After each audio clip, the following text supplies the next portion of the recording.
This video contains subject matter that may be offensive and disturbing to some people.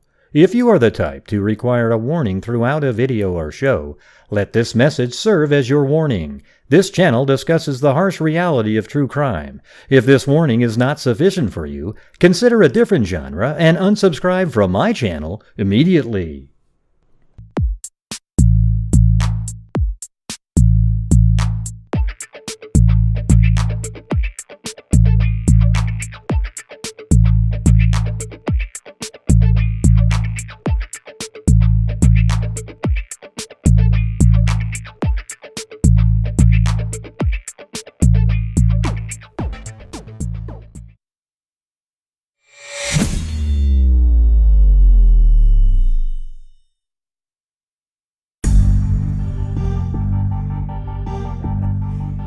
Oh yeah. Oh, now we're back on. I got the other computer working again with the video of the dogs after the show was over. Got my gray shirt on today. That's how I'm feeling, gray. I think now my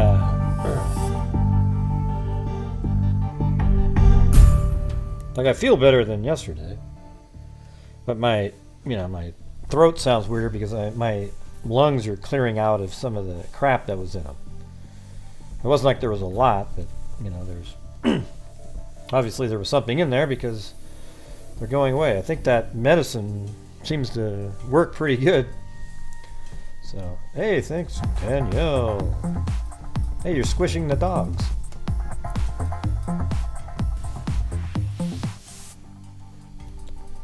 I had tacos for dinner.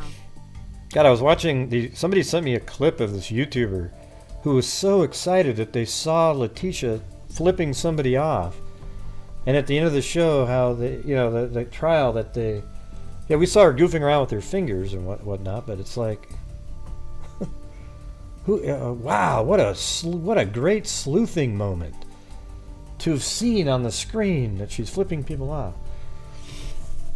I don't get it.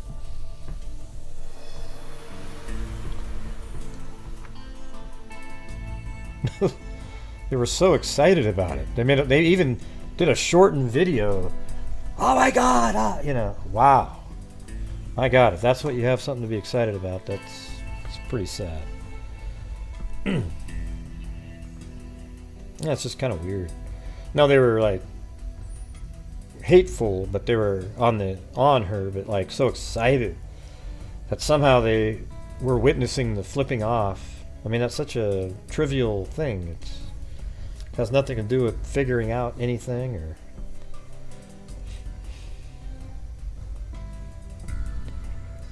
Yeah.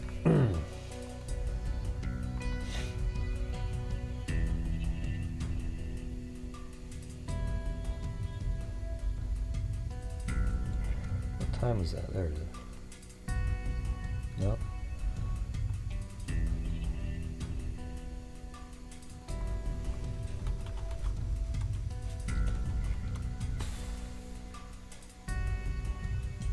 I sent myself an email today, now I don't know where it is.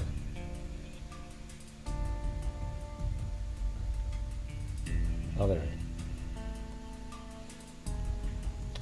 By the way, look at this picture I had of the dogs today. Look at this. It's so cute. Look at this right here. It was like in the sun and Blue was just resting right on top of Chloe like that. I mean, that's probably one of the best pictures you could ever have right there. Look at that. Wasn't staged or anything. You can tell because dogs don't really pose where, Thanks, Adniran. Hey, it's 675-309. Isn't that amazing?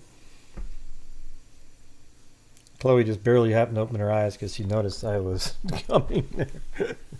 I just couldn't believe it. It was awesome. I don't know. They're kind of a cool little couple dogs there. Thank you, Adniram. Yep. So hopefully I'm right on the end of having COVID. So got the Plaxavid. Seems to work pretty good. Had a one night that was bad, and then wasn't even that bad. It was just when I woke up one time. And last night I slept pretty good all the way through. Didn't even have any. Yeah, look at that. Maybe that would be the good one, the Chloe and Blue notebook at some point. The next one will be Chloe. And then after that, we'll do the Chloe and Blue. They'll have the whole setup. That'd be a great picture for that, I think.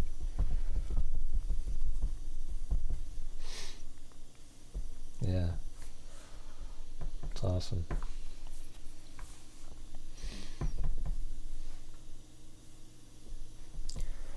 All right. So, anyways, I've got an update for you guys on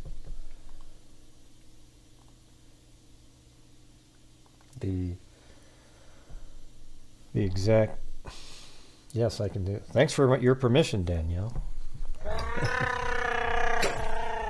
On the Chewbacca? Cash App guy. Chewbacca, if you want me to. Yes, can you do that? I can.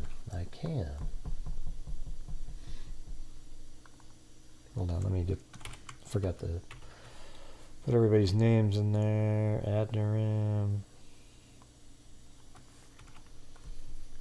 And also Danielle up there again. Thank you. All right. Nima Momeni, the man accused of murdering Cash App founder Bob Lee, stabbed him 3 times with a kitchen knife on a dark San Francisco street after Momeni confronted Lee about Lee's relationship with the suspect's sister. Isn't that weird? I mean, so now it's like it's some weird story, and a motion filed to persuade a judge to keep Momeni in jail without bail. Assistant District Attorney Omid Talay reconstructed law enforcement's version of the deadly confrontation that left Lee spattering blood on the street of a wealthy downtown neighborhood and ultimately led police to arrest 38-year-old Momenti, a tech entrepreneur in Emeryville. Thank you, Allie Cake and Robin Berardo. So let's see what they said happened here.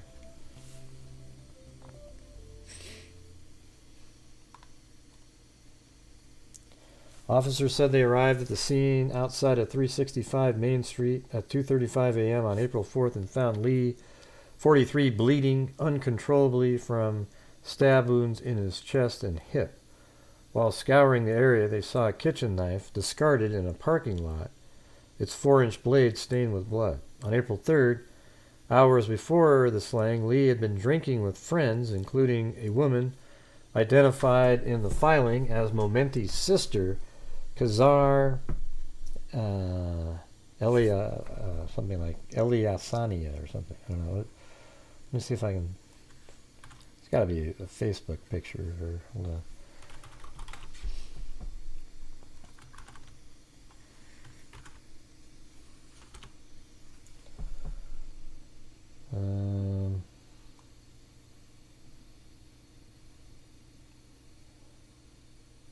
So I guess that's her right there. Hold on a second.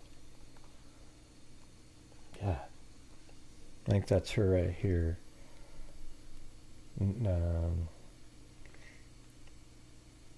Sister Kazar and husband. So she was married too. So she's a married woman. An apartment on the 1500 Mission. A friend told police prosecutor said the friend listed by prosecutors as witness 1 in the filing said he had previously met the sister and knew that her marriage had possibly been in jeopardy. He told investigators Lee and the friend had arrived at the apartment at 3:30, and after spending time there, they prepared to leave, and Lee asked Eliasnia if she wanted to join them, but she declined. Lee and his friend left the apartment and went to one hotel where Lee, who was visiting San Francisco from Miami, had booked a room. While there, the friend told investigators Lee had a phone conversation with Momeni in which Momeni interrogated him about his sister. So he was like, "Hey, why were you talking to my sister?" And Lee tried to reassure Momeni that his sister was not doing drugs and that nothing inappropriate had happened. From the number one hotel, Lee and his friend went to the friend's apartment to hang out.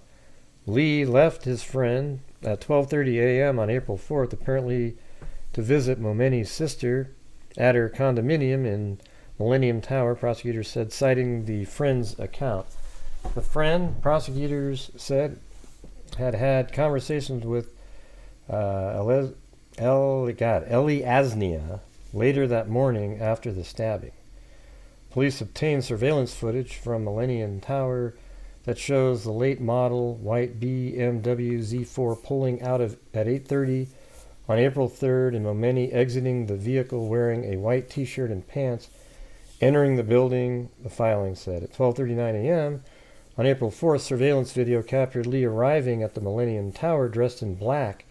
Security video captured inside the tower shows Lee and Momeni taking an elevator down to the lobby together at 2:03 and getting in a BMW, according to the filing. At that point, Momeni was wearing a beanie and a white tan jacket, clothes and that allowed police to track his movements as they culled surveillance footage that showed the two men driving to the 400 block of Main Street and parking in a secluded area. They got out of the car and stood on the sidewalk for 5 minutes. Though their faces are obscured in the footage, police observed the man in the lighter top, identified as Momeni, lunge towards the man in the dark clothing, Lee, before the man in black staggers northward up the block while the other man walks south.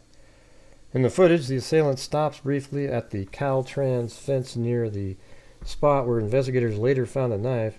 Moments later, the BMW speeds off, according to the filing. Yeah, that's crazy.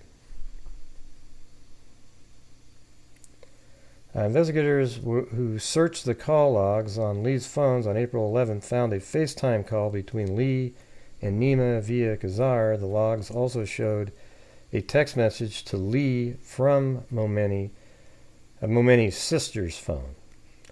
Just wanted to make sure you're doing okay, because I know Nima came way down hard on you.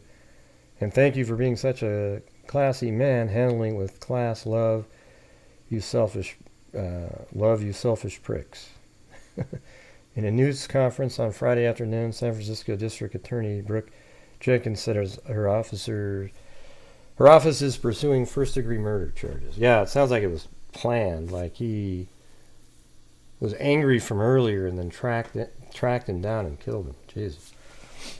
Well, it's kind of a weird twist, though, right? I mean, crazy. All right. Anyways, let's get to the Lori Daybell trial.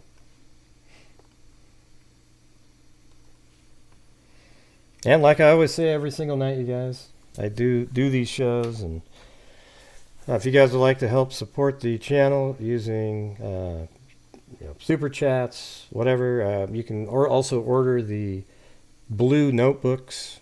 If you send 25 in, you get the notebook and a pen and stress ball.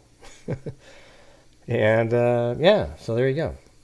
But I donate over 50% of the net revenue to charities, so we've made a huge difference out there. And it's hard to justify doing this many. Today's going to be another 11 or 12-hour day on YouTube. It's hard to do that sometimes when you see the super chat numbers that come in. Especially now that I'm doing these 11-hour days. It's not even close to some of the other days we had, which in 3 hours. So if you guys could help out, that'd be absolutely awesome. We're going to go and do the trial right now, though. Ms. Blake, you can continue your examination at this time. And it's sped up. Thank you, Your Honor. Detective Duncan, yesterday, you may recall, we were talking about some of the investigative work that you did in... That's sped up. It's a little bit more sped up, but you should be able to understand it. January of 2020. Yes, I do. And I think you talked about going through some cellular data. Correct. Did you go through cellular data from Charles Vallow's cell phone? Yes, I did. Did you also look at an iCloud account associated with Charles Vallow? I did. In going through those, Thanks, were there Sweet Boy's particular mom. things that you were looking for? As I indicated, the information that we had, I was aware in January of a multitude of crimes that had taken place. Both Charles Vallow's death, the disappearance of Tylee and JJ, Oh, thanks, Cindy. the death of Tammy Daybell as well. So when I'm going through those records, I'm looking for anything of particular that would assist us in our case with Charles in Arizona, as well as looking at anything that might be helpful to those investigators in Idaho as well. So right now they're just finishing up on yesterday. Were you aware of an attempted shooting of Brandon Boudreaux as well? Yes, I was. Were you paying attention for anything that may be helpful in that investigation as well? Correct. Was your main focus on Charles Vallow homicide still at that point? The main focus on Charles was on Charles from the Arizona point, but the same sense is we were working together with Idaho, really with the main goal in trying to find JJ and Tylee at that time, but at the same time trying to keep in the back of my head evidence needed for the Charles case, yes. And as you went through Charles' phone, did you pull out particular things in fact stand out to you? Yes, I did. And Your Honor, the state had previously moved for the admission of State's Exhibit 49. There was an objection. It's my understanding that objection may have been taken care of. All right, thank you, Ms. Blake. Exhibit 49 has been offered. I believe the defense has had additional time now to review the exhibit. Is there any objection at this time to Exhibit 49 being admitted?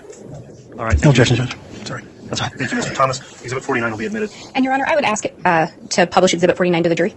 You can do so.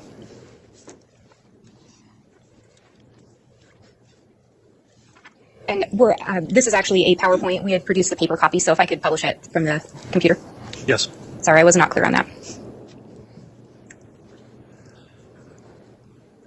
As you're pulling it up, Ms. Blake, then for the record to be clear, the exhibit itself is the PowerPoint. Yes, Your Honor. Will that be submitted as a digital file then? I do have a copy on digital file for submission to the court as well. Okay. We printed it off for the convenience of both the court and defense counsel to be able to view it today. Okay. We'll just be clear then that the digital file is what will be admitted into the record, and I presume that's on a jump drive? That is, Your Honor. Okay. Thank you.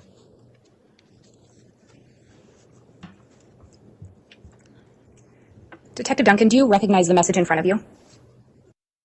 Yeah, today has the crazy Zulema Pastenes in there. One of the high members of this burgeoning cult. I do.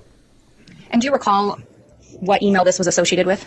Oh, This was an email associated with Thanks, Eugene, kkwalker75 and- at yahoo.com. Was a copy of this located on Charles Vallow's device? Yes, it was. Could you read that for the jury? It could be possible to have a hard copy to look at. If the court will allow it, I do have a hard copy available. Yes, that's fine, as long as it comports with what's being displayed on the screen. And I will indicate for the record, the printout that the detective is being handed was printed directly from the PowerPoint. Okay. With that in mind then, and obviously follow along with what's on the screen, I'll allow him to have that printed copy and review from that. So the email reads as follows. Hello, Chad. I hope you are doing well. This is Charles Vallow from Arizona. We really enjoyed having you stay with us back in November when you came to the Preparing of People conference. I appreciated you taking the time to talk to me about the book I've been working on. Well, more than 6 months later, I still haven't made much progress on it, but I feel an urgency to get it done. As the managing partner of Right Planning Group, I'm going to have the opportunity to speak at various conventions beginning in the fall, but everyone says I need to have a book available that summarizes my life and shares the principles I follow. So I will cut to the chase. I'm willing to pay you well to help me get this book into shape as a ghostwriter. I really liked your autobiography and the tone you took in sharing experiences without preaching. Is there any way you could come here for a couple of days and help me get the book underway? I feel talking in person would be much more valuable than a phone call or video chat, mainly because I would like you to read through some of my journals and explain to me how the publishing industry works. It would help me know whether I truly have a book in me and whether you want to team up on it. I played minor league baseball and have had plenty of stories that my audience could relate to, along with the knowledge I've gained running my own company. So I do feel the book would contain valuable information even beyond the convention circuit.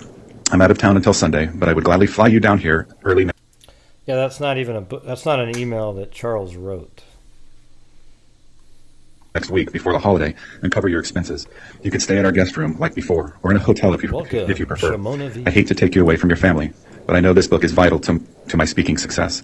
I understand if you don't want to take part in the project, but I would definitely make it worth your time. With admiration, Charles.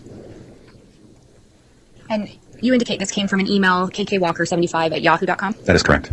Did you do any kind of investigation to try to determine who the owner of that account was? So I authored a search warrant to Yahoo. I was able to obtained the subscriber information for this account of kkwalker75 at yahoo.com.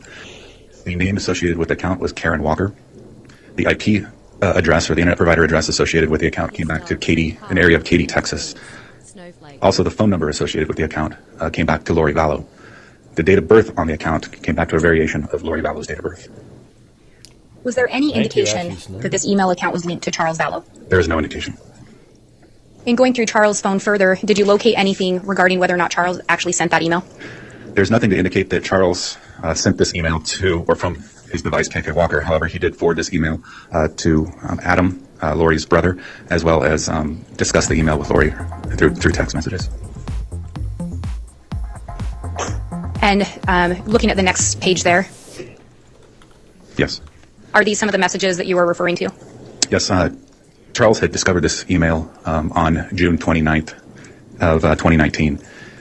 He then forwarded it to Adam and then confronted Lori about this email that was sent.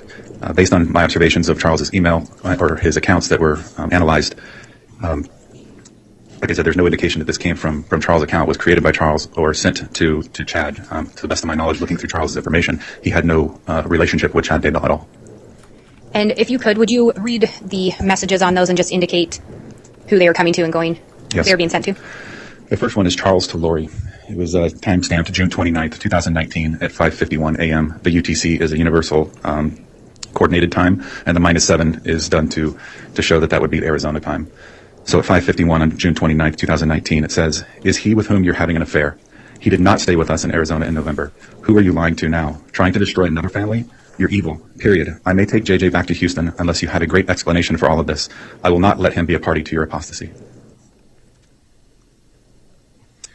Charles to Lori again at 6:04 a.m. "Just so you know, I have Tammy's, Chad's wife's, email address. I will send a copy of my email you sent to KK Walker. Tammy will know what you're up to. You better explain." Oh, thank you to your Revengeance, classical guitarist, and Ashy Snow. Charles to Lori at 6:10. "I now have Tammy Daybell's cell number. I'll text her a copy of the letter and an explanation of what you're up to. You have till noon, your time, to explain, or I'm sending via text and email to her." At 6:55, Charles sends Lori a message. "I'm sure you are up by now. You have until 10 a.m. your time to respond, or I send the emails and texts to Tammy."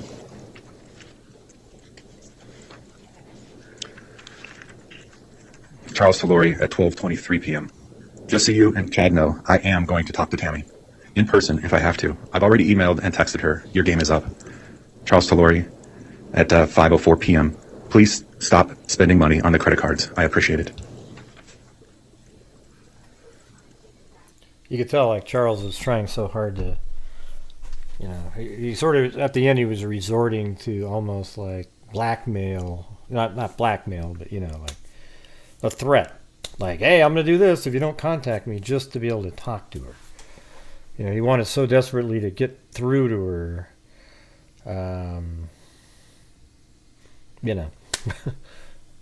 just get through to her, to have her respond, because he knew that she was going, well, I don't know if she was going crazy. She just decided to do whatever she wanted to go do.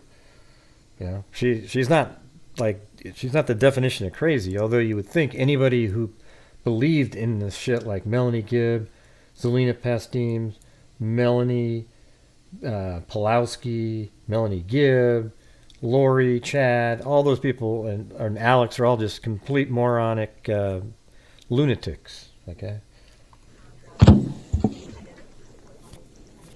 I was in looking at Charles' phone extractions, was able to determine that 2 emails were sent to Tammy Daybell, one to her personal email and also one to her work email. I wouldn't say it's just gullible. Yeah, I apologize. I'm having trouble hearing counsel, so you just move the mic a little bit closer. I had actually muted it, so I apologize. Thank you for saying that. Looking at that next page there, are those the emails that you were referring to? Yes, they are. And would you read those into the record? The email from Charles Vallow to Tammy Daybell at the tdaybell@sugarsalem.com would be her work email, June 29th, 2019 at 9:16. "Tammy, my name is Charles Vallow. I have some vital and disturbing information regarding your husband and my wife, Lori. This is your work email, so I'll wait to send you the evidence that is very disturbing. You may call or email me from the address where you can receive the information. I apologize to be the one sending this, but something has to be done. I feel it's best if I shed some light on this issue. Regards, Charles Vallow," and he provides the phone number of 714-853-5005. He sent a second email from his Charles at Right Planning Group email address to tammy.daybell@gmail.com on June 30th at 2019 at 10:16 a.m. The subject line of the email is "Your husband and my wife," and the body of the email reading, "Are having an affair. Her name is Lori Vallow. I've got definitive proof if you care to see it. Contact me and I'll share it with you. It's devastating, I know, but the truth needs to be shown. Charles Vallow." And from your review of the device, were you able to determine whether or not Tammy Daybell would have actually read these emails? I did contact at least Sugar Salem School District and asked if those were read. There's no indication that they were. They said they could have been read and deleted, or just deleted, but there's no indication. They do show on Chad's part to be sent, though. And you said Chad's part. I'm sorry, on Charles's part. Apologies. Were you able to determine whether or not there was any communication from Charles Vallow to Chad Daybell? Yes, on the 29th of June, 2009.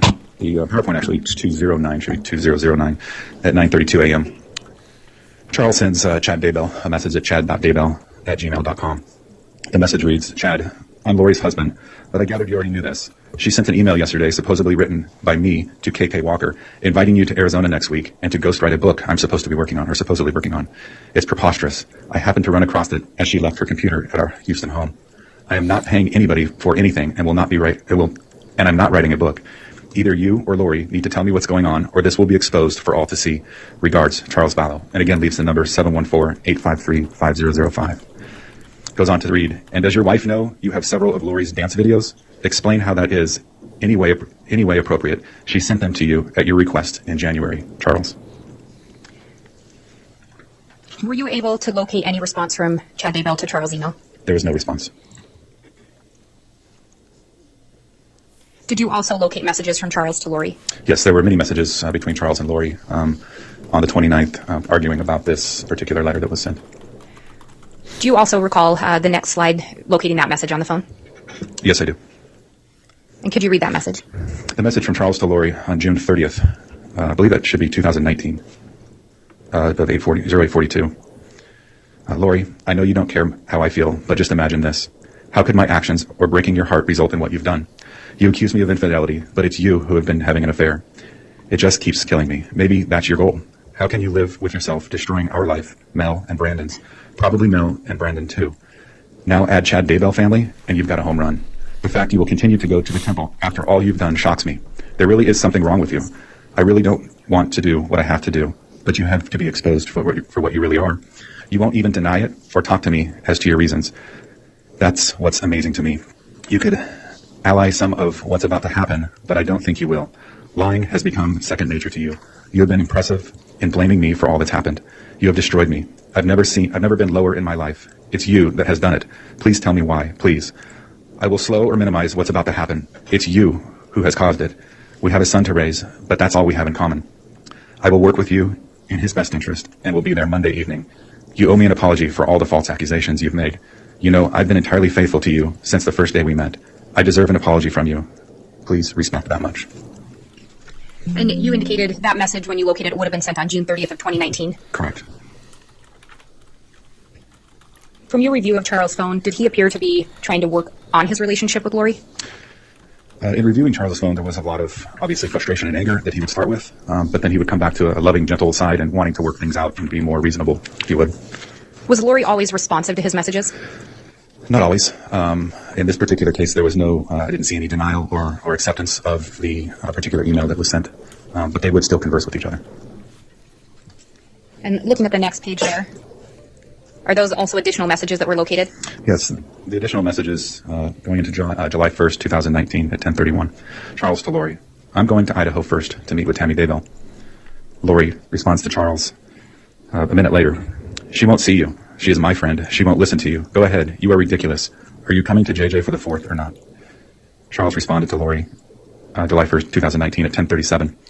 "Then you tell me why you used my name and fictitious email to send a BS email about a book I am having him ghostwrite for me. It's fraud and a lie. There's no reason for it other than to get him in Arizona and have an excuse for his wife."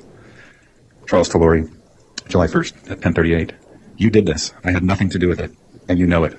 Also, he did not stay with us in November. I will find out." And those messages are sent on July 1st of 2019? That is correct. And when did you respond to the report of a shooting?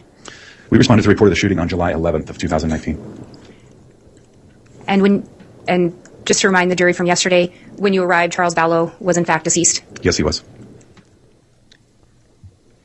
Looking at that next page, did you also locate those messages? Wonder how this part is allowed in this trial. I mean, the trial's for JJ and Tylee, and it's just such great. I mean, there's going to be more trials here. That's the thing. You know, she's going to be brought up on murder charges for Tammy and Charles, and like she has no chance of ever being free again. Charles' device. We did, yes. And can you read those messages? This would be the July 11, 2019, shortly before the murder of Charles Vallow. At between 7:35 and 7:37 in the morning, Charles sent Adam Cox a message that says, "Al is here." Adam responded, "At Lori's." Adam then states, "Really? I wonder why he never called me back." Adam said, "They are planning something." Charles responded, "Absolutely." Adam then responds, "I was supposed to spend the night at his house last night. She probably blocked that." And then Charles responded, "What you do is up to you." After that message, are there any other messages from Charles to anyone? After that message, there are no other messages. There are messages sent to the phone, but nothing was read by Charles after that point. And those messages took place on July 11th, 2019, between 7:35 a.m. and 7:37 a.m.? Correct. And in addition, Charles' phone had his location services on, and the location... Your Honor, I'm going to object. This is non-responsive to the question. He's hiding. Thank you. Were you able to determine any? It's awesome because I always know that I have the audio sounding correct, even sped up, is when I hear the defense guy. I don't know who it is, but that guy sounds exactly like some other person that I've heard before. I don't know where it was. Anything else from Charles Vallow's phone? Yes. And what was that? Charles had his location services on, and the location of that device at the time those messages were sent was at the 5531 South Four Peaks Place in Chandler, where the homicide took place. Your Honor, I would next go to what has been marked as State's Exhibit 48. And I believe both counsel... Yeah, I mean, this case is absolutely ludicrous. You know, that's what we said 1,000 times. If you went to Hollywood and tried to write a script that mentioned any of the stuff that you're talking about, or just the story, if you literally put down what really happened in the story, you would sound like one of the worst writers there ever was, just some fanciful wacko. But when you hear today's testimony with Pastenes and everything, you just realize they're just all such a bunch of nut jobs. I mean, it's unbelievable. And the court have a copy.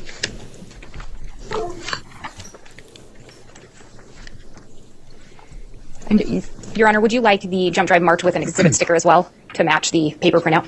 Oh, I think that would be helpful, yes. Your Honor, one of my co-counsel will get that marked and submitted for the court. Okay. I doubt it, Shimona. I don't believe that at all.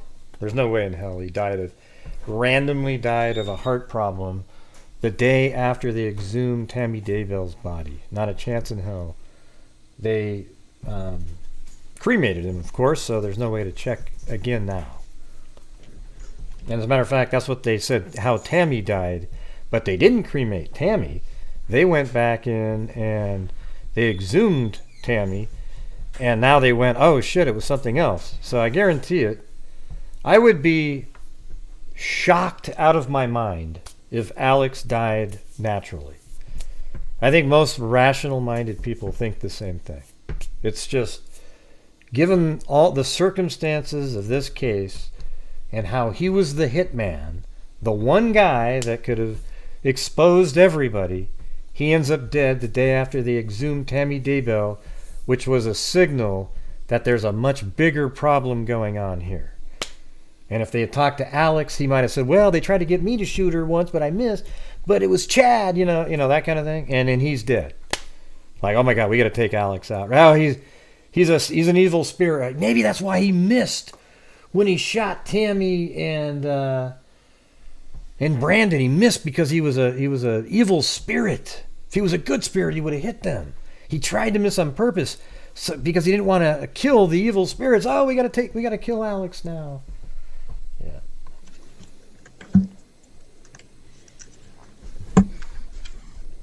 And Detective, I believe you've been handed that exhibit. Yes, ma'am. I believe it should be Exhibit 48. Is that what it says on the back? Well, it's actually the son that 911 called. Then Zulema shows up later. But the son was like, I don't even know who this guy is, even though he's his dad. Back. That is correct. Making sure we got you the right one. In looking at that, do you recognize what is on that? Yes, the front is a the address of loriforstyle@icloud.com, and then 4 phone numbers that are associated with that account. And if you can flip through that. I just wanted to make sure. So the first 4 pages are the Lori for Style, and then or 5 pages, and then it breaks into a different iCloud account. Do you want those separated or all together?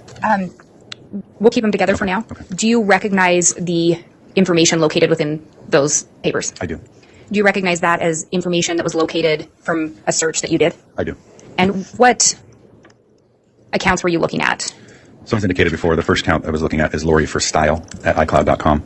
When looking through the Lori for Style iCloud and examining the data from that iCloud account, I uncovered the iCloud account of Lollytime at iCloud.com. Did you also look through phone records for Miss Vallow? Yes, I did.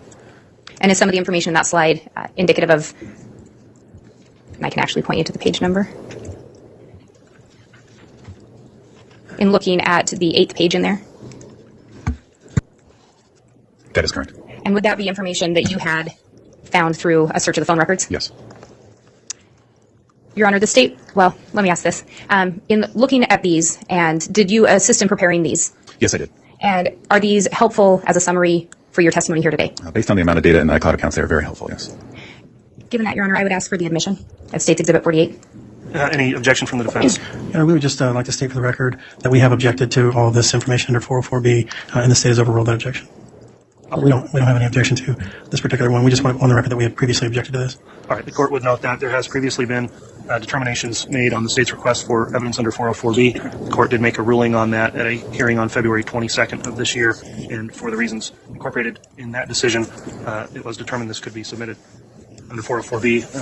In terms of the summary that's been offered as Exhibit 48, without further objection, then the court will admit Exhibit 48. Your Honor, similar to the last exhibit, there also is a electronic PowerPoint presentation that has been put on a jump drive. We will also mark that and submit it to the court, but we would ask to be able to publish it to the jury at this time. Okay. With it being admitted, then it can be published, and we'll keep the actual exhibit will be the PowerPoint digital file on the jump drive.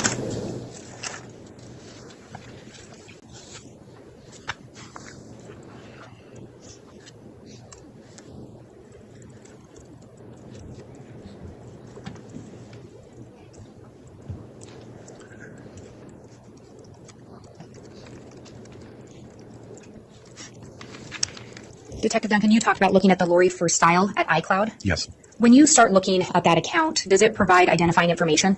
So the account information provided by Apple would include information such as the IME number, which is the device ID. Basically, it's a fingerprint for the device associated with that iCloud account. It provides phone numbers associated with the account, and it could also include recovery email addresses. And with regard to the Lori for Style, did you locate phone numbers associated with that account? Yes, I did. And what were those numbers? The phone numbers are 808-755-5452, 480-692-9562, 480-489-4652, 512-626-2714. Were you able to determine who the Lori for Style at iCloud.com account was linked to? What individual? Yes. And who was that? The account is linked to Lori Vallow. The number of 480-489-4652, I recognize as a number that is linked back to her. And on that iCloud account, were you able to recover some messages that had been sent? I was. Were you able to recover some messages sent between Lori Vallow and Alex Cox? Yes. And looking at that second page, do you recognize those messages? I do. And could you read those, including the dates, into the record? On 3/9 of 2019, Lori sent Alex a message. It says, apparently it is tied to Ned being gone. Hopefully today or tomorrow. The following day, 3/10/2019, Alex sent Lori a message. Love you too. Have fun and get rid of Ned already. 3/26/2019, Alex sends Lori a message. Ned is still alive. Just confirmed. Lori responded on the same day to Alex. It's not Ned, and it's a new one. Through your investigation, were you able to determine who Ned was that they were referring to? So at the beginning of this investigation, or in the following weeks, we were informed that Charles was possibly murdered as a result of being a dark spirit or a zombie. We did receive information that through Charles's contacts and conversations with especially Lori, he mentioned that she would refer to him as Ned or Garrett. So those were names. Through the investigation, we found out that Charles was being referred to, or the spirit in Charles was being referred to.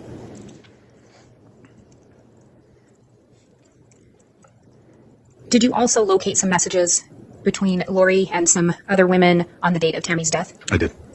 And looking at that next slide, do you recognize those messages? Yes, I do. And could you indicate who those messages were between and when they were sent and the content of them for the record? So the messages are between Nicole Earl and Lori Vallow, and they are on 10/19 of 2019. Nicole sends Lori a message at 9:18. Says, "I'm not sure if you heard, but Chad's wife died last night." Lori responded at 9:33 to Nicole, "Oh my gosh, I did not hear that. I'm in Hawaii and it's 6 a.m. Lori then responded to Nicole at 9:34. "Do you know what happened?" Nicole sent Lori a message at 9:37. "Yes, she awoke in the night coughing, threw up, collapsed, and passed away."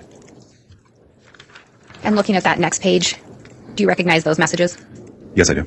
And could you indicate who those messages were between, the date they were sent, and the content of those messages? These messages were between Lori Vallow and Melanie Gibb and dated October 19th of 2019. Melanie sent Lori a message at 13:16 hours. "I heard what happened to Chad's wife. Oh my gosh." Lori responded to Melanie at 13:18. "Hello, what?" And looking at the time on that slide compared to the prior slide, was that later in the day? Yes, it was. Did you find any indication in those messages where Lori tells Melanie she's already been informed of Tammy's passing? I did not. Did you also locate messages between, or messages sent from Lori to Colby Ryan? Yes, I did. And looking at that next page, do you recognize those messages? I do. Could you indicate the date they were sent, the sender and receiver, and read the text of that message? On 11/22 of 2019, there's text messages from Lori Vallow and Colby Ryan. And, or from Lori Vallow to Colby Ryan. Lori states, "I text Ty to send it, but I haven't heard back yet. She will probably just do it before she tells me." And she then states, Hope you got the Venmo. Ty said she sent it late. I'll call you when I get a break. Hope you're having a great day. I love you so much." Do you know who the Ty is that they were referring to? Jackson calls for speculation, Judge. We need more foundation for that to be answered, so I'll sustain that for now. Based on your review of the phone and the iCloud account and the contents of it, or other iCloud accounts, would you be able to determine or know who the Ty is they were referring to? I would. And who is that? Tylee Ryan. Then we talked about that you went through another iCloud account. I did. Through searching the Lori for style, like I stated, I was able to uncover a lollytime at iCloud.com. Were you able to determine when that Lollytime account was created? Yes, I was. When was that? That account was created on July 1st of 2019. And on Charles' phone, when you located the messages regarding the affair, do you recall the date that Charles was sending those messages to Lori? I believe that was June 29th of 2019. And then this Lollytime account is created on July 1st? Correct. Similar to the Lori for Style, were you able to determine any identifying information as to who the account holder was? Yes, this account was actually linked to a different IMEI number, so a different device. But the number of 480-692-9562 was shared between both accounts. And were you able to determine who the owner of this account was? Yeah, based on the examination of this account, photographs, correspondence, videos, audio information, the account belonged to Lori Vallow. And in this account, were you able to locate messages between Lori and Alex? I was. And I guess to be specific, would that have been Alex Cox? Yes. Going to the next page of this, do you recognize those messages? I do. Could you indicate who they were sent to and from, the date, and read them into the record? Yes. The text messages, or the messages, are from Lori Vallow to Alex Cox, dated 7/9/2019, the first one at 13:49 hours. Lori sends Alex a message. "So the plot thickens. Call me when you can." Lori then sends Alex a message later that night at 21:50 or 9:50 p.m. "Getting sleepy, so I'm going to need you to stay close to me the next couple days. Mel too. She can't go to Utah. They are planking some kind of intervention, but want Mel out of the way, so I'm left alone. I need to come get the stuff at your house tomorrow and secure it. Lots to do. Thank you for standing by me. It's all coming to a head this week. I will be like Nephi, I am told, and so will you." And are these messages transferred over the way that they were found? They are, yes. Some of the messages may contain typos or spelling errors? Absolutely.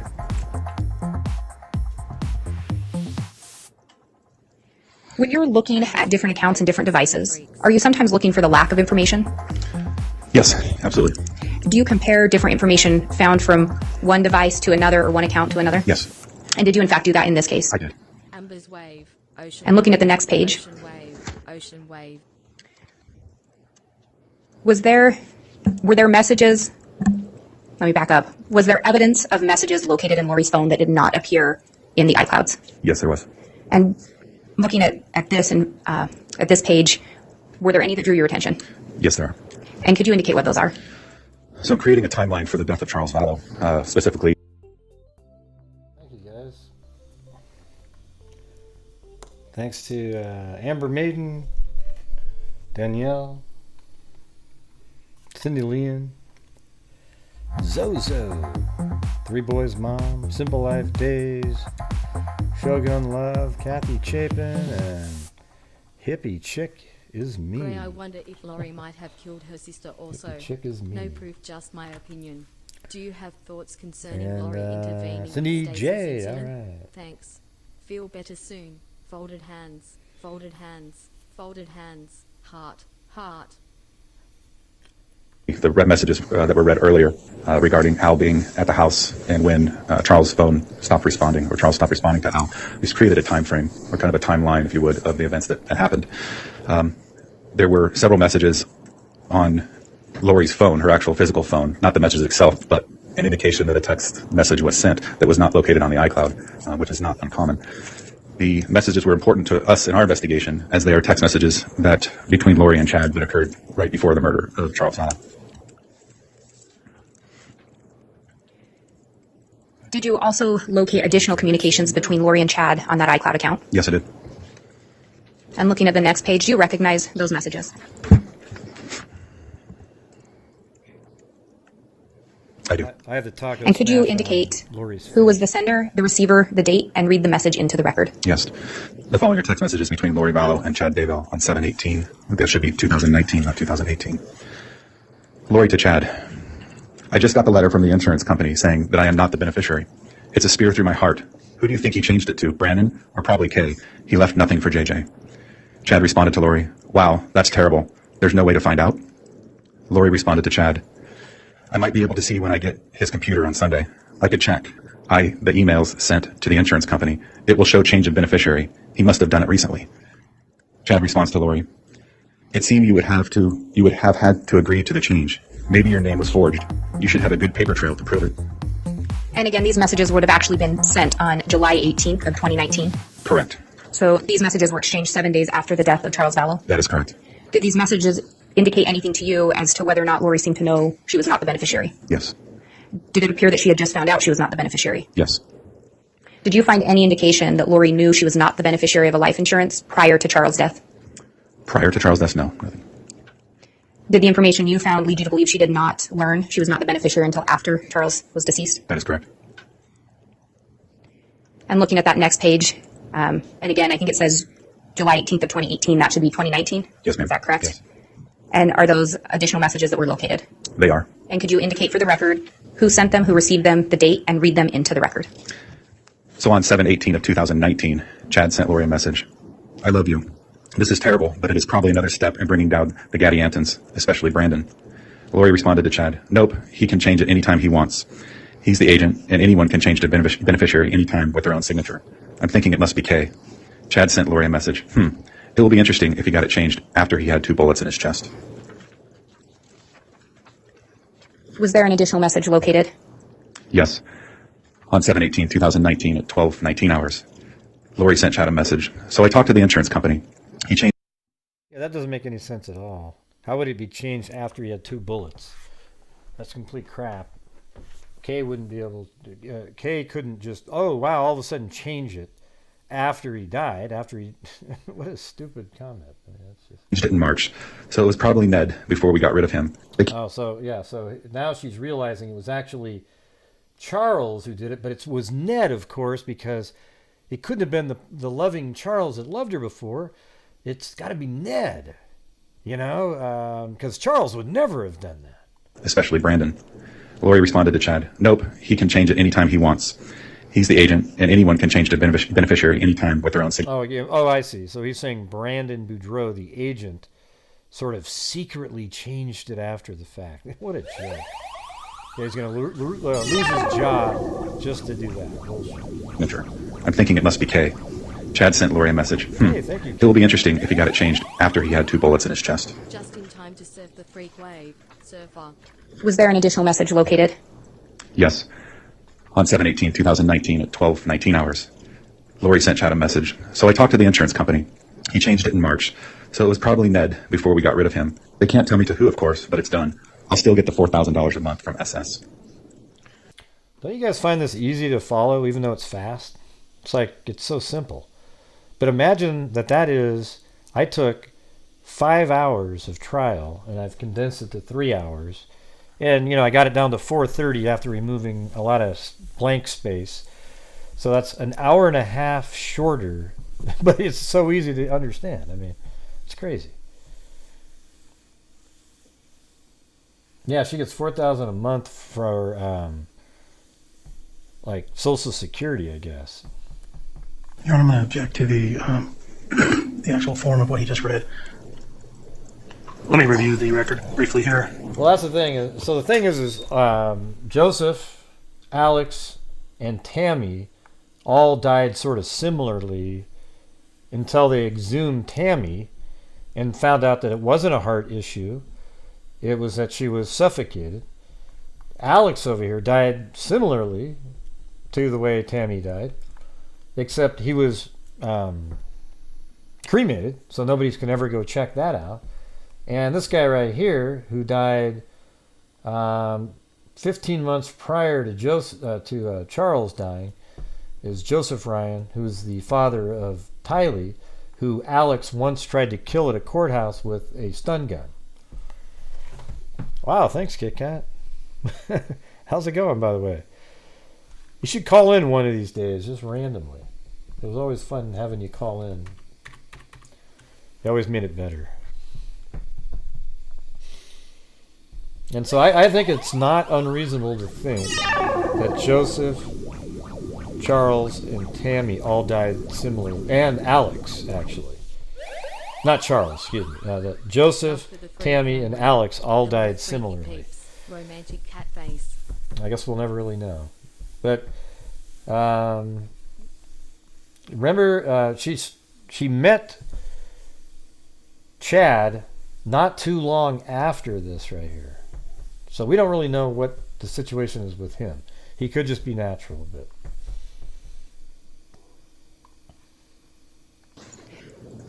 And, Your Honor, I think I know where counsel's going with this, and we could maybe just have him reread the last line. I feel a little better, Okay. Kit Kat, a little bit. I think the word was added. Let's have him reread that, please, so it's accurate. I'm sorry. I'll still get the $4,000 a month from SS. Thank you. Was that? That does comport. Thank you. Thank you. Looking at the next page, do you recognize that message? I do. And can you indicate who had sent that message? This is a message found on Lori's device, the Lolly Time from Chad to Lori, dated 7/26/2019 at 8:13 p.m. And could you read it into the record? Tonight I figured out who I feel like. I'm a grown-up version of Harry Potter, who has to live with the Dudleys in his little space under the stairs. Every few weeks I get to escape and have an amazing adventure and have amazing adventures with my goddess lover, but then I have to return to my place under the stairs, feeling trapped. But I sense permanent freedom is coming. And going to the next page, do you recognize that message? Yes, I do. And could you indicate the date that was sent, to whom it was sent, and by whom, and read the text into the record? Yes, so on 7/30 or July 30th, 2019, Chad sent Lori an SMS message that read, I got the inspiration to go back to my original death percentages that helped us track Charles, Ned, etc. Tammy is very close. Her percentage has fallen steadily since Hiplos left. It is encouraging. Well, don't be a stranger, Kit Kat. And we see in there the mention of Ned, who you've already indicated you were able to determine who that was. Does that additional name, Iplos or Hiplos, were you able to determine who that references to? Yes, I was. And who was that? That was one of the first names that was associated with any. I mean, isn't it? This is just ridiculous. Ned, Schneider, Hiplos, all these freaking crazy zombie names that they come up with. Evil or dark spirit. Oh, excuse me, evil spirit. Dark spirits that have inhabited a body, therefore calling that body generically a zombie. Spirit associated with Charles Vallow was Hiplos. Did you also locate messages between Alex and Lori on that device? Yes, I did. And do you recognize... I got to be honest with you. I know their religion better than any other religion. It's pretty ridiculous. But. the messages on that screen or the page in front of you? Yes. Could you indicate who sent those, to whom they were sent, the date, and read the content into the record? On September 3rd, 2019 at 10:02 a.m., Alex sent Lori a message. Network name is anti-layman. Password is the number 2, too many kids. Lori responded to Alex, funny. And this was sent on September 3rd of 2019? Yes. To the best of your knowledge, were Tylee and JJ missing at that point? Yes, they were. On September 3rd, were they missing? September 3rd. I'm not sure the exact date when we started looking for them. I'm not sure the... You became involved in the investigation a little later? Yes. Would it have surprised you to learn that they were last seen later in September, Tylee on September 9th and JJ on September 22nd? In our objective form of the question, I believe that, well, I'll just withdraw it. Okay. I'm not sure the exact day that they went missing in this case, but like I said, I did pick up this investigation later on in January.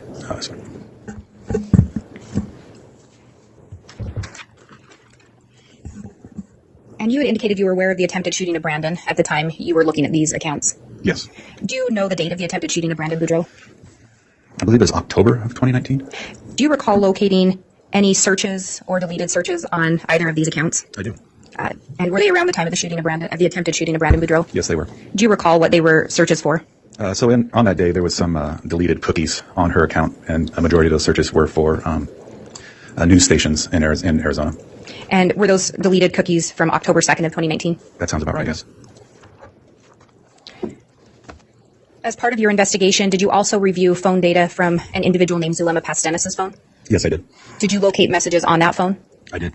And I believe you've already indicated that you also looked at an iCloud account associated with Charles Vallow? Yes, I did. Your Honor, I would ask to have the witness shown what's marked as State's Exhibit 51. I believe the court and counsel should have a copy. And to keep the record clear on that last Exhibit 48, we will mark the jump drive with an exhibit sticker and submit it to the court as well. All right. Thank you, Ms. Blake. And can the witness be shown that exhibit? And if you would look through those pages. And do you recognize those? I do. And are those, in fact, messages that you located during your search of Zulema Pastenes' phone and Charles Vallow's iCloud account? That is correct. And did you go over that exhibit with the state? I did, yes. And did you do that in preparation for your testimony here today? Yes, I did. Did you assist in creating those pages? Yes. And would it be helpful in your testimony today? Yes, it would. Your Honor, with that, I would ask that the exhibit be admitted. Any objection to admission of Exhibit 51? No, we would like to put on the record that we have objected to this particular exhibit and all the information contained therein under 404B, and we understand that our objection was overruled in February. All right. Thank you, Mr. Thomas. So the court has previously made a ruling under the 404B rule that this evidence is admissible for purposes of trial. The exhibit, then without further objection from the defense, Exhibit 51 is admitted. Your Honor, I would ask to be allowed to publish Exhibit 51. You can publish it. I could just eat you. And again, for the record, this is similar to the last exhibits where there is a paper copy that has been provided for the court and counsel's convenience. We do have a jump drive with the PowerPoint on, which we will intend to mark with an exhibit sticker and admit. Okay, so that jump drive and digital file will be the actual exhibit, and counsel and the witness may refer to the paper copy so long as it conforms with the Fired out of it, 10 down, 15 on them, I better dang bear on 15, I better dang bear on 15, 20, I better dang bear on 15, better dang bear on 20. Detective, do you recognize the messages on the screen or on the paper in front of you? I do. And do you recall if those were located from a phone extraction on a device belonging to Zulema Pastenes? Yes, they are. Could you could you indicate who sent the message, who received it, the date, and then read the content of the message into the record? Yes, the first message from Lori Vallow to Zulema Pastenes, dated May 29th, 2019 at 10:32 a.m. Perfect. I found out there are 4. One is a level 4 entity. His name is Hiplos. The H is silent. The other 3 are level 3s. Let's do this. Message from Lori Vallow to Zulema Pastenes on June 2nd. Okay, it's Iplos. Iplos, okay? Iplos. Was that A+? I forget it. 2019 at 11:54 a.m. Yes, it does. Let's put some fire energy towards Hiplos now. He is driving now, and today is the day. I can do it spiritually. Let's go to him and hover over the truck till we do it. Are you ready? And again, Judge, can we take a brief recess? Yes. I think the state is ready to proceed if the court is ready. Yes, thank you. I apologize for that. We had a power issue. I think you already indicated, but did you determine who Hiplos was referring to? Yes, Hiplos was the name of the entity within Charles Vallow. Do you recognize the messages on the next slide? I do. Could you indicate who the sender was, the receiver, the date, and read the content into the record? Yes, the message from Zulema Pastenes to Lori Vallow, July 2nd, 2019 at 7:52 p.m. Also, I was given instructions today to rip, tear, or burn the aura of Hiplos to let the body energy out so he can't re-enter. The next message is from Chad Daybell to Zulema Pastenes on July 2nd, 2019 at 8:35 p.m. I am very happy to find out these estates. You and Lolo have doing amazing work. Mother Earth is so grateful to you both. Thank you as well for your help with Hiplos. He is so very close. Chad Daybell message to Zulema Pastenes, July 13th, 2019 at 9:57 a.m. Hi, Zulema. Yes, I would be happy to give you a blessing. Possibly this evening or tomorrow. It is crazy about Charles, but such a relief. And in that second message, through your review of accounts and phone records, were you able to determine who Lolo would be referring to? Yes, I was. And who was that? Lolo was a nickname for Lori Vallow. And that last message was sent on July 13th of 2019? Yes, it was. And Charles would have already passed away at that point? That is correct. Do you recognize the messages on the next slide? I do. And could you indicate who they were sent from, to whom, the date, and read them into the record? Yeah, the following messages were between Lori Vallow and Zulema Pastenes on June 2nd, 2019. The messages range from 11:55 a.m. to 12:42 p.m. And they read as follows. Zulema to Lori. I'm ready. Lori to Zulema. Let's go now. Zulema to Lori. That is powerful. I'm still sending fire. Lori to Zulema. Yes, it is. I am blinding him with light. Zulema to Lori. Ooh, that's awesome. Lori to Zulema. I'm feeling it big time. Raphael is with us. Zulema to Lori. I feel him. Lori to Zulema. Did he leave? Zulema to Lori. I can't see him. I felt like I was chasing him because I saw me running after someone. Lori to Zulema. Get him. Zulema to Lori. Oh, I'm chasing. Lori to Zulema. You are amazing, lady. I love you. Zulema to Lori. I'm tired now. LOL. Lori to Zulema. Me too. I'll keep the light, abs, fire, gong till he's gone. Zulema to Lori. Me too. I'm still sending it. And with these messages that we've gone over today, including this one, are there sometimes emojis attached to those messages? Yes, they are. And these slides did not contain the emojis that were present in the originals, is that correct? That is correct. We talked previously about the email account kkwalker75@yahoo.com. Did you locate additional messages linked to that email? I did, yes. And do you recognize the message on the next slide? Yes, I do. Can you read that into the record? The message was sent April 21st, 2019 at 6:20. Dear Brother Daybell, hi, this is Karen from Vallow. I contacted you a couple weeks ago to see if you would be willing to come speak to our youth here in Houston, Texas. You said you probably could if there was a way to cover your expenses. Since then, I can't shake the feeling that you need to come share your story, particularly about chasing paradise. We are near the Houston Temple, and this summer our stake is focusing on family history work. My reason for contacting you again is that we have a stake youth conference planned for all day on Saturday, April 27th. The focus is on the temple, and I know you would energize the kids with your stories. We expect about 400 kids to attend, including some parents. I know it is extremely short notice, but is there any chance you could come? A high councilman is currently the main speaker, but he said he would be happy to let you speak instead. My husband and I have been financially blessed, and we would pay for your flight. We also have a casita attached to our house where you could stay and not be bothered. Also, my daughter mentioned the young single adults would love to put together a fireside on Sunday evening. I realize your main goal is to sell books, and that wouldn't be possible at these events, but I know that the interest in your novels would skyrocket here. I'm sorry it's so late. If possible, please let me know as early as possible in the morning so we can include it in the Sunday announcements. Also, we want to get your flights booked. If you are able to do both events, we could fly you in Friday, then depart on Monday. Please let me know if this is possible. We would love it. Karen Walker. And did Chad respond to that email? He did. And on the following slide, do you recognize that, the content of that slide? Yes, I do. And could you indicate who that was from and read the content into the record? The response to that previous email that I read reads, "Hello, Karen. Yes, I will be able to come. So let the wards know. I can talk to you later about arranging the flight. Chad." Do you know where Lori Vallow was living on April 21st of 2019? Lori was in Houston, Texas. This is my blessing. Good to hear your voice great. This is my When you did your review good to hear your voice of great. these messages, This case is crazy. You know what's weird is it pronounced Boyce exactly the same. That's probably how the ventriloquists do it. Don't you think? Thank you, Axie N. did you, or of these devices and these accounts, did you pass your findings on to other law enforcement? I did, yes. Did you share the phone extractions with other law enforcement? I did, yes. If I can have just a moment.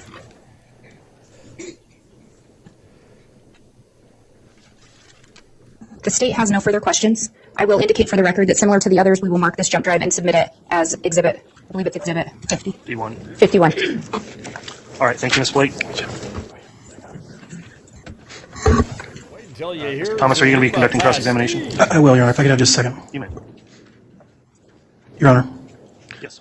Based on our prior objections to the 404B evidence, we believe that it would be, that the evidence being inadmissible, we're not going to have any questions for this witness. All right. With that, then, that would conclude the testimony for this witness. And Zulema Pastenes, come on down. Your Honor, may this witness be excused? Any objection to excusing this officer? No, Your Honor. All right. Excuse, thank you for your testimony.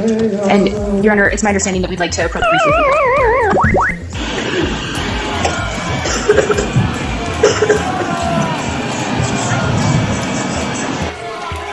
Counsel, there's a couple of matters that I think you need to go on the record with, but outside the presence of the jurors. We're a little sooner than I would have anticipated for a mid-morning recess, but this will be a good time to do that, to allow us to have the discussion of these issues with counsel. So we'll go ahead and take the mid-morning break. After I'm done talking to counsel, we will take about 15 to 20 minutes after that, so I'm guessing the recess for the jurors may be roughly around 30 minutes or so. So we'll go ahead and let them be excused for this next part of the trial, and then we'll come back on when we're ready. All right, then.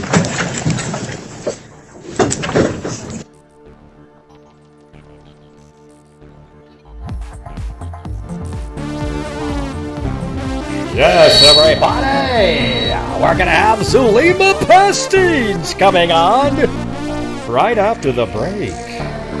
An absolutely fantastic witness, if you can call her that.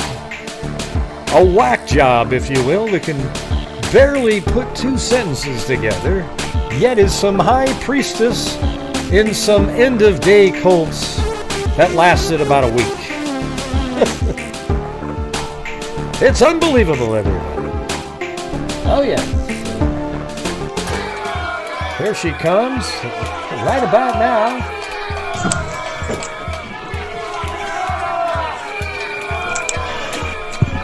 Judge, I believe we have another matter that's being handled by Mr. Rammel, and we may be able to proceed with that while we're waiting to obtain that additional information. Oh, man. She's coming up. Hey, thanks. Oddball. I like that name. It's kind of like a freak, right? I mean, we're all oddballs. A little strange. Some stranger than others. Cindy. Just kidding. Requested. Okay, that's fine then. Let's How go on the dare record you, for this Greg? next issue. Mr. Rammel. Thank you, Judge. Just quickly before this next witness is called, we have had an issue arise with some new information on the next witness that the state intends to call Ms. Pastenes about a possible criminal history. We did I never Thank get you, much. The life's oddball. always at work, but being homesick, not And COVID. Axie it.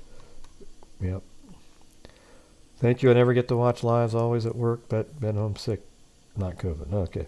Well, good. I'm glad you're sick. How am I supposed to respond to that one? Hey, I'm so glad that you're sick so you can watch the show. not have knowledge of a possible criminal history that would require disclosure under Rule 16. In fact, Judge, we still don't believe that there is a felony on the record that would have required disclosure. But in due diligence, what we did see that there was a 1990s, in a background check, a 1990s criminal conviction in the state of Arizona that was ambiguous to the language. Attached specifically to that potential charge 25 years ago was a note that said set aside judgment. No, Riley, so nothing was flagged, nothing was sent as it wasn't, as it didn't appear to the state. You ever just make nice and polite comments, Liley? I never see them from you. It'd be awesome at one point. Or to agents that there was anything to disclose under Rule 16. As noted to the court earlier, Ms. Pastenes has counsel in town. A member of our team, Ms. Smith, in communication with him, clarified that ambiguous language from Arizona in the 1990s. He provided new information that there was a conviction 25 years ago, that in 2015 it was set aside, or what we would determine as a withheld judgment. Again, Judge, looking at Rule 16, in an abundance of caution, the moment that we learned of it, and I'll draw the court's attention to Rule 16. That thing was too complicated. Your comment there, tarot card person. You just, it's not that Rule complicated. 16B2, a felony conviction that is within the knowledge of the prosecuting attorney. Immediately upon receiving that information yesterday, we made counsel aware of that. Back up there I'm looking at 16. You said B2? I've got 16B3 requires the prosecuting attorney to furnish the defendant a copy of the defendant's prior criminal record, if any. And yes, Your Honor. And so this is a witness. This is not the defendant's criminal record. And so further down in that same section, it talks about felony convictions if known. To that, I'm just going to keep fasting it forward. Rule 609 and 16 here is acting. That should be taken under advisement. So that she's going to take he wants the name of that person to the. All right, Ms. Smith, what do you know about the attorney that may be representing this witness? He is here more as aid and counsel. There is a matter the state brought to the attention of the court about an injunction Ms. Pastenes had to get in Arizona against, and I'm trying to determine if it's still active, and the name of that person. That injunction had to do with a conduct of a blogger or a citizen journalist down in Arizona. And so in large part, he's here for her aid. He was also part of conversations that occurred down in Arizona. There's zero evidence that she's going to take the fifth or anything of the sort, but in an abundance of caution, given that there was a limited use immunity agreement signed 4 years ago that's been disclosed to the defense, the attorney that was a part of that conversation in Arizona is here.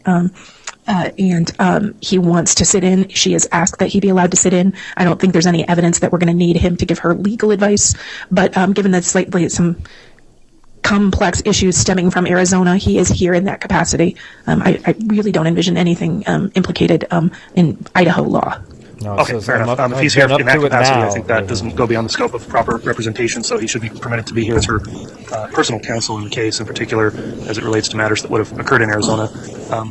There's no, I mean, they should never have given Zulema any immunity for anything, because she doesn't really add tremendous, I mean, she adds a lot of tremendous amount to the craziness, but I don't know. I think the case was strong anyways, and I think she might not have done any physical harming of people either, so it's hard to, it seems like she was part of planning and plotting, you know, having these little, just like Melanie Gibb, with their little prayers to kill the evil spirit inside of the bodies, you know, it's some crazy talk here. Thanks, Cali Gal 3. I think we'd only get into any kind of problems if, for some reason, some sort of specific Idaho legal advice or argument arose in the course. I think they should create a TV show based on this stuff. Chewbacca? You know. Oh, I'll be Chewbacca if you want me to. So turn it around. Have the heroes be the ones that are killing zombies. Oh wait, that already exists. It already exists. Never mind. You know, I got confused. The witness's it must be testimony. COVID brain. Proceed that. I don't think it's an issue. So. No, there's been no suggestion of that at all. Okay. So, are there any other issues or matters we want to put on the record as it relates to this witness testifying before they're called? I think those are the three. Was the prior conversation and the request to use the easel on the record? Okay. That was not on the record. I'll just summarize. There was a request made by the state for some special accommodations for this witness. The defense did not agree, and the court sustains the objection. Yeah, but if you're a co-conspirator, but like a lesser element, just somebody there, Yeah, but you could make a deal with them. You are guilty. Yeah, we all know that. Charles We're just Manson saying. case. Thanks, though. The defense at this time, I'll view the testimony to see how things are going, and if I believe that it is appropriate to have some special accommodation, then I may consider that, but I won't at the commencement of our testimony. Thank you, Judge. Okay. I appreciate it. So with that, then, I think we are at the point where you would call the witness, and what we'll do is take our mid-morning break, as I indicated. So let's, since the jurors have already been out for a few minutes, we'll plan on... No, you see, zombies aren't already dead in this world. Zombies in their world are individuals that had once had a soul. It could have been light or dark, I guess, but it was still the regular original soul of the person. Although I think when they say somebody's a dark spirit, that means they are an evil spirit. So you have a body of, let's say Tylee was this really good person, and when you're sick or injured in some way, you're weak. So your soul doesn't have the same protection then that it normally did.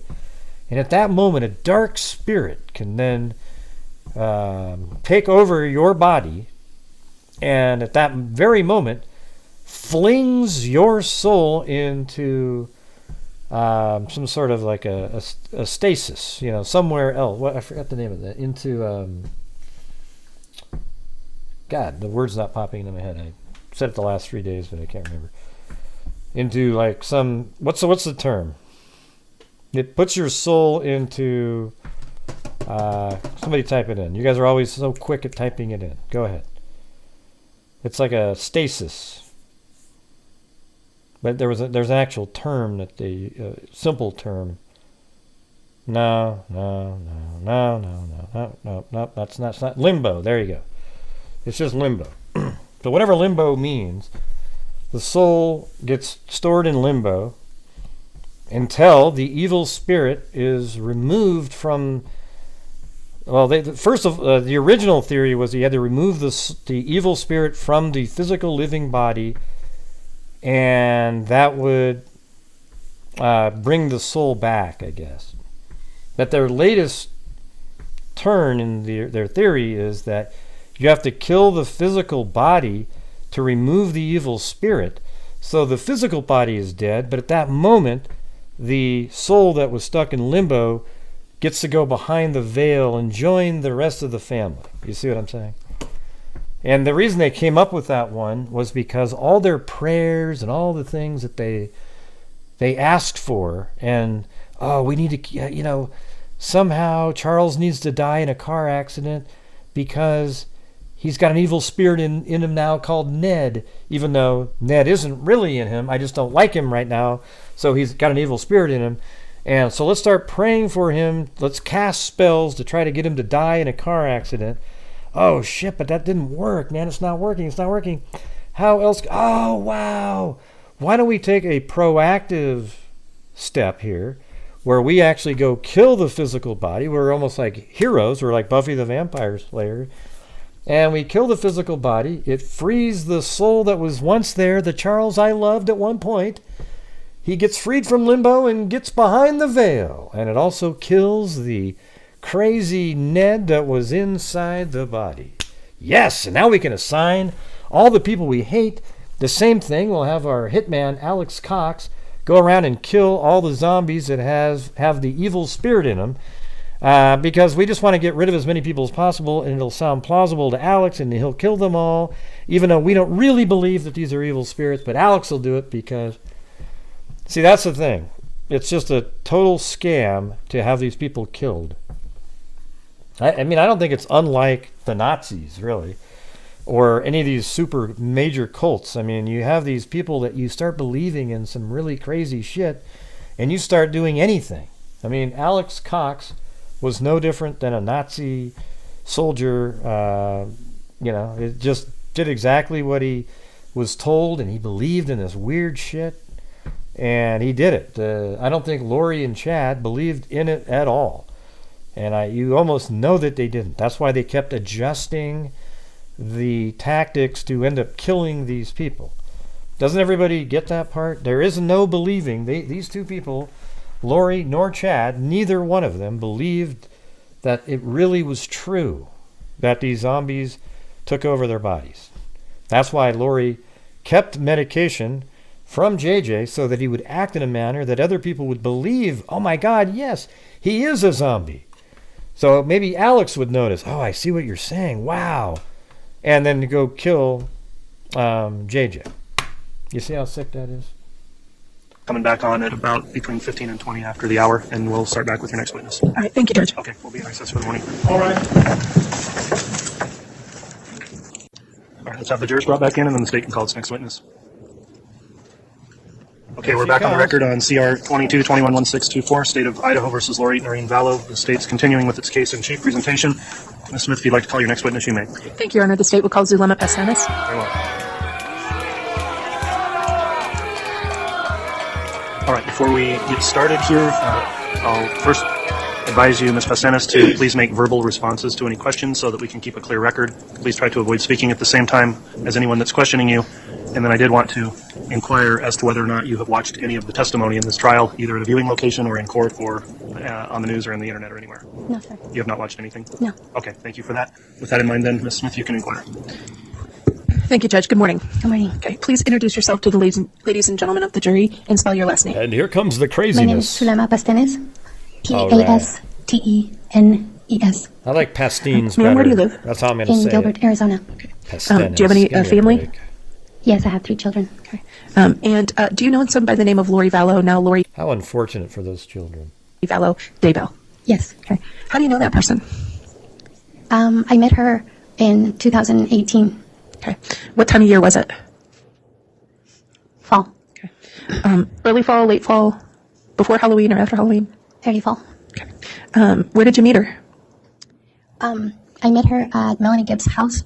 Melanie was having some meetings at her house, and she invited me to come and see Laurie speak at that meeting. Okay. And where was Melanie Gibbs' home at that time? In Gilbert, Arizona, very near my house. How did you know Melanie Gibb? I met her when I moved into the ward where she lived at. Okay. And when you say the ward she lived at, are you talking a ward in the Church of the Latter-day Saints? Yes, it's a boundary, the church boundaries. Okay. And did you begin to attend services in that ward? Correct. Okay. So you went to Ms. Gibbs' house, and did you see the defendant there? Yes. Okay. Tell us about that first meeting. What happened during that first meeting? Laurie was speaking, and during this meeting, she was giving a testimony that she had had visitations of angels, and that she had visitations of the angel Moroni that was giving her instructions, and that she was a personal witness of Jesus Christ. Okay, let me ask you a couple quick questions. Let me ask you something. Is it Moroni or Moroni? I don't know. When you say she was giving testimony of the visitation from angels, and specifically the angel Moroni, what did that mean to you? Moroni. When someone is getting such visitations from a heavenly being, it would mean that this person has a very high spiritual standing, someone who is very righteous, and is just, I guess, spiritually above other people. So during Ms. Vallow's testimony at the group at Ms. Gibbs' home, did you hear anything else? I thought you said something about a witness to Jesus or Jesus Christ. Yes. What does that mean? So that would mean that you actually have a personal conversation, physical conversation with Jesus Christ. Okay. And what significance did that have to you? Bitch, please. That would be the highest spiritual experience that any human being can have. Okay. Did she say anything else at this first meeting at Ms. Gibbs' home? She spoke that there were angels that were putting names in the computer for her to do family work in the temple for them. At this meeting, did you believe her? Yes. Okay. And after the meeting, did you proceed to speak with her again? Yes. How did that happen? I got her phone number, and then after that, we took a trip to St. George to go to a conference together. Okay. So between the time you met at Melanie Gibbs' house and the time you went to, did I hear St. George? Correct. And is St. George in Utah? Yes. Okay. So between those two time periods, did you have any communication with Ms. Vallow? How'd you set up the trip to St. George? Through text and calls. Okay. And during the text and the calls, did you begin a friendship with Ms. Vallow? I think it was an acquaintance at the beginning, and then during the trip to St. George, we drove there and we sat next to each other, and that's when we started talking, and that's where our friendship developed. Okay. And tell us about the conference at St. George. What was that? It was a Preparing a People conference. And what's a Preparing a People conference? It's conferences where they teach you how to be better prepared for anything that may happen, like a disaster, but as well as preparing you for the second coming of Jesus Christ. Okay. And so you went to a Preparing the People conference in St. George, Utah. Correct. Okay. And while you guys were in the car, you guys developed, you became closer and learned a lot about each other. Correct. All right. At the St. George conference in Utah, did you meet anybody you already had known? Yes. Chad Daybell was there. Okay. And how had you known Chad Daybell? There was another Preparing a People conference in Mesa, Arizona in July of 2018, and I had briefly met him there while I purchased a couple of his books. Okay. So then you saw him again at the St. George Preparing a People conference. Correct. All right. And were you aware of whether Ms. Vallow knew Mr. Daybell prior to that St. George conference? As far as I know, she did not know him until then. Okay. So were you present when they met? Yes. Okay. And during that conference, how did the conference proceed for you? I listened to a lot of the speakers. I looked at some of the table presentations, and I spoke to Chad a couple times as well. All right. So was Ms. Vallow with you the entire time after she met Chad Daybell? No, she spent a lot of time at Chad's table. And you were able to observe them together? Yes, they were talking with each other, and when you say talking, how did they seem to interact based on your observations? at first it was just regular talking, and then it was obvious that Laurie was very flirtatious towards him, very giggly, and putting on the moves on him. Did you see any interactions about his books with Ms. Daybell or Ms. Vallow at that point?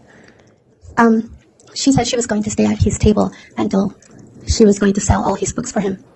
And based on your observations, did she stay at his table a lot? Yes. Okay. How did the conference end?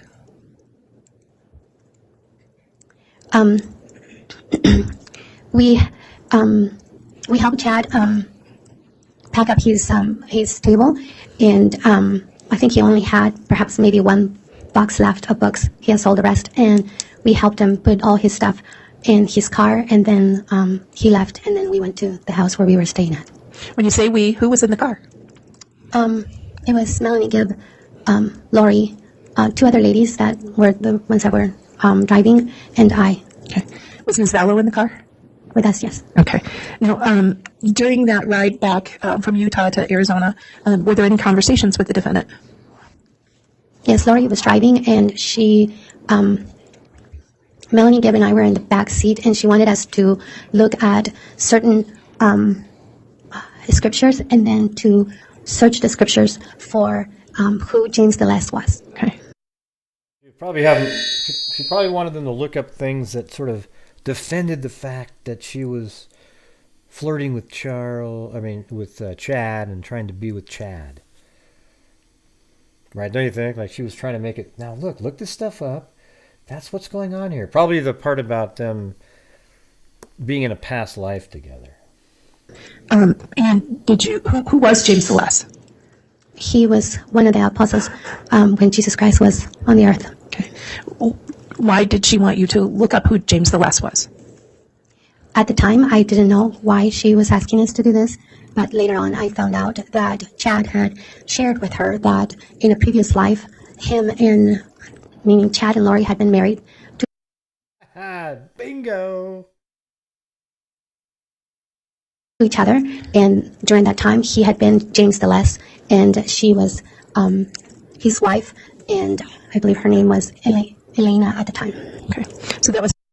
Let me just bring this up again. I brought this up before. Let me ask you something.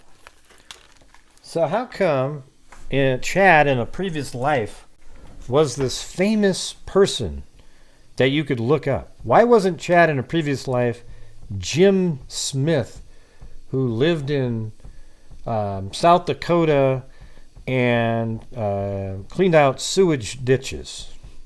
I mean, did you ever wonder about that? I mean, why are they always a famous person? Oh, in my previous life, I was Genghis Khan, for God's sakes.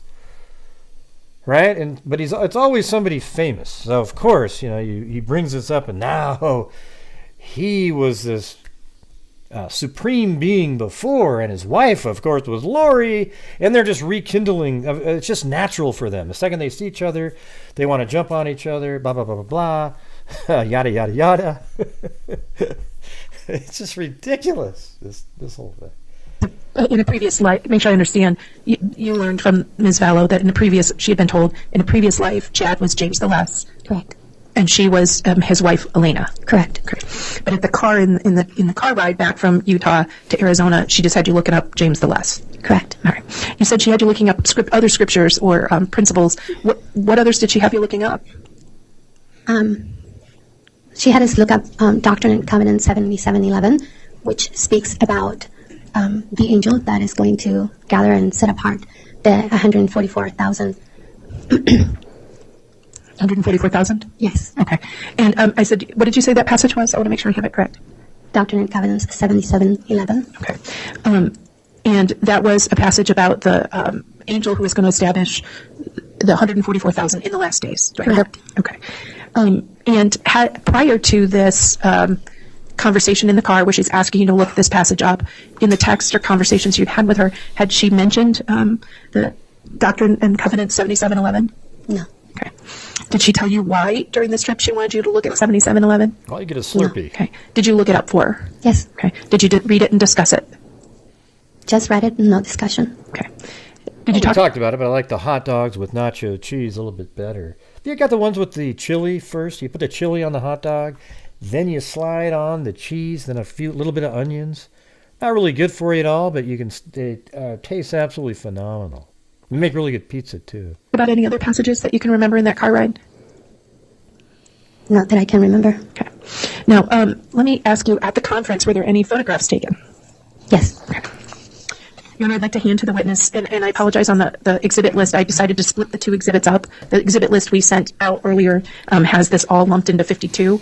We have an updated exhibit list printing for the court, but the exhibit list it states exhibits 53A, 53B, and 53C, copies of which have been given to both counsel and provided to the court. And I apologize. We'll get you an updated exhibit list, Judge. I meant to do that at the break, and it got away from me. Okay. Thank you. And Judge, this may be a good time to bring up the fact that we have asked for an exhibit list, and the court has also inquired about the exhibit list, and we have not yet received it from. I know the court brought that up a couple days ago. I'm sorry, counsel. You don't have an exhibit list from us? You've been given one. Up to. May we approach, Judge? No, well, this is a matter we can take up outside the presence of the jury at the conclusion of court today testimony. Okay, because that's just not true. Okay. Maybe the witness be given those exhibits? Yes. Thank you, Judge. That was awesome. Yeah, like the jury didn't hear her say, because that's just not true. Take a look at each of those, please. Okay. Did you look at each of them? We need to hear you. Yes. Okay. What are States Exhibit 53A, 53B, and 53C as a group? These are pictures that were taken at Preparing a People conferences. Preparing a People! The first two are from the Preparing a People in St. George. And I believe the third one was taken at the Preparing a People in Boise. Okay. Which you attended? Correct. Okay. And do each of those, and there's water available if you need it. Okay. Yeah. All right. Are each of those very inaccurate pictures of people who attended the Preparing a People conference, conferences that you've mentioned? Yes. Okay. And do they reflect individuals that you've testified about today? Yes. Your Honor, I believe it misstates her testimony. She said that she was at a St. George conference, and then she's testifying that these photographs were taken in Boise, which would be a different location. If I may clean it up, Judge? Yeah, Okay. we do need that. Okay. Just for now, which ones are the Preparing a People conference in St. George? Look at the sticker on the back end if you can give us those numbers. 53C and 53A are from St. George. 53B is from Boise. Yes. Let's put aside 53B for a minute, and then we'll talk about 53A and C. Do each of those pictures reflect the people who attended and were with you at the St. George conference of Preparing a People in the fall of 2018? Yes. Okay. You're going to move for the admission. You know what's weird about this trial? When you just think about it and just kind of go, wait a minute. So a judge has to sit here and do a trial on Snow White and the Seven Dwarfs. Like literally like rehash Snow White and the Seven Dwarfs. And go through and go, oh, okay, yeah. It's all just this fantasy land crap, except it led to the death of 4 people. So isn't it just ridiculous? It's funny and interesting too because it's so crazy.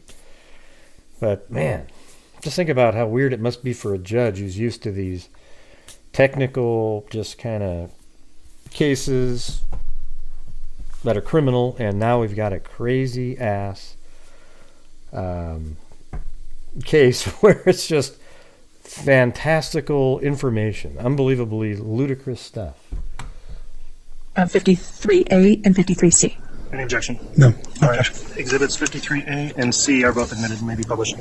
Thank you. Thank you, Your Honor. The witness is getting some water, Judge. Okay. Thank you. Okay. You also have a screen available to you if you want to look at it, and there's one behind you if either one works better. This is State's Exhibit. Let's start with 53C. The scary part is the jury pool possibly could have a whole bunch more Melanie Gibbs in it. And they're the ones that kind of believe sort of a little, like, this stuff kind of makes a little bit of sense, you know? Yeah, well, they overreacted a little bit, but man, this is real. There's dark spirits out there. Who is that? Maybe not an Ed Schneider, but there was an Ed Schneiderman that I met. Who are in those pictures? In the front, it's me. The lady that is holding my hand is an author. I cannot recall her name. To my left is Melanie Gibb, and to Melanie's Gibbs is, I believe her name is Michelle, and she was one of the ladies that was driving to this conference. Okay. So to make sure I understand, you're here with the dark hair. Where my finger is. Okay. And Melanie Gibb was to your left. This lady right here. Yes. Okay. And the lady in the checkered. Yes. Michelle. Michelle. I believe that's her name. Okay. And the lady holding your hand was the author. Correct. Okay. Now let's turn to State's Exhibit 53A. Okay. Kind of small. See if I can zoom in. I don't know if that makes it blurry or not. No, unfortunately. No, I think that's as good as we're going to get it. Okay. Hopefully it's clearer on your screen that it is there. Who is in this Estates Exhibit 53C? On the far right is... Well, thank you, Callie Guthrie, for the commentary fund. I wasn't sure anybody was even listening to what I'm saying, but I appreciate it. Thank you very much. Yeah, people are too into the jokes in the chat instead of my jokes. All right, here we go. I'm standing on the far right. Right next to me is... I apologize, but I believe she just said 53C. I think this is 53A. Oh, I apologize. He's right. Thank you, Counsel. 53A. On the far right, it's me. I'm standing behind Chad Daybell, who's right next to me. That's you? me. Mm-hmm. Who's this? This is Chad Daybell. Melanie Gibb. That's Lori. And I believe her name is Danae, but I'm not very clear on her name. And did you meet her at the conference?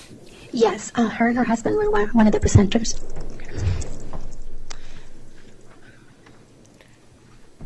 So, after the conference at St. George in the car ride, do you remember anything else the defendant said to you in that car ride back from St. George? I can't hear you. I don't remember. That animation is more realistic. Right. Do you need some water? Yeah, thank you. Yep. Hey, thanks, Robin. Now, when's the next time you saw the defendant, Lori Vallow, after the St. George conference? I think tomorrow will be. I'll try to send in like $1,000 tomorrow to a couple charities on the 15th. All right. Cool. I mean, after the St. George total. conference, there was another Preparing Our People conference in Mesa, Arizona. Okay. And how did you get to the conference in Mesa? I drove by myself. Okay. Once you got to the Preparing Our People conference in Mesa, who did you meet there? Coming in late, but showing some love. Heart. Nothing, Danielle, but we're covering this one. Chad Daybell was there, and he had a table that he had at the previous conferences. At this time, I mean, they sent me like a video of them walking around in that other case that you brought. I just want to continue on this one, though. Okay, I'm not really sure what to do with that one that you just mentioned. Lori had been ghosting me, so I hadn't spoken to her for a while, and oh boy, I went to speak with Chad at his table, and then Lori approached, very sweet, and invited me to come to her house because she was going to have a small gathering after the conference at her house. And did you talk to her anymore at the conference? The one in Mesa? Yes. What else? Should I do an dinger? What did she say? She expressed that she had asked Charles to go somewhere so that she could have people stay at her house for the conference. And did people stay at her house for the conference? Yes. Who stayed at her house for that conference? To your knowledge.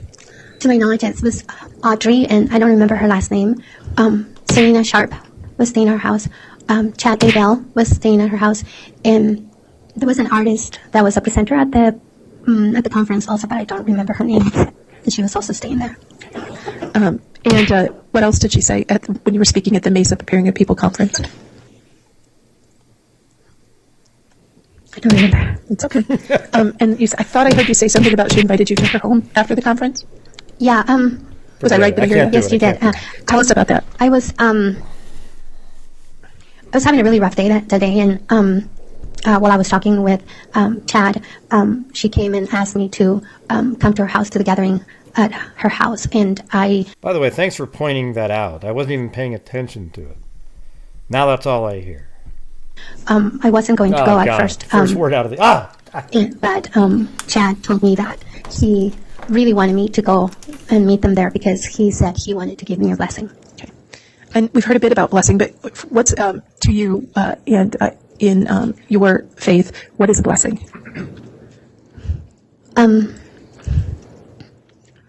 A priesthood blessing means that someone who holds the priesthood in our church is prepared to receive inspiration or certain words or words of comfort or words of encouragement or whatever it may be that person is needing at the time, and convey it to the person through the laying of the hands, and give that person what they need at the time through a blessing. And so at the Mesa Preparing of People conference, Chad Daybell said he would give you a blessing if you went to Lori Vallow's home. Correct. Okay. Did you end up going to Lori Vallow's home? Yes. Okay. When you got to her home after the Mesa Preparing of People conference, who was there that you can remember? So the people that I previously mentioned, Audrey, Serena, Chad Daybell, the artist that was there, and Alex Cox was there as well. Okay. Now, who was Alex Cox? He was Lori's brother, and then he later became my husband. Okay. And prior to this meeting at Lori's home, had you met Alex? No, this is the day I met him. Okay. So what was going on at the home?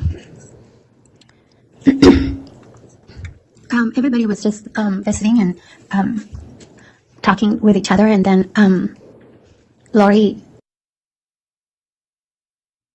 Yeah, I was just wondering how, like, when she did her vows with Alex, what would that sound like? Would you like to marry Alex? Yeah. I think that would be freaking great.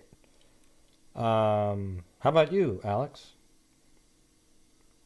Yeah, I think so. That'd be great. What are you doing later? Would you like to go to a hotel and maybe, not really sure, but I'll let you know, okay? Yeah, poor Alex, you know. Now I feel sorry for Alex. Now that I think about it, don't we all feel sorry for Alex? Chad. Oh God! Right out of the gate again. It just to the backyard, and you can't even hit the play button for a little while, and Okay, what did you talk about? I don't remember what we were talking about. I just remember her. She was playing basketball and asked Chad to play basketball with her, and I felt a little awkward. Oh my God, awkward. I felt like a third wheel, because I think the way that I saw it was that Lori was being flirtatious with him, and it made me feel uncomfortable, so I decided to go inside, and Chad said that he was going to go inside with me as well, and Lori made a comment. I mean, we all say right? Of the likes. Why are you scared of me? Not that and much. Then they stayed outside for a little longer. Now, you had said Chad had offered to give you a... Look at that. Jim Lawn said, hey, yama, hey. Yama.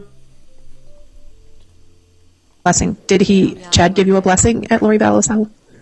Yes, after they came back inside, Lori took me to, excuse me, to a separate part of the house, room, separate. Lori brought Zulema Pastenes, adorned in a white robe, into a room for Chad to bestow blessings upon her. The two-chin wonder. From where everybody else was at, and Chad said he was going to give me a blessing, and he gave me a blessing that night. Okay. Do you remember what the blessing entailed? Yes, he said that I was a very special person, that I was a very special being, and that I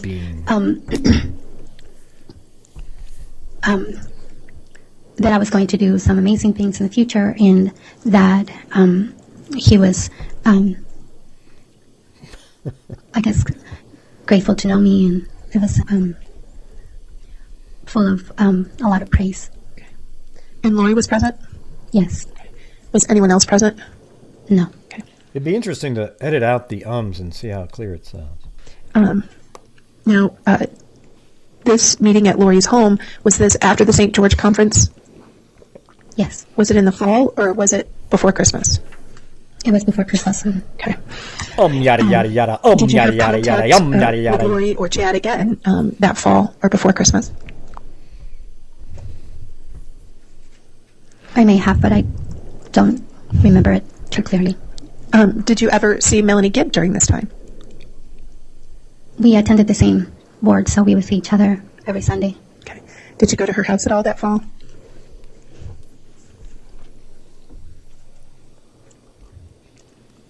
It's possible because we were good friends, so we used to visit each other a lot. Okay. Did you attend, was there a meeting of Chad and Lori and you at Melanie Gibb's home? Yes. Can you tell us about that? Chad had come down to do a podcast with Lori and Melanie Gibb. They had started a podcast, and he came to be one of the guests at their podcast. And while you were there, did you talk to Chad and Lori? Yes. Chad invited me Wow. to... He wanted us to go to lunch. He said he had some information to How do you get 6 words out of your mouth with 3 ums? That's tough. That's tough.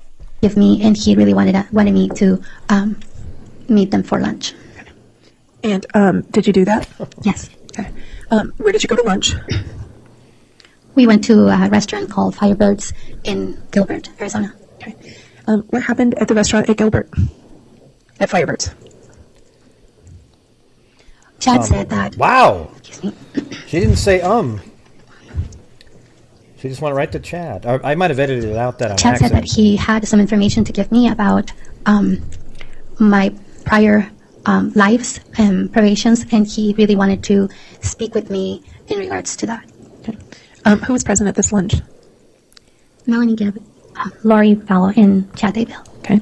So what did he tell you about at Silent the H. lunch at Firebirds? We Yeah, what was that one up there? I had an hamburger. It's just an umburger, right? Because the H is silent, remember?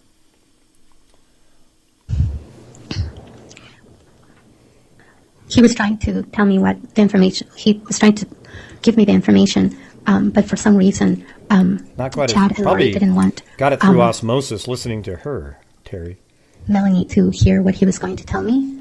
So he just told me what kind of information he was going to give me, and then he called me to tell me what my prior lives had been. Oh, yeah, listen to And in this. this conversation, he told me that there was a way that he rated people, whether they were light or dark, and so he gave me a rating of...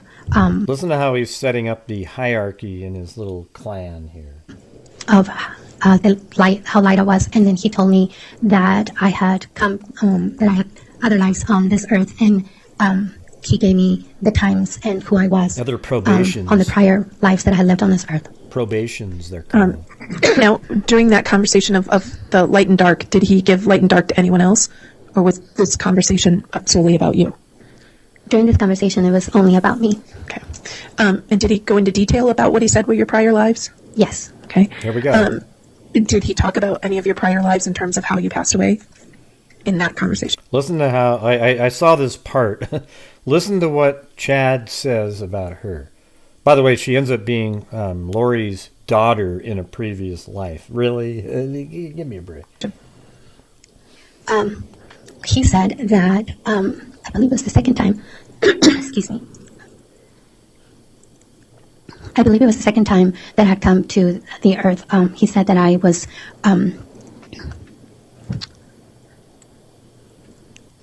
give me a moment. My thought. Oh, this is just so devastating. I can barely say it. It's just got really. It's bullshit, Zulema. Okay. Jumbled.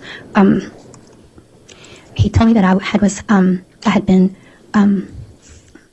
Lori's daughter, and during that probation or during that time during that life that I had been Yeah, we talked about that the other day. Yeah. killed at a very young age, at age 14, that I had been raped, and then that my body had been dismembered. I mean, that just shows you how sick Chad is, right? He probably did that in the backyard to Tylee. I mean, look at that. He tells Zulema that when she was Lori's child in another life, she was sexually assaulted and dismembered. I mean, how ridiculous. By the Mennonites, and I was killed at the same time Mennonites. that Wow. Lori was when she was my mother during that life. Wow, it's brutal. And was Melanie Gibb there when you were told this? No. Okay. Had she left the lunch, or was this at Firebird? I'm sorry. During the lunch at Firebirds, he told me what he wanted to tell me, but then during a phone call was when he gave me the details. Okay, and that phone call followed up on the lunch after Firebirds? Thanks. Okay. Was there anything else discussed at that lunch at Firebirds? Not that I can remember. Okay. When was the next time that you can remember that you Thanks, music maker. had contact with Lori Vallow? Let's see how it pronounces it. Thanks, Gray. It had been a little while since I had spoken to her. I had sent her some text, and she wasn't answering me again, so I hadn't talked to her for a while, and then she invited me to meet her for lunch. Okay. Where did you go to lunch? At the same restaurant, Firebirds in Gilbert. Okay. What happened at the lunch at Firebirds at Firebirds in Gilbert, Arizona? Like, no way. All right, you know what I'm gonna do? I'm gonna do a. Hold on a second.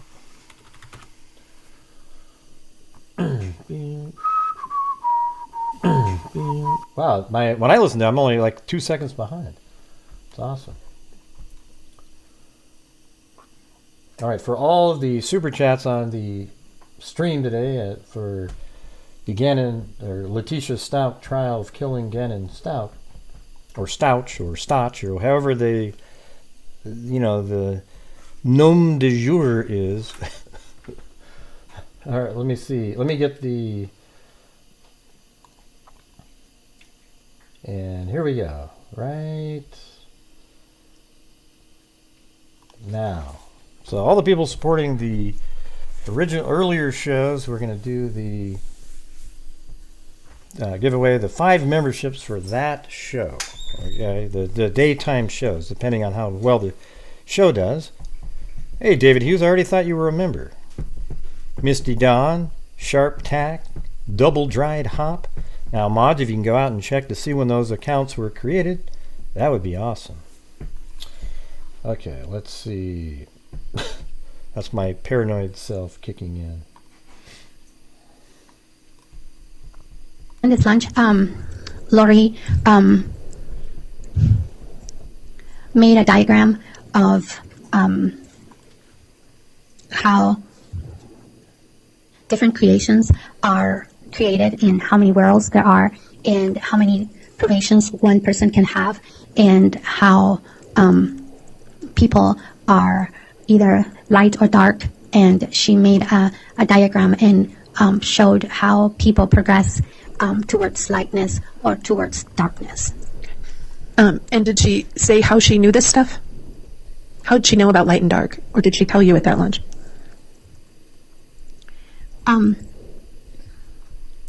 Hey, Misty Dawn. All right. I don't believe that she said how she was finding this information. I guess just assumed that it was coming from Chad, since he was the one that had given me my rating, or I don't even know what to call it. The light and dark rating. Rating of light or dark. Is it kind of like a scale? Yeah, like a scale, yes. Okay. And he had previously given you a rating on the light scale or on the dark scale? Correct. Okay. Yeah, like Ada was saying, we used to have that on our channel, as a matter of fact. You'd be alternate back from light and dark as you moved up through the the membership levels. I think you ended up at a 4.6 dark light at some point. And then you were hearing similar things at Or this no, it was a translated being, is what it is. lunch with Lori. Correct. Who was at the lunch? It was Lori, Vallow, Melanie, Gibb, and I. Okay. And forgive me, did she put you on the light scale or the dark scale? I don't remember. And the light scale. Okay. And were there sort of levels of light or levels in dark on each scale? Yes. Okay. What was your level, if you remember? Were you high or low? 4.2 or something like that. Okay. I think there was, 4.2. Was that a high number or a low number? it was fairly high. Okay. Did she tell you where she was on the scale? Yes, I believe that she said she was at 4.3. Oh, so Lori was a 4.3 and Zulema was a 4.2 light spirit. Unbelievable. How isn't that amazing? I mean, is there any chance that Zulema could have been a 4.3 and Lori a 4.2? And the answer is no, because the established hierarchy was going to be Chad and Lori as a king and queen of this cult. And then it was going to be people like Zulema just below. In fact, Zulema was once Lori's daughter, for God's sakes. Okay. And so during this lunch at Firebirds, did she talk about anything, any other ideas involving light or dark or spirits? During this lunch, she said that Charles Vallow, her husband, had been possessed by a dark spirit or demon. And was she able to identify for you the name of that demon or dark spirit? Yes, we are the cult of actually making a difference, true crime. We are the freaks. Okay? The cult of logic and common sense. I know. Yes, I believe that she named him Garrett. And did she talk anything about... It would be funny if you snipped off ums and bounced it again, Murdoch's like 5 in a row. Well, I don't know if that would work. Helping Charles at all with this situation? She expressed how different he was. He was acting different. He was more organized than he was before. That he was a completely different person. That he even looked like he was shorter than he was before. Oh my God. That this evil spirit had been... Okay. See, once they started talking about how Alex looks shorter, so therefore he's a evil spirit, how is that possible? When it's literally the same body, it's really just the spirit. How does the spirit translate into being shorter? See how stupid this is? Like she was probably like, oops, I shouldn't have said he looked short. I already said it, so you got to believe that part. How would a body be shorter with an evil spirit inside of it? Did the spirit itself have a hunchback and somehow that translated into the bones of the physical body? We'll just never know. Following him for a couple of years so that he could learn everything about him, and now had possessed him. Now, was this near the time that you had, before Christmas or after Christmas? After Christmas. Okay. Was it winter out or spring out? I believe this was around February. Of 2019 now? 2019. Okay. And why do you think it was February of 2019? If I remember correctly, that's what, there was a receipt from that lunch, and I kept the receipt because that's where Lori had made the diagram, and I had taken it home with me, and if I'm not mistaken, that's what the date on that receipt says. Okay. So, and we'll get the copies of the receipt in a little bit. Let's get through testimony and then we'll do evidence, okay? As usual. Because you took that receipt and turned it over to law enforcement? Correct. Okay. So, February of 2019. You're too literal, it's at that Ray. lunch, and she's talking to you about light and dark. Is that right? Yes. She's talking to you about the demon in Charles. Yes. Prior to this time, had she talked to you about any concerns or problems she had with Charles or in her marriage? When we were at the Preparing of People in St. George, she had expressed that. What it probably means, Christy, is you have to show up to the actual show from time to time, and when you're in the chat, you realize, oh my God, I'm green. But if you don't show up for another month or two, you might not have ever known that you were a channel member.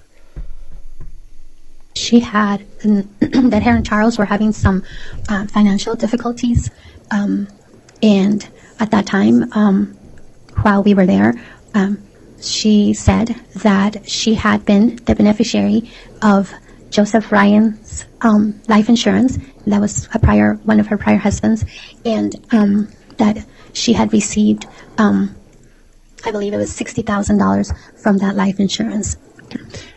Mr. Ryan, was he the father of Tylee? Correct. Okay. Your Honor, I think we're getting into impermissible testimony regarding 404B. I think we talked about that. I'm not going there, Judge.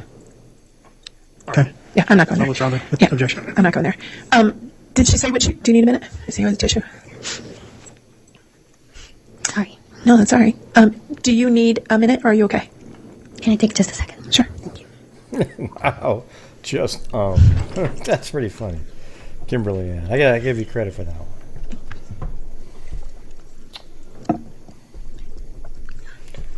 Wow. Just, Okay. Thank you. Thank you. Or maybe it's, just, There you go. But I liked yours better because it was just... Ms. Vallow was talking about money problems, and that she'd come into some money to help with those problems. Correct. Okay. And so she had mentioned this before, the money problems. Did she mention any of... Yeah, she's pretending. I don't even care if she's crying. I have zero sympathy for any of these people, nor do I believe they're sincere in their crying and their, fake. It's just complete fake people. These people are absolute morons. Their financial concerns prior to that lunch you had in February? Had she talked about it at all?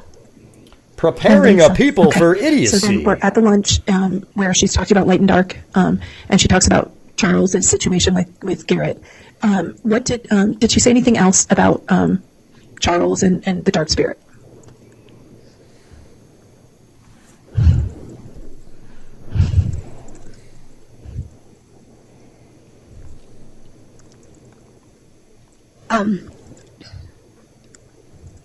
She said that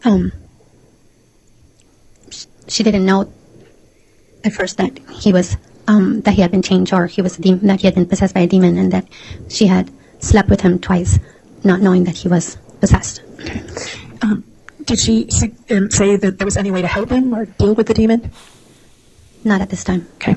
Did she ever talk to you about a way to help or deal with the demon? Yes. What did she say? I'm sorry, when did she say it? Let's do it that way. When did she say that? Towards the end of March, Laurie said that she wanted a group of us girls to meet and get together because she had some things to show us and teach us, and we had a meeting at my house. I believe it was late March because it was right before general conference for the church. Okay. And typically when is general conference for the LDS church? The first weekend of April. Okay. And so the meeting get together at your home was right before general conference in March? Correct. Okay. So who was at your house? It was Nicole, Christina, Serena, Melanie Gibb, and I. Was Lori there? Yes. Okay. Sorry. No, I'm just asking. So when people got to your house, what happened when people got to your home?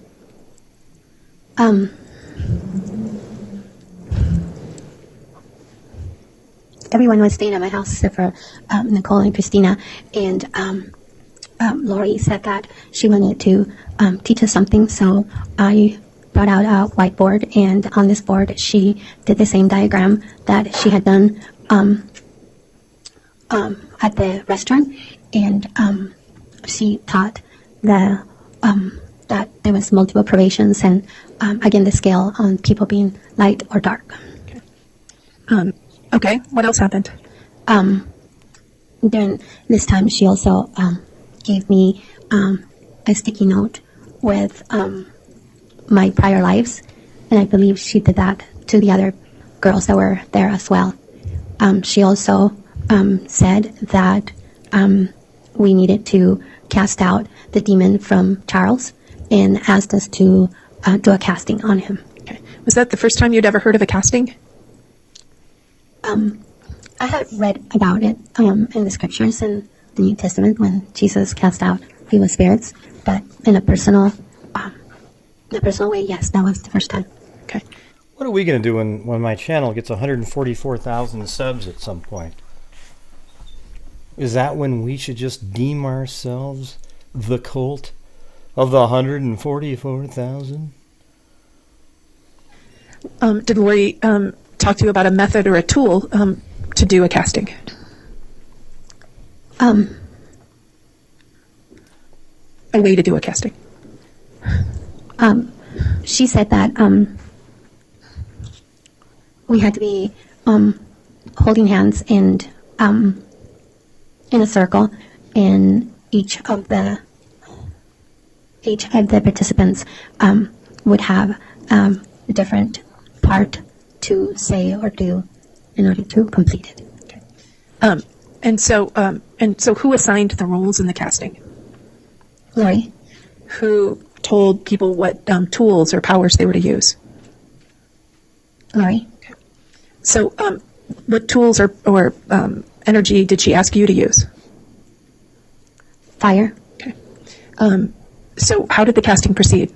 How did it happen? Each person would say their part, and then she would finish it by doing a sealing of the casting. Okay. Yeah, so here, look right here, it has the people listed on here. Barry Cox, 3 light. Janice Cox, 3 light. Stacy was a 3 light on Earth, but she graduated a 4.1 after she died. Alex Cox, a 2 light. So they even have Alex. Poor Alex, their hitman, is kind of lower on the list there. And then Adam, 3L. Then Laura was 3L. And then Lori was 4.3 light. Wow. Her first husband is 2 light. Second husband is a 2 dark.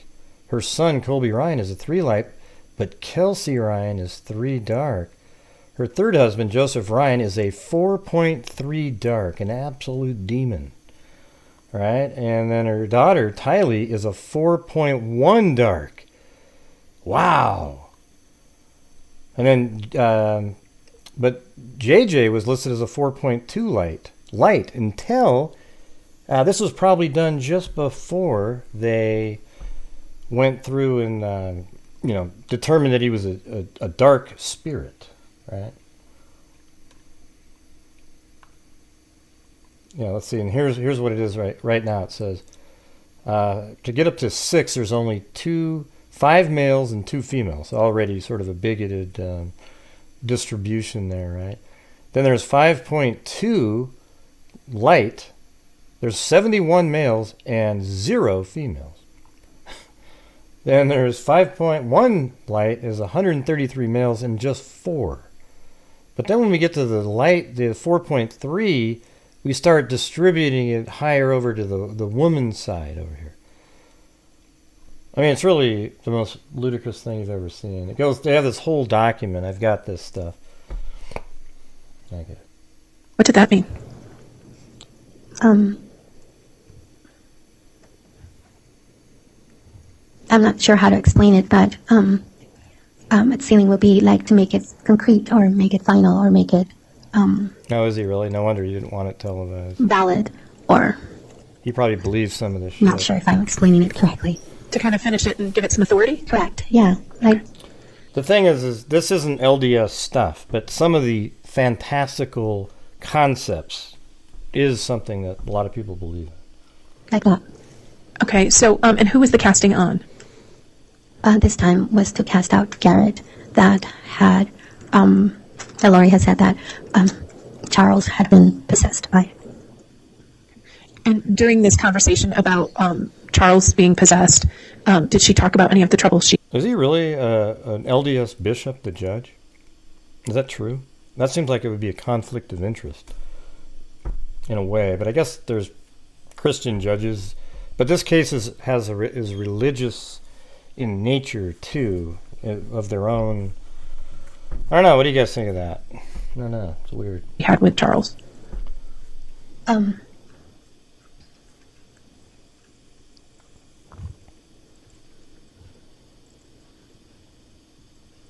believe that it was, I want to go back to the luncheon that we had with Melanie Given and Lori at Firebirds, because I believe that that's when she explained that. It really just kind of comes down to the jury, not the judge, though, in this case. He's made some weird decisions, though. Sorry, my memory is a little fuzzy at times. It's been so long. She had explained that they had been arguing, and that by March they had separated because for that meeting she was coming from Hawaii, and my name isn't Gary. She had related it's that not Larry or she had Gary taken or Jerry his or Barry. pickup away from him, and his keys away from him, and all of his stuff away from him. Did she say why she took all those things away from Charles? Thanks, Because they were separated, but she took all these things from him. Did she say why? I believe this was during when they're in the process of them separating. I asked why not just leave him? Why take all his stuff and go through all this trouble of taking keys and clothes and cars? And she said she was being instructed to do this. And so she had shared this situation with Charles and the separation with you. And was that before the casting or during the casting on Charles? Before. Okay. And so then going into the casting, this. You know what? I think this is how it went. Like, Charles is probably this really nice, mellow dude. But an alpha male type guy, but a good guy. Like a soldier that's, comes back. He's a great dad, and everybody loves him and everything. But it feels like they wanted to make him look like an evil spirit. So Chad instructed Lori to start doing things that would make him enraged and angry, so that at some point Alex could see that and go, wow, he really is a demon. I mean, like Alex, I think, is so stupid and wanted to belong somewhere that he literally is one of the cult members that believe the stuff. I think Alex is the only person in that, no, that's not the only one. Lori and Chad don't believe anything that they're selling, but I think Zulema, Melanie, and Alex all believe in the shit that they're being sold. And Alex needed to be able to see that Charles wasn't the same guy that he once knew. And therefore, Lori started doing all these things, even taking the keys on the date that Charles went over on July 11, 2019, to go pick up his son, JJ. She took his keys and his phone and, was doing all this weird stuff to get him enraged. And then a bat, I think Tylee may have brought a bat into the scene. And then Alex felt like, oh, wow, we've got all the pieces here, and just shot him. But he did it because, Lori told him, and he believed in that stuff. I think that's the truth. I think Alex actually believed this stuff. It's weird, but he's the only the person that acted out that I think believed in it.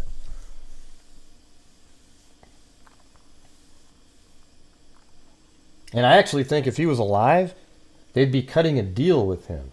Information had been given to you and maybe others in the group. I know Melanie knew that information, and thank you, Ashley, Hansen, and Caligal 3.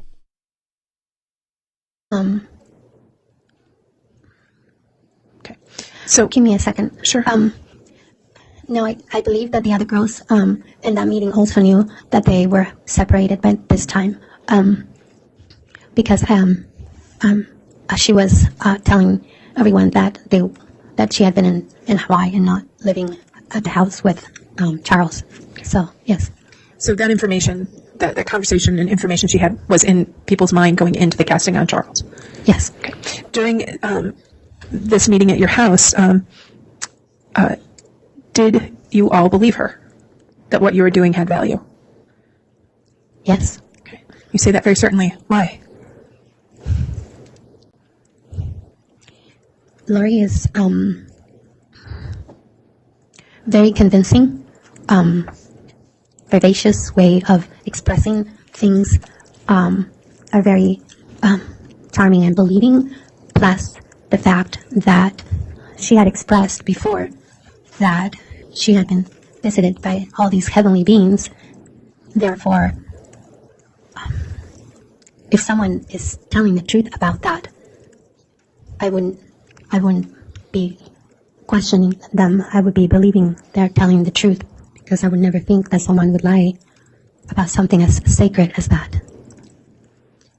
Were there pictures taken that night at your home? Yes. Okay. I'd like to show have the bailiff show provide the witness State's Exhibit 52A and 52B. And on a housekeeping matter, Ms. Smith, on the prior set of 3 photos, I think 2 of the 3 were admitted and not the 3rd. Is that correct? Correct. We'll circle back on that, Judge. Okay, thank you. Yep. Okay. Do you recognize 52A and 52B? Yes. Okay. Yes. What are 52A and 52B? 52A is a picture. This is in my house in Gilbert, Arizona, and in this picture on the right side is me in the middle. We'll have you describe it again in a minute. Can you just, the pictures taken at your house that night? Yes. Okay. And do they reflect some of the people who were there at your house? Yes. Move for the admission of States 52A and B. Any objection? No objection. All right. State's Exhibits 52A and B have both been admitted and can be published. Thank you.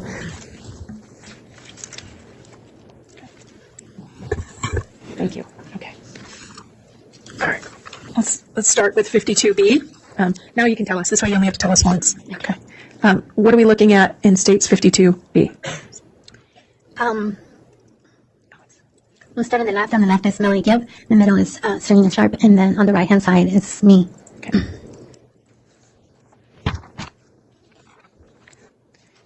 And what are we looking at States 52A?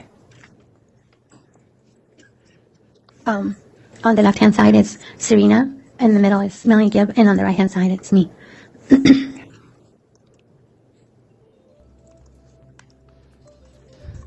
Is this the first time that you had done a casting or participated in anything like that? Yes. Okay. Did the conversation about casting come up again? Yes. Okay. Was there another casting done? Yes. Okay. When was that, or where was that, if that's easier? It was also at my house. Okay. How soon after the first effort in March was there another casting? Here's one issue I could see with having somebody that's high up in a church as a judge.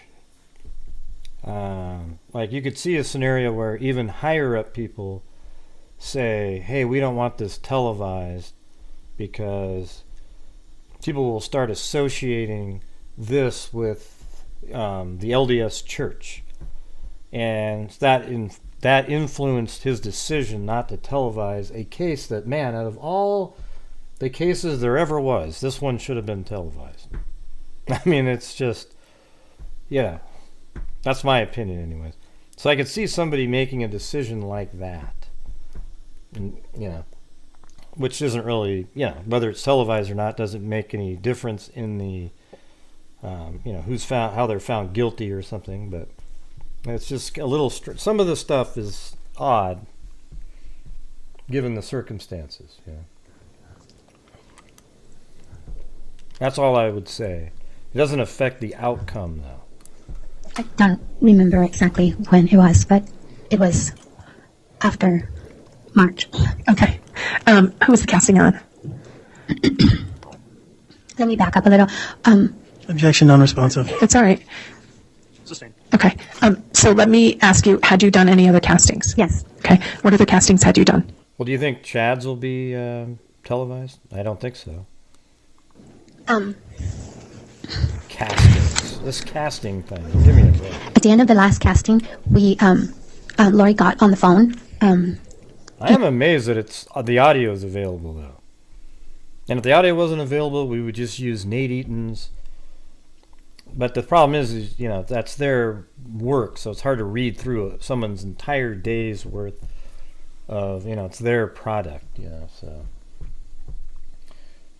But what else would you do? I mean, it's pretty amazing that this is available. I had to contact the Ada County Courthouse and set up a system. I have my own folder. I have to pay them $5 every single day for the show. And I have a folder. They just sent me my first invoice. It's every Friday they send it to. And then I got the next one. So at least I'm getting it, and it's legitimately gotten. I'm not stealing or taking it from anybody else. I'm doing it.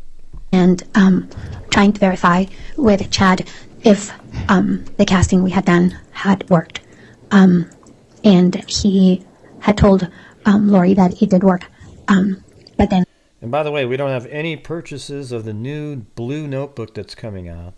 So if you want to pre-order one, you send $25 to PayPal. You get the stress ball, the blue notebook, and a pen.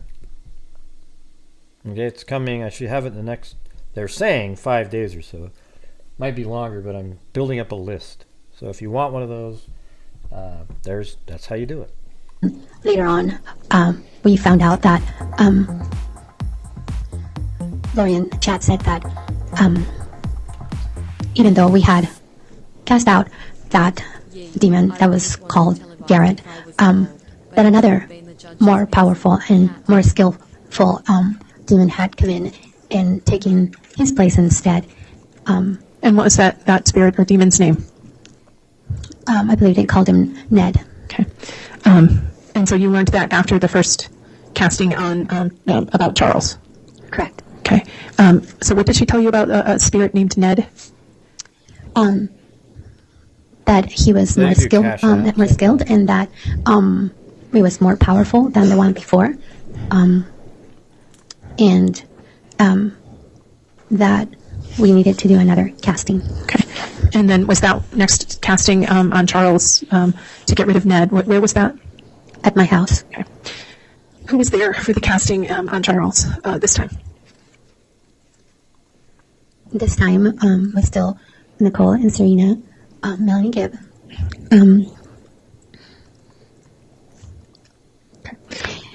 Alex was there also. He had been invited. At first, they had Lori and Chad had said that Alex was a first creation or first time on the earth, which would mean that they were less spiritually experienced or savvy, and that we couldn't talk much about certain things in front of him because he wouldn't understand it or he wouldn't know them. But by this meeting, they had changed their rating on him, and by this time they said that Alex had been in prior creations and that he had been exalted in other creations, so he had already been proven, and that... You mean other probations, not other creations. Man, I know it better than she does. So here's what it looks like right there, you guys. I mean, you gotta admit, that's pretty sweet. There it is, blue. It says GHI right down there in the corner. But it's all blue, man. There he is, the blue notebook with... I'll put a different pen in here that says Freaks on it. Okay? So there it is. That's what it's supposed to look like. We'll see when they get here. I'm pretty sure it'll look the same, but you never know. All right. Awesome.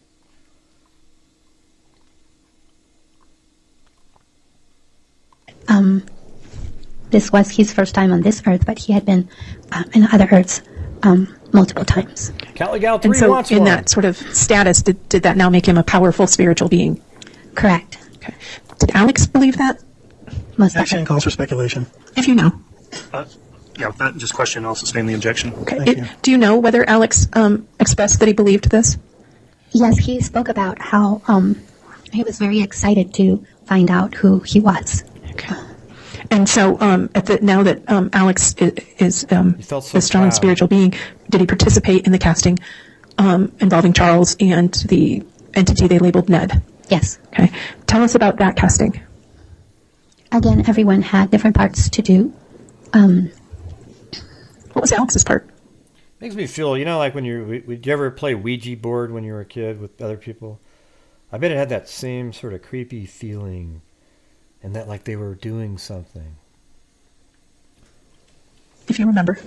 I believe that Alex was the warrior in that casting. Yeah, I never played. So he would have done something. I don't exactly remember what it was. Okay. But who assigned the roles in this casting on Charles of Cool Mills Diner. That night at your home? Lori. Okay. And were you given information by Lori that the casting to remove Ned worked or not? Again, she got on the phone with Chad and asked if he had worked. She was very. By the way, do you guys want to hear the speed of the? Let me just show you what this would have. I haven't even tried yet, but let's see what this would have sounded like. Hold on a second. I think it's right here. Hold on. Let's try it. Everybody was just visiting and talking with each other, and then Lori, Chad, and I went outside to the backyard. I mean, it sounds sort of similar, but it's way slower. That's the thing. Confident that this time was going to work because she had told us that we had to fast. She said that in the scriptures when the apostles could not cast out a demon or evil spirit, that in the scriptures he said that Jesus had told them that there are certain spirits that can only be cast out by prayer and fasting. So she had told us to fast, so we all fasted, and she told us that we couldn't eat until after we had done the casting. And so she was confident that it was going to work because of the pre-work that we had done. So she told us again that it had worked. And was Alex there when she told you it worked? I believe so. Okay. Now, if somebody is possessed by a demon, are those people dangerous? They're considered to be dark and to bring only bad things to happen. Yeah. So yes, would be dangerous. And if you know, did Alex believe this? Alex believed it more than anybody else there.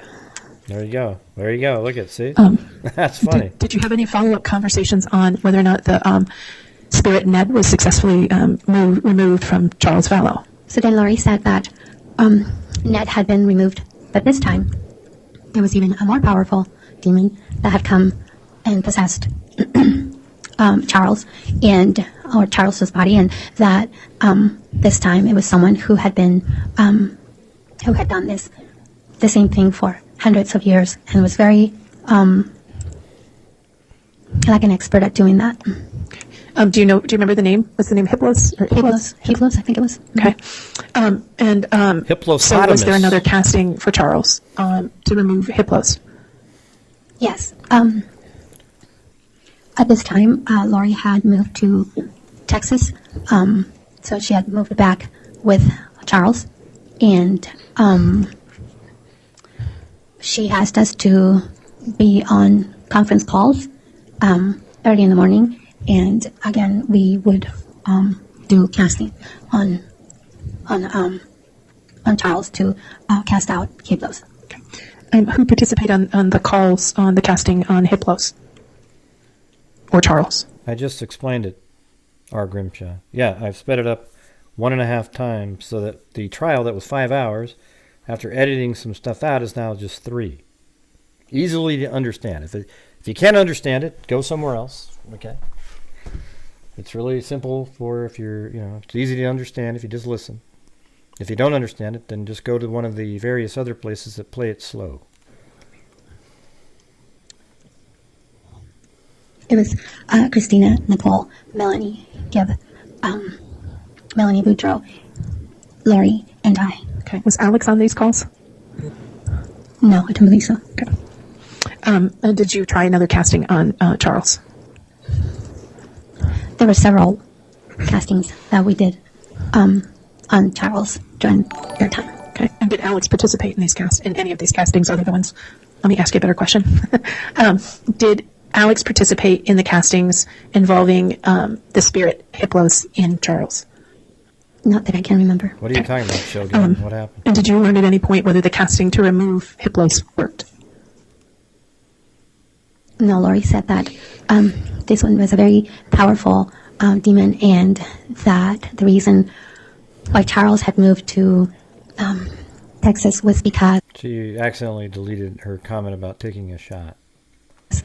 there were doctors there that helped these kind of people who possess other people's bodies to stay alive, and helps them to keep the body alive and going. To your knowledge, was Alex aware of this issue with Charles being possessed by an exceptionally strong spirit? Yes, he knew. Okay. Did Lori say why she was stayed with Charles when he was possessed with a bad spirit? Demonic. Not dynamic. Demonic. She said she had, I asked her why she would move back to Texas with him after all the problems they had had, and she said that. All right, you guys, we're not even at a notebook level tonight, so if you'd like to help support the channel on the last, well, we've got another hour and 20 minutes to go, okay? So hopefully we can get there. She needed to be with Charles in Texas for a little while to get her finances straight. And to your knowledge, was Alex aware that Lori needed to get her finances straight? I don't know. Okay. And during this effort to cast out... Well, that's because they didn't really, it was just, Alex just needed to know who the zombies were, and he was going to go take care of it. Hiplos, and deal with Charles. Did there come a time that Charles passed away? Yes. Okay, do you know when that was? It was July 11th of 2019. Okay. I got to ask, how do you remember that date? Lori always said that she had a connection with the 7-Eleven, the number 7-Eleven. She would mention that number all the time, as if it was some kind of, she had some kind of spiritual connection with the number 7-Eleven. And when she told me what had happened, she said that it was 7-Eleven, therefore it had been all orchestrated by God, and she felt that because it was 7-Eleven and it was her numbers, that Charles or Hiplos had been delivered to them, to him, to her and Alex. Okay. So when you say she told you about what happened, are you saying she told you about what she said happened to Charles Vallow? Correct. What did she say happened to Charles Vallow on July 11th? She said that Charles had rented a house in Gilbert. I think it's Chandler, but it was a house for her and the kids. And they had moved into this house, and he had come from out of town to pick up JJ that morning to take him to school, I believe. And while he was putting JJ in the car, Lori took his phone, and he came back to get the phone, and she didn't want to give him the phone, so they started arguing about the phone, and Alex was there, and he got involved in the fight, and they started fighting. Alex said that he was trying to protect his sister, and then Tylee came into the middle of this fight with a baseball bat and telling Charles to leave, and that Charles had taken the bat away from Tylee, and Charles had hit Alex on the back of the head with the bat, and Charles and Alex wrestled around fighting, and at one point Alex got his gun and he shot Charles, and that's how he died. So did she say what happened after that? She said they had called the police, and the police had interrogated them, and they had deemed it to be in self-defense. Did you talk to her after this, after she told you about what had happened to Charles, what she said had happened to Charles? Did she talk to you again about what was going to happen next? Lori said that there were certain things that needed to happen before the second coming could happen, and there were certain things that she was instructed that she needed to do in order to usher the second coming, and one of them was that she needed to cleanse the earth from evil spirits. So every time that something would happen will be something like another step ushering the second coming. So was Charles's death, what she told you, part of the steps towards the second coming? Yes. Okay. And if you know, did Alex believe this?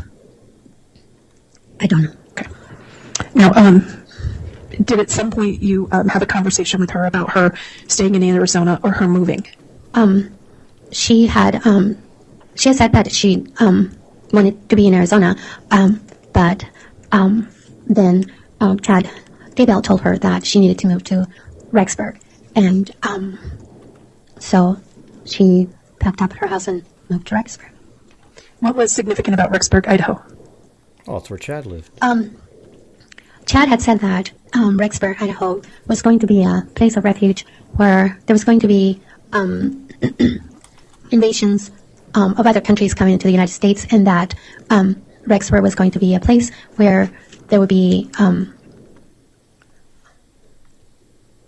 soldiers and warriors that would be defending that area, and that area had been prepared by the church to accommodate people to come towards that area to be as a place of safety. And so did Lori move to Rexburg? Yes. All right. Good afternoon. Good afternoon. Okay. Now, I think we were talking about the time in the summer of 2019 after Charles Vallow died. So right there's a long break for lunch and everything, and then I deleted all of that, so now they're just coming back. That Lori Vallow moved to Rexburg. Correct. Okay. How did you learn that Lori Vallow was going to move to Rexburg? She told me that she was moving. Okay. And I believe you've told us that she told you why. Do you remember talking about why she moved to Rexburg? She said that that their part of her mission was for her to be there. Okay. And so who moved to Rexburg with Lori Vallow? Alex. Okay. Where were Lori Vallow's children? With her. Okay. And did Alex and Lori end up living in the same apartment complex? Yes. Okay. Did you ever have do you know how Ms. Vallow was going to pay for things in Rexburg? How she was going to finance? Is she learning the okay after every sentence from the other attorney? Man, it's starting to bug me there too. I'm getting, you guys have got me focusing on the ums, and now it's the okays, and oh boy. It's things. When I asked her how she was going to finance, how she was going to thank you up there. live, since she didn't have a job, she told me that she was receiving Social Security from Tylee, from her dad passing away before the age of 18. JJ was receiving Social Security from his dad dying, and since she had been married for over 10 years to Charles, then she will also receive Social Security. And she said that it was something close to $6,000 a month, and she didn't need to work. Thanks, three boys. And so did she in fact move, and did Alex move to Rexburg? Yes. Did you go visit them in September of 2019? I did. Okay. Where did you go stay? I stayed in Alex's apartment. Okay. And was Alex living with Lori, or was Alex living on his own? Alex had his own apartment. Okay. So you stayed at Alex's apartment. Where did Lori stay? Lori was in her apartment. Okay. When you visited, did you see Tylee at all? No. Did you ask where Tylee was? Yes. And what did Lori tell you about where Tylee was? She said she had to be free. When she said who is she? Tylee. Okay. And who said this to you? Was that what Lori said, that Tylee had to be free? Correct. Okay. Did she say where she was staying, where Tylee was actually staying? When I tried to ask her what she meant by that, she lifted her hand and put it up to my face and said, "Don't ask." Oh, jeez. Just the arrogance there. I wanted to say thanks to, let's see, Cash App from Robin there. And then also there were Amy and also just a friend on PayPal for the notebook. Yeah, 3 notebooks. Awesome, you guys. Very cool. All right, here we go. Now, when you were there, after she talked, did you ask about JJ as well after she talked about Tylee like that? JJ was there. Okay. What was JJ doing? He was playing outside with his neighbor friends. All right. And did Lori say anything about how JJ was handling being in Rexburg? She said that he had some toiletry issues since they had moved. Okay. Did she say anything about JJ being attacked by demons? She said that she started saying that before they moved to Rexburg. Okay, so she had told you prior to the move to Rexburg that JJ too was being attacked by demons. Correct. Okay. What did she say about whether Tylee was being attacked by demons or evil spirits? Right before she moved to Rexburg, she said that Tylee had been possessed by evil spirit or demon, and she called it Hillary. Okay. Do you remember how many times she's talked about Tylee being possessed by the spirit Hillary or the demon Hillary? Up to 3 times. Okay, more than once. Correct. Okay. What about JJ, but him being attacked by demons? Did she say this once or more than once? More than once. Okay. How many times? It was a few times. Okay. Do you know whether JJ ever had a comfort dog or service dog? Yes. Okay, what was that service dog's name? I believe it was Bailey, or something like that. Did she ever talk about any issues with Bailey? Yes, she said that that there were evil spirits attacking JJ, and they were going into the dog Bailey because it was easier to possess the dog. Okay, and so did she give away or get rid of Bailey? Yes, she did. Was that before moving to Rexburg? Yes. After Charles died? Correct. And then did she? And then once they were in Rexburg, did she repeat any concerns about Tylee being possessed by Hillary, the demon Hillary or the spirit Hillary? No, Tylee was not there when I went there. Okay. Did she say anything about JJ being attacked by demons when you were in Rexburg visiting? Not that I recall. Okay. What was JJ doing when you saw him in Rexburg? He was playing outside with his toys and with his friends from the neighbors, the neighborhood kids, and then he came inside and asked for a popsicle, and then he went back outside, and then he came back inside to ask for a snack, and then he went back outside, and then I guess it was around 7 o'clock, and Lori brought him inside and started getting him ready for bed. Okay. And while you were there, was Melanie Gibb there? No. Okay. And did Lori say anything about how it was caring for JJ now that Charles was gone? She said she had hired I don't know whether it was a babysitter or a nanny that was helping her take care of him when she needed, and she also said that she had a bad subscription to one of those bounce places so that he could she could take him there to be entertained. Okay. So did she and then how did you see Chad at all while you were in Rexburg? Yes. Okay. Tell us about that. How did that happen? Let's start that way. How was it you were able to see Chad? Because at this time, Chad's wife, Tammy, was still alive, correct? Correct. And he was still living with Tammy, even though Lori's now in Rexburg, right? Yes, he asked me to lie for him and to send a text to him saying that I was speaking at a conference or at a presentation, and that I wanted him to come and see me speak. Okay. And did you send that text? I did. Why did he have you do that? And you said lie for him. Why did he ask you to do that? So that he could have an excuse to his wife to come over. To Lori's? Correct, to come over to Lori's apartment. Okay. And did you do that? Yes. Okay. Did Chad come over? Yes. Okay. Did you talk to Chad at all during this time? We did. Mm-hmm. Okay. Was Lori there as well? Yes. Tell us about that conversation with Lori and Chad. Lori and Chad were very aggressively trying to convince me to move to Rexburg. And we talked a lot about him saying that I needed to move to Rexburg. Why did they want you to move to Rexburg?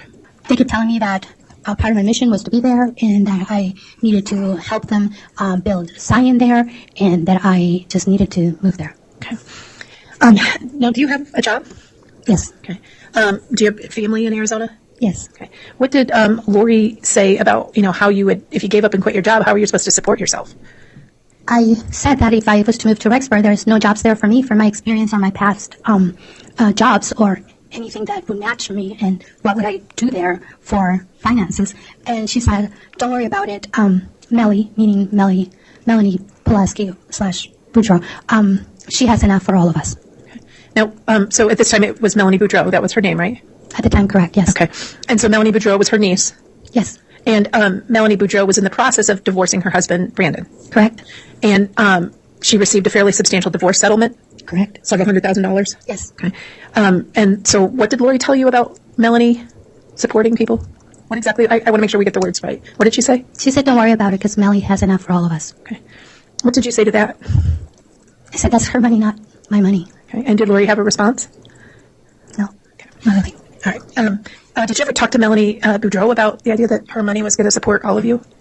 I told her about what Lori said after Alex had died, and she said that she was very sad that other people would be saying that about her and her money. So while you're there and they're trying to convince you to move, did Chad or Lori talk to you about anything else? Did Chad give you another blessing? Yep, he did. What was that blessing? In this blessing, he said that the Savior was standing right next to him, and that he was giving him the words to say to me, and that the Savior was telling me that it was time to leave Babylon and to move to Rexburg. He also added that the Savior was telling me that all my sins were forgiven. Now, who was here when you were getting that blessing? Lori, Chad, Alex, and I. Okay. Now, it's my understanding from what you say a blessing is I mean, isn't it just insane, you guys? I mean, it never ends. It's just one craziness after the next. from somebody in a priesthood or almost anybody can give you a blessing, but it's personal to you, right? He has to be a priesthood holder if they are going to be using the priesthood power, and it is specifically for you. Okay. So why was Alex there? Alex also received a blessing that day. Okay. In front of you? Yes. What was Alex's blessing from Lori and Chad? In this blessing, Chad told him that the Savior was standing right next to him, and that he was giving him the words to tell him as well. And he told him that all his sins were forgiven. What was Alex's reaction when Chad and Lori told him all his sins were forgiven? He started sobbing. During this blessing for you and then blessing for Alex, did the concept of marriage ever come up? Chad had given me a blessing in August of 2019 in Lori's house, and at that time, he had also told me that I was going to be moving to Rexburg and that I was going to be getting married.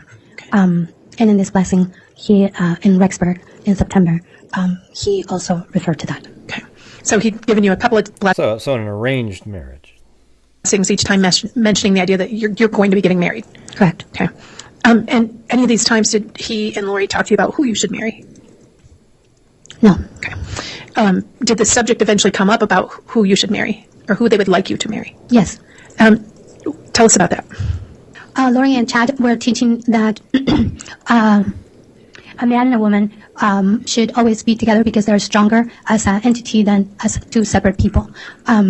If they are together, then they can have the priesthood together and they can be stronger and be more effective in whatever it is that they are going to do. So she, once Alex and I started dating, then they started saying that we should be married. Okay. Now, at the visit at Lori's house in Rexburg in September, when Tylee wasn't there, but JJ was, were you dating Alex at that point? We had gone in one day before he moved to Rexburg. We went out to dinner, and on this trip that I went there, we just were getting to know each other, just talking a lot, and he was really funny, so we had a lot of fun watching movies and talking and just getting to know each other. So after your trip in September, how long did you stay in September?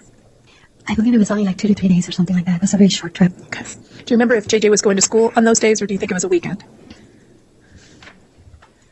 I believe it was part of the weekend and then part of the day. Okay. And were Melanie Gibb or her boyfriend David Warwick there at all? No. Okay. Now, you mentioned that you guys were getting to know each other. Did there come a point where your relationship with Alex actually became dating or kind of took off? Yeah, Alex came to Arizona on October 31st. It was Halloween, and he came over. Lori. So this is after he's already killed JJ and Tylee and Charles, and tried to shoot Tammy, and tried to shoot Brandon. So this is after all of his dirty work. I had asked that Alex and Melanie Boudreaux would stay in my house. This is down in Arizona? In Arizona, And when they came down, Alex and Melanie came over to my house, and I gave Melanie my bedroom, and Alex and I stayed up talking most of the night, and that was the first time that we held hands, or the first time we kissed. And was that Halloween? So they started dating October 31st, and they got married November 29th. Yes. Okay. And so after Halloween of 2019, did there come a point where you actually got engaged? Yes. What day did you guys get engaged? It was on... Let me guess. Let's just throw out a guess. November... what date's significant in there? I don't know. There isn't really... November 15th, I'm going to guess. My next trip to Rexburg in November. November 7th? Correct. Okay. So you go back up to Rexburg November 7th, and when you're up in Rexburg, Alex gives you an engagement ring? Yes. And you agree to marry him? Yes. Okay. When you're back up in Rexburg November 7th... Yes, Nikki Zibs. Great guess after they've already said it. Awesome, though. Good for you.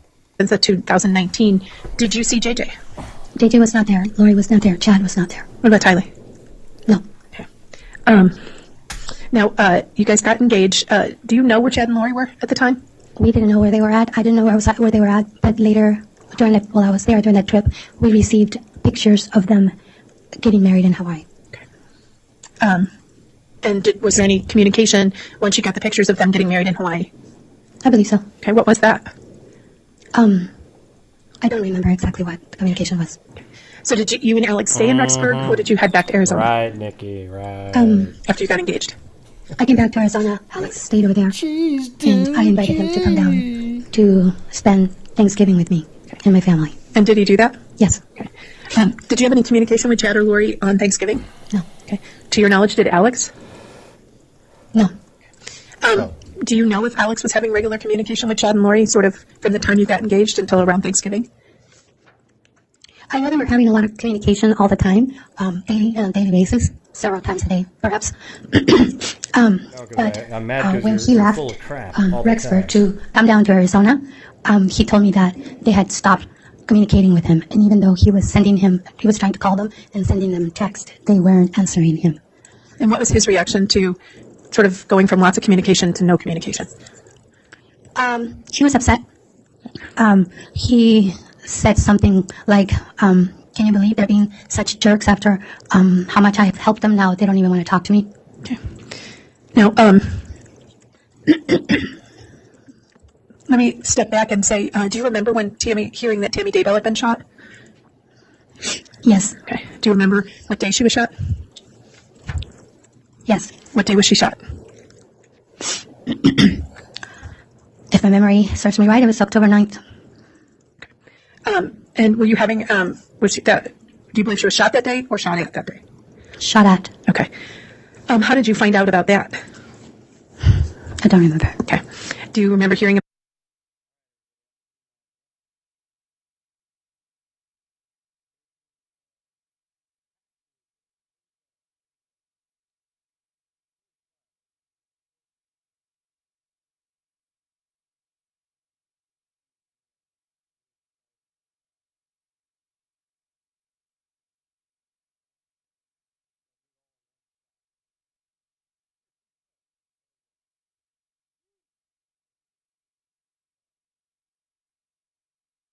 Oh, I was saying, I got to do my next shot of Paxlovid.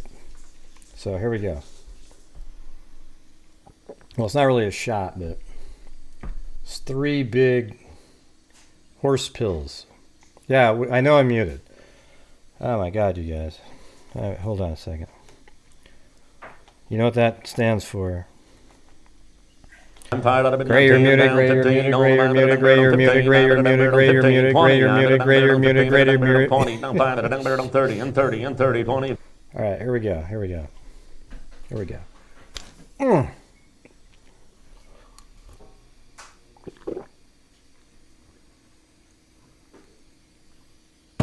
Oh, that was awesome. About Tammy actually dying and being killed. Or shot. I'm sorry. I apologize. Do you remember hearing about Tammy dying? Yes. Okay. How did you hear about that? Melanie did call me to tell me that Tammy had died the night before. What was your reaction?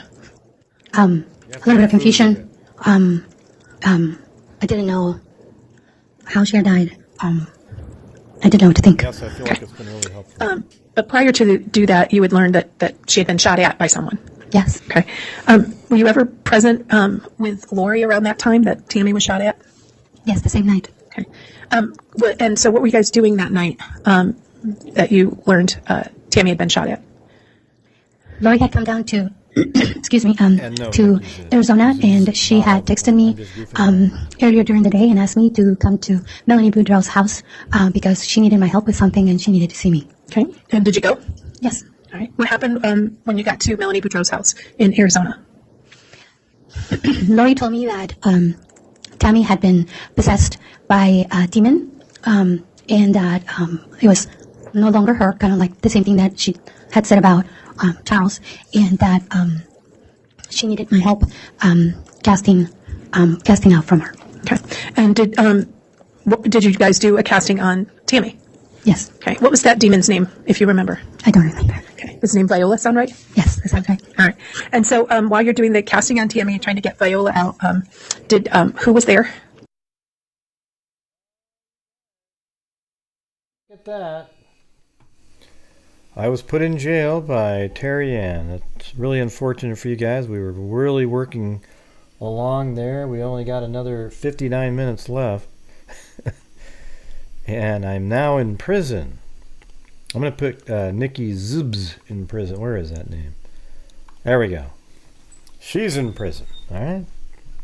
I did nothing wrong.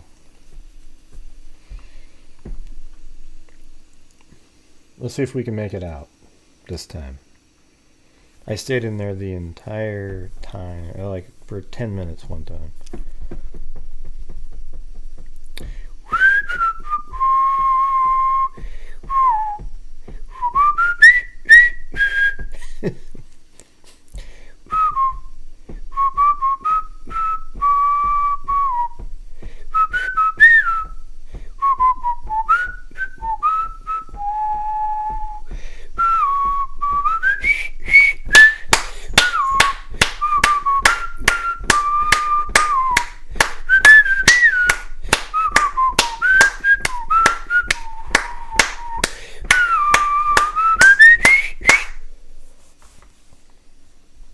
Well, you're the one.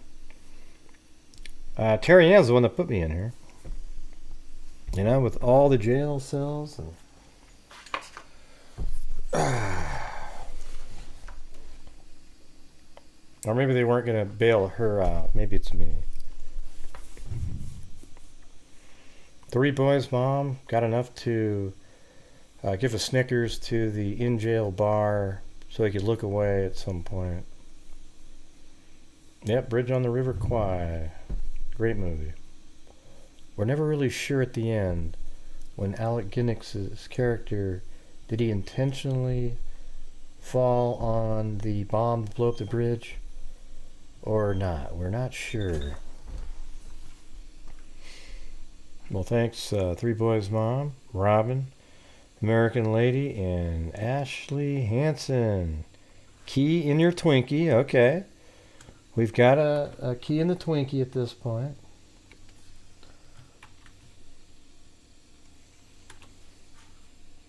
And Three Boys Mom again. Yeah, that's enough. I'll just walk down the street with a knapsack on. No big deal. No big deal. All right, let's see. Where is it?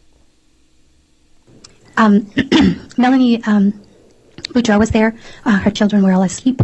And while Lori and I were doing the casting, Melanie got a phone call, and she was on a phone call while we were doing casting. Okay. How did the casting on Tammy end?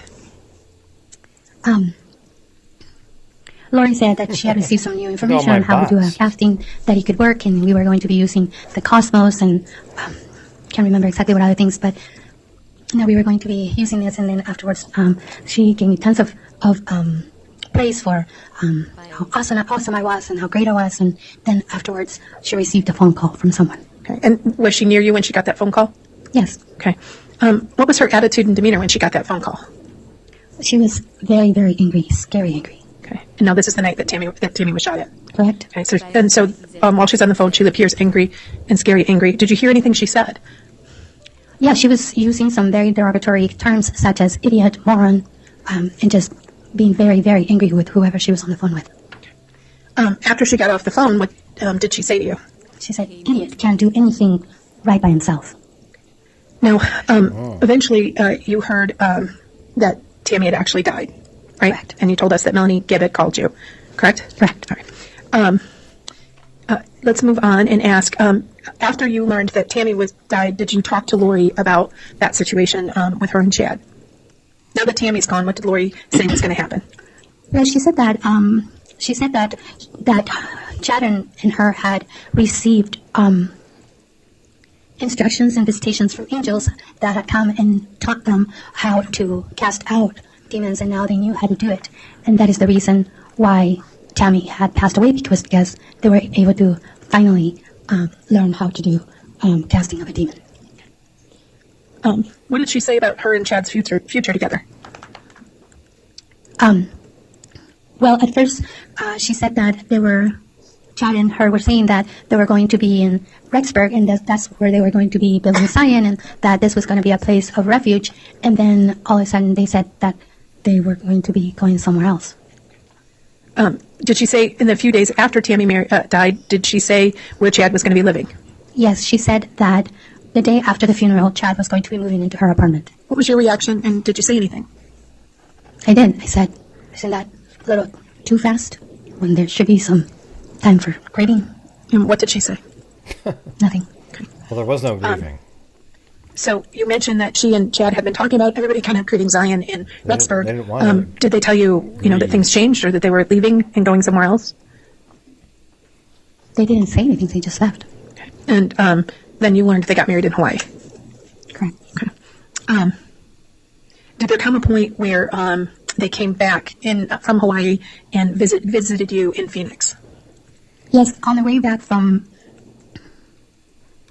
Hawaii, they had a layover in Phoenix, and they were staying at a hotel in Gilbert, close to my house, and they asked me to come and see them at their hotel, and they asked me to go have dinner with them and then drop them off at the airport. Okay. And did you do that? Yes. Okay. During that dinner, did you ask about either Tylee or JJ? I asked where was JJ and who was taking care of him if they were in Hawaii. And what did they tell you? She told me that JJ was with Kay and that she had given him to her. Okay. Now, did there come a point, and I don't think I've asked you this, so I apologize. What day did you marry Alex Cox? December 1st. Okay. And did there come a point before you married Alex Cox that you got a call from Melanie Gibb? Or was it after you married Alex that you got a call from Melanie Gibb about Chad and Lori's teachings? After. Okay. And so, for context, what did Melanie Gibb say to you? She was very upset. She said she felt that she was very emotional. She was very upset. She said that she felt that JJ and Tylee were missing, and she didn't know what had happened to them, and she felt that we had been deceived by Chad and Lori, and yeah, we already talked about that.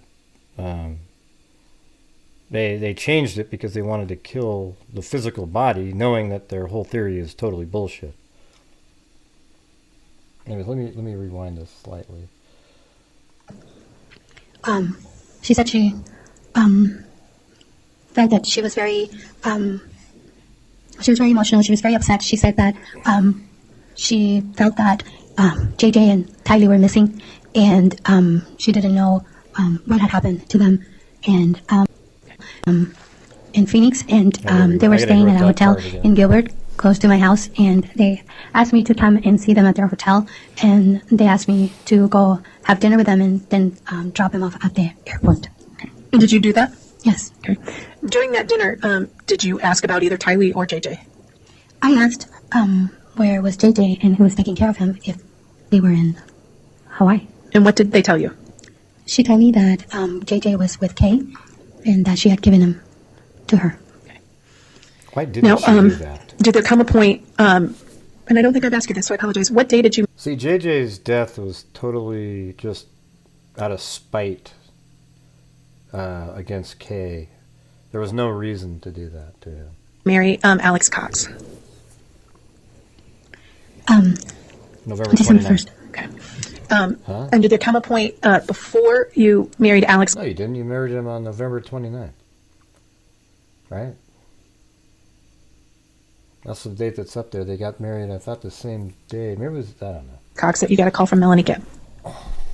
Or was it after you married Alex that you got a call from Melanie Gibb about Chad and Lori's teachings?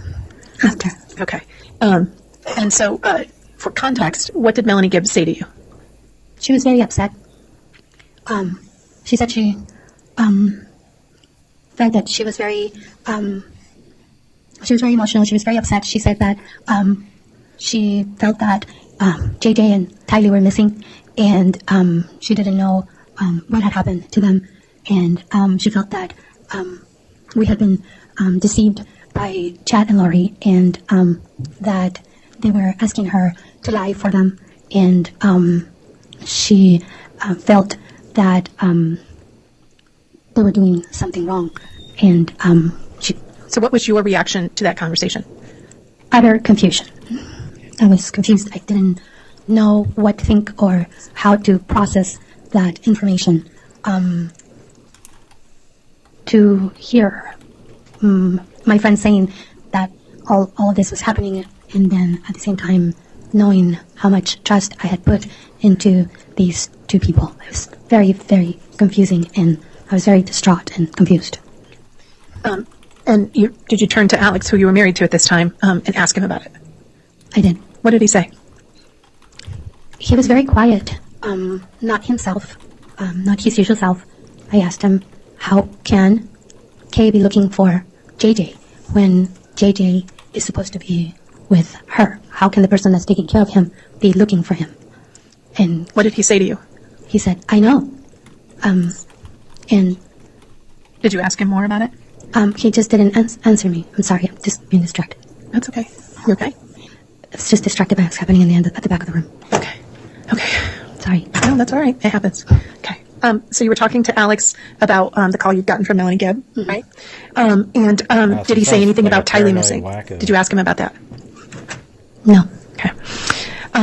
At some point, did you learn that the police were looking for JJ, Tylee, Lori, and Chad? Not until after Alex had died. Okay. So let's do this. So what day did Alex pass away? December 12th. Okay. Had you received information about anything going on in Rexburg, or actually in Utah, the day before Alex passed away? I had a very long day at work, and I came home probably around 7:30 p.m. And when I came into my bedroom, Alex was on the phone with Chad and Lori, and they were telling him that Tammy's body was being exhumed on that day. That was December 11th. And were you present in the room with him while he was on the phone with Chad and Lori? Yes. Okay. Could you did you ask him about that conversation? After they were done talking, after they hung up, yeah. Okay. What did you ask him about? I was very confused about the reason why they would be exhuming Tammy's body, and I was asking him why would they be exhuming her body if she had died of natural causes, or and I asked him if he was involved in anything that to do with Tammy's death. And then what did he say? He said no. Okay. Did you ask him anything else? Yes, I kept pressuring him. And then what? Things were very, very weird at this time. They just seemed that there was so much going on, and so weird and so bizarre. And I started pressuring him for information. So I told him, I said, what is going on? What is happening? How come they are not here? You don't even know where they're at. We don't even know where they're at now. When you say they, who are you talking about? Lori and Chad. We don't know where Lori and Chad are at. What is happening? And what reaction did he have? Ultimately, what did he say? He was very quiet and unresponsive, and then he said, I think I'm being their fall guy. Meaning. And what did you say? I said, a fall guy for what? What is it that you have done? What have you done that you would be the fall guy for? So it was like I kept pressuring him, and I was so frustrated because he was. Isn't that amazing? Because that's exactly what it's always seemed to me, is that, and a lot of us, is that Alex is going to be the guy that they blame all the murders on, and he just took it too far, and da-da-da-da-da. I mean, it's incredible. And then guess what? He dies just a little time after that. How does that seem even remotely reasonable, that he just died of natural causes? Wasn't answering me, so I would walk away, and he would say something, and then I would come back, and then I would pressure him again, and then he said, one of the times when I was walking away from him, he said, Zulema, either I am a man of God or I am not. And then Alex passed away the next day? He passed away the next day. Now, really? I have some additional questions, but let's talk a little bit. You had mentioned earlier about journal, correct? And some drawings that you had from Lori, or that you gave to law enforcement. Yeah, I mean, just listening to that, I'm not really sure if she had something to do with it, but I don't know, man. I mean, let's do a poll here.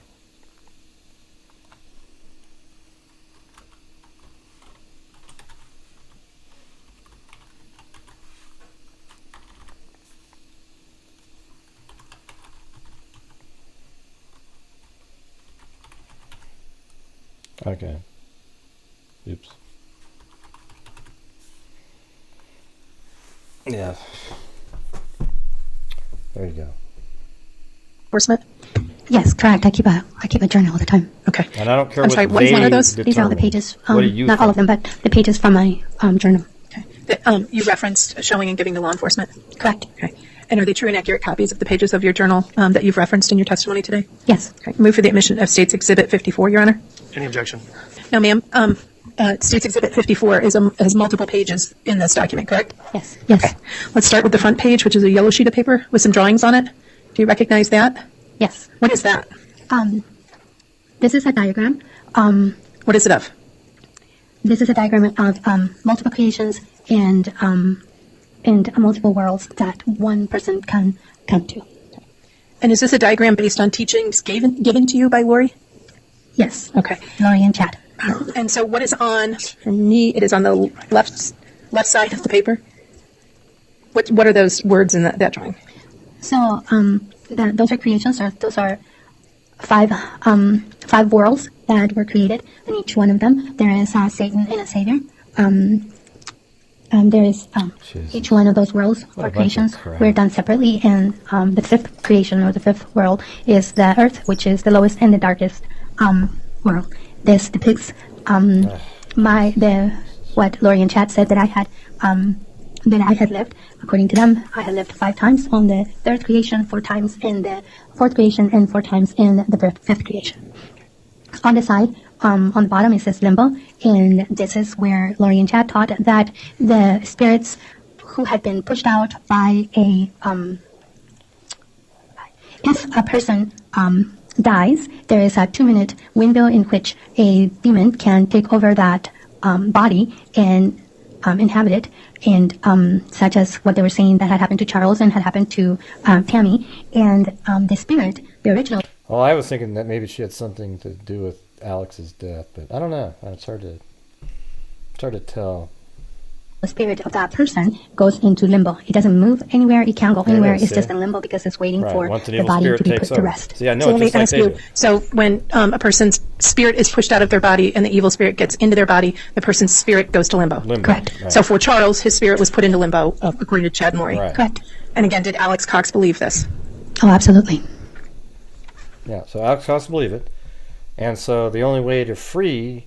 So Alex, in his own mind, if he believes this, is thinking that he's saving the original Charles. Like the original Charles, he's freeing him from limbo, so he's doing a good thing. Can you put that back? Is there anything else of relevance on it? Yes. See where it says brother of Heavenly Father in Jesus? Yes. Chad had claimed that in another of those creations, he had been Probations, not creations. the brother Probation. of Heavenly Father and Jesus. And Yeah, as weird as I feel like I know it better than she does. It's probations, not creations. in another creation, he had been the Holy Ghost. And if such things were true within the circle of people around Chad and Lori, would that have given Chad authority and power? Oh, absolutely. He would have been spiritually the highest of anybody that we would know. Okay. And where was Lori's rankings in all of this? Well, he had chosen her to be his wife, so, and they had already been married 7 times before on this earth, and they had actually been in other worlds together also. Other worlds. So they Okay, had that been makes married sense. and exalted together in other worlds. So then that was his companion, therefore put her in the same spiritual standing as he would. And did Alex believe all that? Absolutely. Now, with that document is 18 pages from your journal, right? Yep. Okay. I'm just going to show you the first page and a couple of other pages.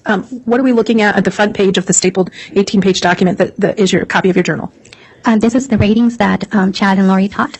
So that would be going from a 1 is in the spirit world, and when you come the first time on the earth, you're a 2. Second time you come, you're a 3. The 4th time you come for 1, and so on and so forth. And it would be exactly the same thing for ratings if you were light or if you were dark. So this will be the rating, either 1L for 1 light or 1D for 1 dark. And then is it, so the lowest level is at 1 and the highest level is 6 or 7? 6. Okay.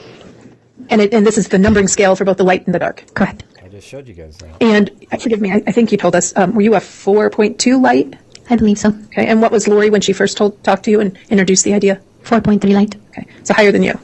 Oh, yeah. On the 4th page of much higher. the exhibit, there is a phrase cast out. Do you see it? Yes. Okay. And it says get rid of them.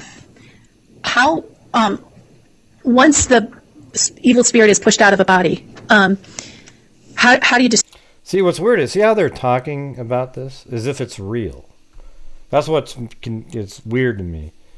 Is they're going through this thing as if it's real. destroy the body?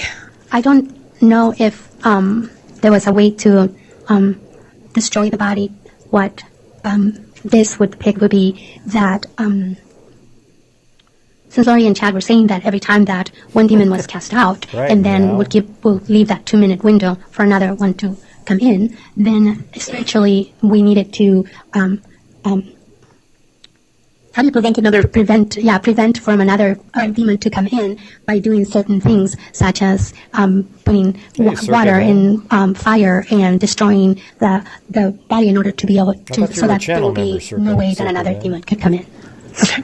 And so in order to make sure a demon doesn't come back, the body has to be destroyed in some way. Correct. Burning is one way. Correct. Destroying, does that mean, taking apart? Is that another way? Correct. Okay. Is there anything about binding? I believe so. Okay, what about binding the body? I believe so that there was one like that too. May I have State's Exhibit, I believe, 8N and 8M, please? Yes. Previously admitted, Your Honor. Ma'am, these exhibits have been previously admitted, State's Exhibit 8M and 8N. Do you recognize what these scales are, if you could see them? Yeah, writings of a lunatic. I may just have to show the witness the exhibit. Can you see it? Is it focused for you? Yes, it is. Okay. Do you know what these are? Yes, I do. What are these? The one on the left-hand side is, here again is the scale of the ratings of the people who are upon the earth right now, and Chad had put here how many, 2, because remember 1 is still in a spiritual form, so a 2 would be billions of males and females, then a 3 would be only 700,000, for 1 would be 70,000, for 2 is only 7,000, and so on and so forth, up to a 6. Now, I do notice you mentioned the page that's on the left-hand side of the exhibit, because it's a photograph of a couple of pages. And what's the page sort of in the middle of the exhibit, the middle right side? Can you see any of that? Yes. I believe this is when Lori asked Chad to give her the rating for all of her family. Now, if you could, do you see a rating for her daughter, Tylee Ryan? Judge, I'm going to object, and may I water your native an objection? Yes. All right. Ms. Pastenes, had you seen these before? Yes. Before today? Yes. And who showed these to you? I don't remember, You don't remember? but I have seen them before. Yeah. Okay. Lori didn't show them to you, did she? I don't remember. Chad didn't show them to you, did he? Actually, Chad did have this on his computer, and then, yes, he did show me this in his computer. When? At the meeting in August of 2019 at Lori's house. And did it have at Lori's house in August of 2017? Sorry, one more time. What was the date on that? I believe it was in early August of 2019. 2019, early August. I believe that's what the day was. Okay. To the best of my recollection. Okay. And did it have all this handwriting on it? No. No. So it was a different document? It was in his computer. It was the same document in computer format, whether it was Word format or something like that. And he explained to you what all this stuff was? Yeah, he had this and several others. Okay. All right, Judge, I guess I don't have an objection. Okay. You can continue with your examination, Ms. Smith. Thank you. I'm sorry, I asked you about the rating for Tylee Ryan. That's down in the middle of the page, under the phrase third husband. Okay, I see it now. What was Tylee's rating? 4.1 dark. And on that same document, under Tylee, there is ratings for Charles Vallow, correct? Yes. And what was his rating now? 3 light. What was the rating for Melanie Boudreau? I believe that's down at the end, and I know the print's hard and the scale, the lighting's hard in here. 3 light. Okay. And what about Brandon? What was Brandon's rating? 3 dark. Okay. And this was based on teachings from Chad? Correct. Now, previously you have talked about States Exhibits 52 and 53. Do you remember talking about some of those? Okay. Let me show you, if I may, Your Honor, show you States Exhibits 52, C, D, and E. See if you recognize those. 52, C, D, and E. May I show those to the witness, Your Honor? Yes. Do you recognize those? Yes. What is 52, C, D, and E? These ones are pictures that were taken at the Preparing the People conference in Rexburg. Okay. And who was at that Preparing a People conference in Rexburg? Yeah, so 94% of us believe that Alex was murdered and not just some sort of natural death randomly the day after he said he was going to be the fall guy. Chad Daybell, Serena Sharp, Melanie Gibb, and I. Okay. Was Lori at that conference? No. Okay. And are each of those true and accurate pictures? Sure that's not Andy Gibb? Hold on, where the hell did that go? I think I lost it. Oh, yeah, it's in the... You got to look at that picture, though.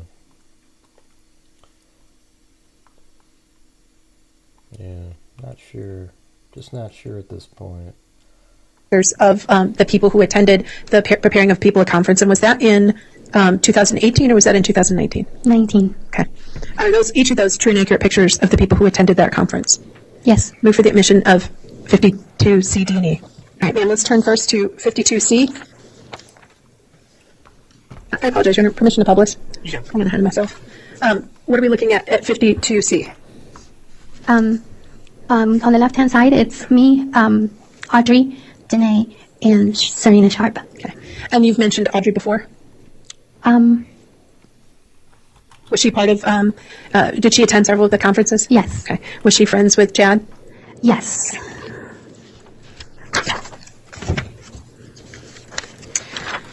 What is 52D? So in this pictures, we are at Chad's table.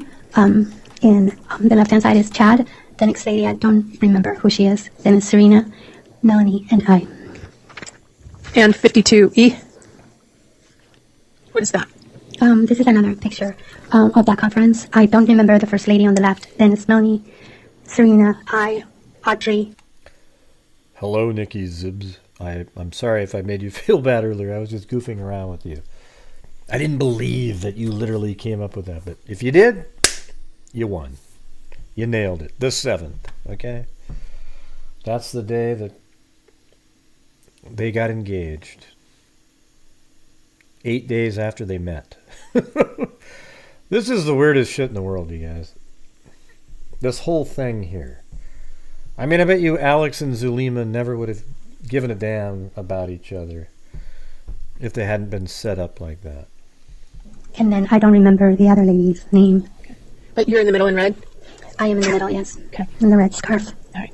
And Serena is on one side of you and Audrey's on the other? Correct. And then Melanie Gibb is on the further to your picture in the right? Yes. Okay. And if I may, Your Honor, would like to show the witness States Exhibit 53B. Yes. Thank you, Your Honor. Do you recognize that? Yes. What is it? It's a picture of me and Serena at the Rexburg Preparing the People conference. Okay. Preparing the people. Is that a true and accurate picture of you and Serena at the Rexburg Preparing the People conference? Yes. Okay. Your Honor, I move for the admission of 53B. Okay. Any objection? Yes, Your Honor. I don't believe there's any relevance to this picture. It's just a picture of, I don't believe it has any tie to Lori Vallow or Chad Daybell. I'll note the objection. I'll also note that been previously indicated by the witness that it was a different location as well. The question I have, though, is what is the relevance of that picture to the state's case? I'm going to ask the witness some questions about conversations that occurred at the Rexburg Preparing the People conference. And Your Honor, I guess my objection is I was going to say that this also was earlier referenced to be at another location, and now she's changing the location. I think if she wants to do that, maybe if she could offer us some sort of an offer of proof at a sidebar or something. Okay, well, at this point, I will sustain the objection on relevance grounds. Okay. Did you have conversations with Chad Daybell at the Preparing the People conference? Yes, I always spoke with him during the conferences. Okay. And do you remember, was this Preparing a People conference before or after Charles died? Before. Okay. And was it before or after he had talked to you about his light and dark scales? When I say he, I apologize. Chad had talked to you about the light and dark scales, if you remember. I don't remember. Okay. Which one was first? Okay. Do you remember your conversation with Chad at the Rexburg Preparing a People conference? I'm sorry, I'm thrown off by the question because this is the Boise.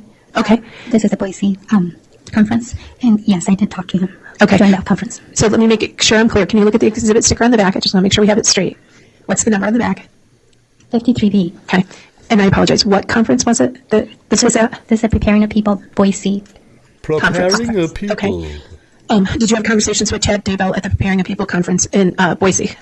Yes, I had conversations with him during the conference and after the conference. Okay. We were staying at the same hotel. Okay. And was this when was this? Before or after Charles died? Before. Okay. Was it before or after Chad had met Lori? After. Okay. Was it before or after Charles and Lori had split up? It was after they had split up. Okay. So could you, so sometime in the late winter, early spring of 2019? Would that be correct? I would say that's accurate. Okay. So what conversation did you have with Chad Daybell at the Boise Preparing a People conference? We talked about Lori was supposed to be at this conference, and we talked about how she was unable to make it because she canceled her trip at the last minute because she was thinking that Charles was going to serve her during this conference. We also talked about. Can I ask you, serve her how? At this point, counsel, we've had an offer of an exhibit. We had an objection with some questions and native objection. I thought we were back just laying foundation, but it sounds like I don't know if we've moved on from the exhibit or you're still laying foundation to get the exhibit in. I apologize. I thought the court wanted me to continue to lay the foundation. That's what I was going for. I just wondered if we were still in a foundational line of questioning. I can do it either way. I can move for the admission again, having laid additional foundation, or I can finish this section up. Let me just ask Mr. Thomas, is there an objection continuing at this point with the additional questioning and answers you've heard here? No, Judge, we'll not object. Okay, so 53B was offered. It's now been admitted. And you can continue your questioning, Ms. Smith. Thank you. Sorry. What did Chad say about... I gotta pause this to show you something that somebody just sent me. It's totally unrelated at all, but I'm not sure when this was. But look at this crazy...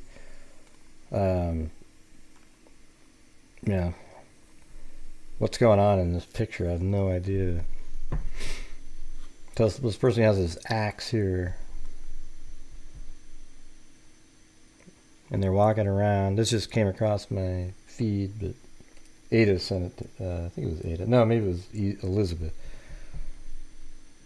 Got this guy, he's sitting there talking to this person.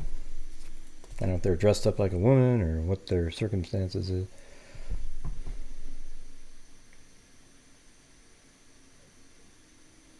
Obviously, talking crap.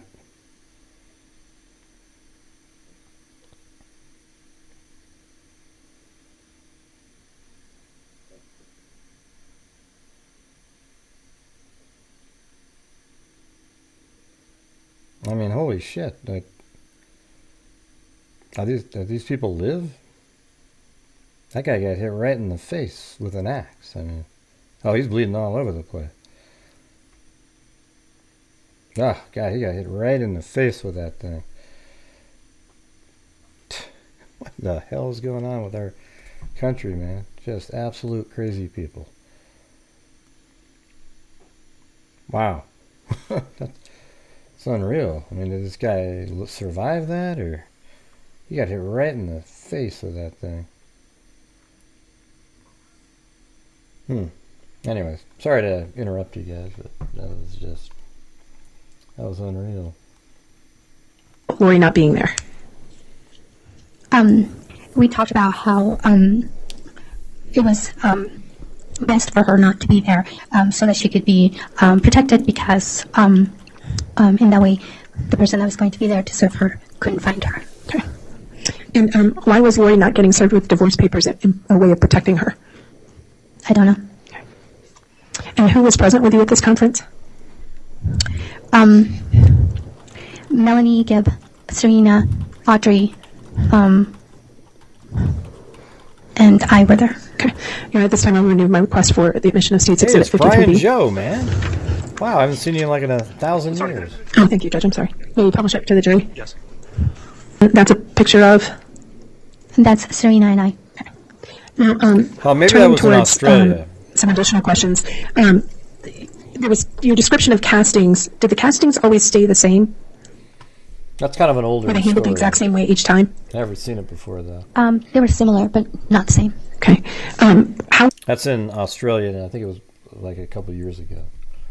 But somebody just sent it, and I was like, whoa, because I never seen that. That's brutal, though. I guess, see, axes. They need to ban axes in Australia. Was it different than just praying for someone? So when we are praying for someone, we are asking for whatever that person may need, or blessing them, or asking for help or deliverance, or whatever it may be that person is needing.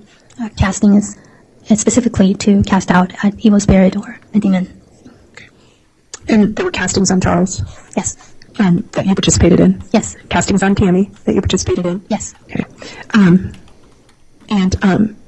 The group of people that was that would come to your house or meet with Chad and Lori, were each of them given gifts or told that they had spiritual, significance? Yes. Okay.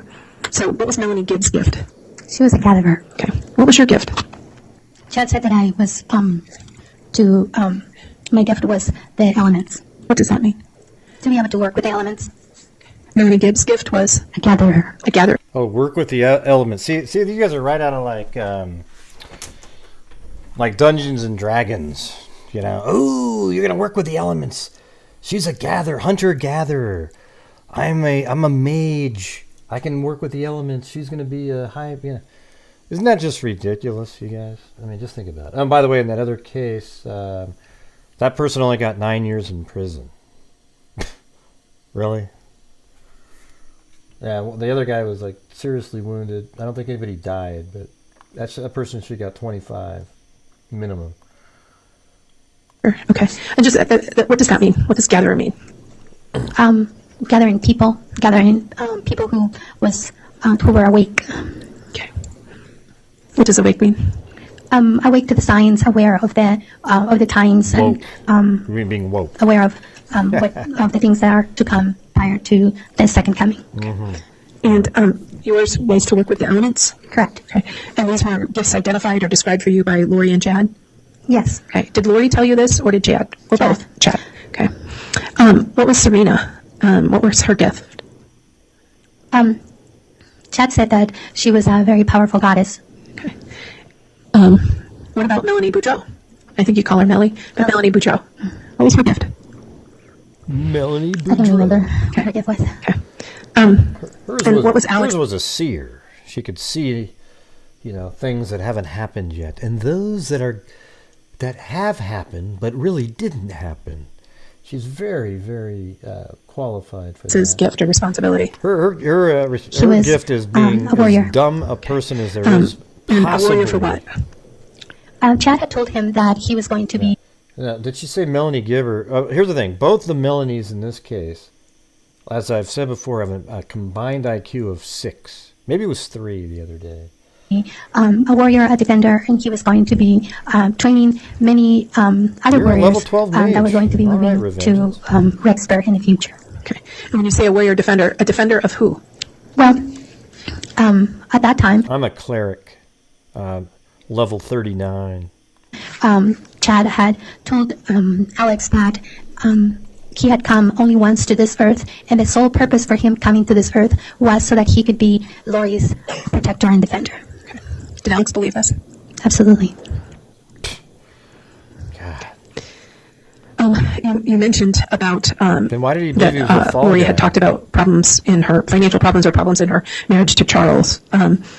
Did you ever talk to Alex about that situation or about what happened to Charles? Some method. I don't recall talking to Alex about their financial issues. Do you recall talking to him about what happened to Charles? Yes. What did he say about what happened to Charles? I asked him if he was okay after he had just shot someone. I thought he would be like in shock or struggling with what had happened, and he said, "Zulema, he was a zombie." Oh my God. Chad is the chin killer. What he does is, when you're not looking, he flings his chin backwards and then snaps it right at you. It's got a lot of hit points on it. Like, so if, when you're spinning the dice, that chin can inflict maximum damage. And you have a very good chance of dying. If it's a direct hit, that is. Okay, now, if it's not a direct hit, it tends to fall off in its effectiveness. But if that chin hits you right on the button, boy, you are toast.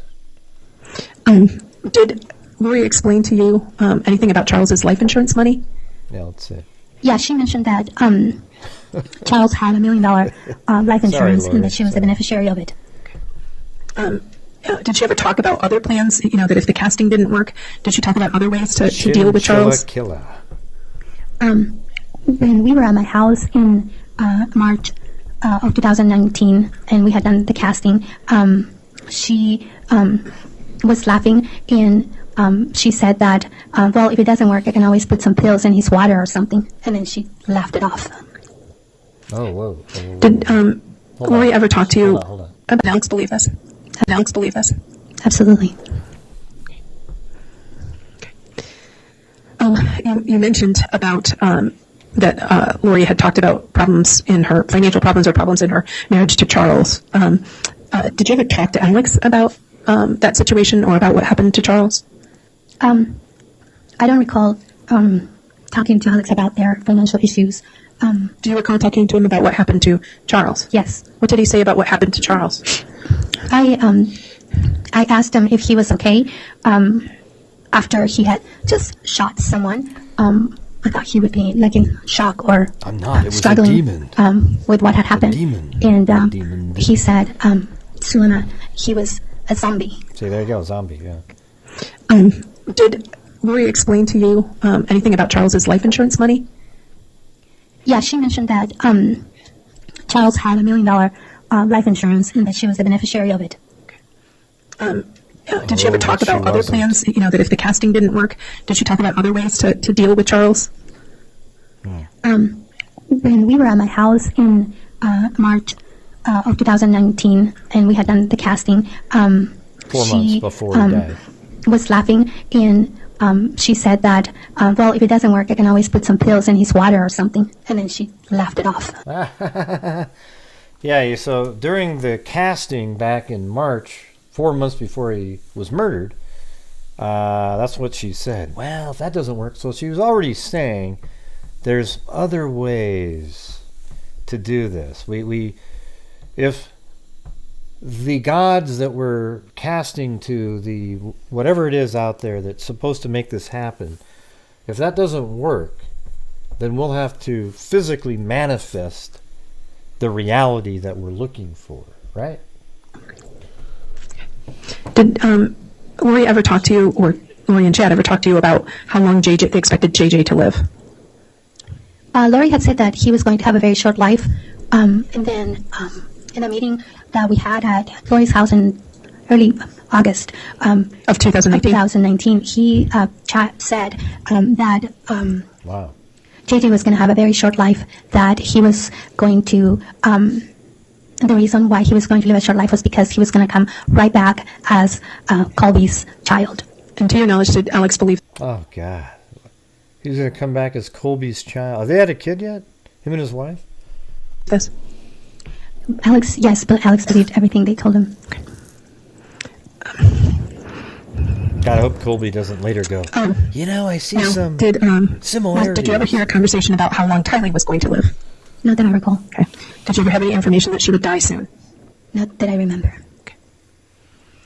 Ms. Smith? All right, thanks, Ms. Smith. Apologies, we just were seeing where we are in terms of your direct. It sounds like... Isn't it amazing? I mean, it's crazy. Lori killed one of her own biological kids.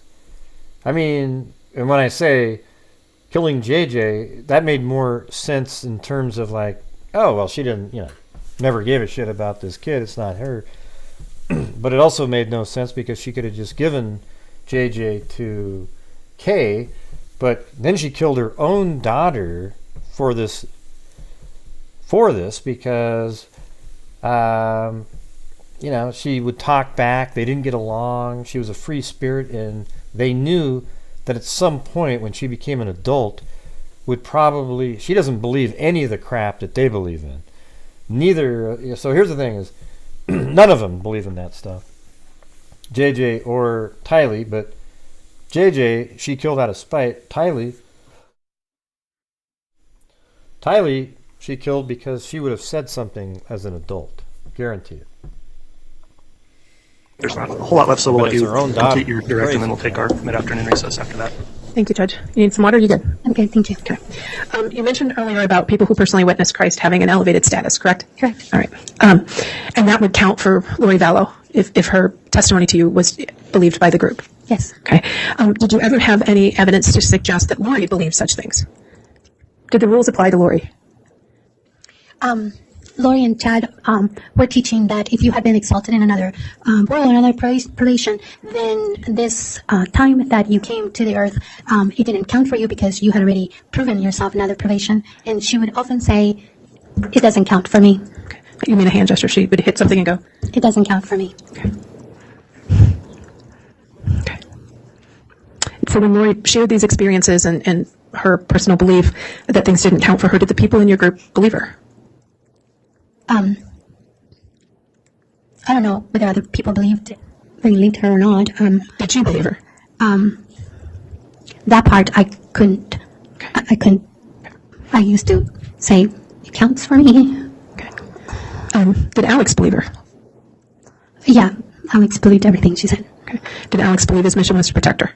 Absolutely. And that mission was given to him by Chad. And only because they gave it to him during a blessing. Okay. And who is it who benefited from Charles's death? Lori directly, and eventually Chad. Okay. Who benefited from Tylee's death?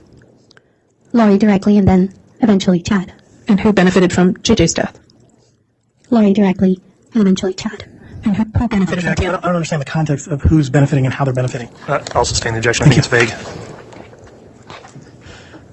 And Alex took seriously his mission to protect Lori. Absolutely. I have nothing further. All right, thank you, Ms. Smith. So we'll take our mid-afternoon break now, and we will try to make this 15 to 20 minutes if possible, and then cross-examination can start after that. All right, mate.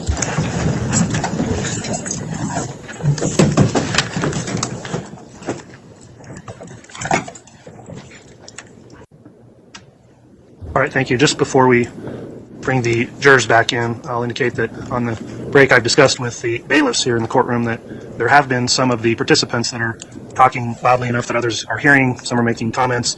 In particular, anyone seated anywhere near the jurors are not permitted to do that. Anyone else who's making any kind of comment loud enough that it's disturbing anyone next to you or making any kind of commentary on the case itself is going to be excused from the court if that's loud enough that it disrupts these proceedings in any way. So I would appreciate everyone in continuing to comply with the conduct order. For those of you that want to view it from somewhere else, we have another location here in this courthouse that's available as well, but I appreciate everyone in considering that as we bring the jurors back in this afternoon, and we'll continue to enforce that throughout the proceedings going forward. So with that, if we'll go ahead and bring the jurors back in for continued testimony. Good afternoon, Ms. Pastenes. How are you? I'm fine, thank you. Good. So, just a little bit curious. It looks your testimony this afternoon was dramatically different than your testimony this morning. Did you review any notes over the lunch hour or talk to anybody about the case over the lunch hour? No. Okay. My nerves were quite different this morning than this afternoon. Oh, okay. Did you take any medication? No, but I ate lunch. Oh, I'm sorry. Okay. So you first met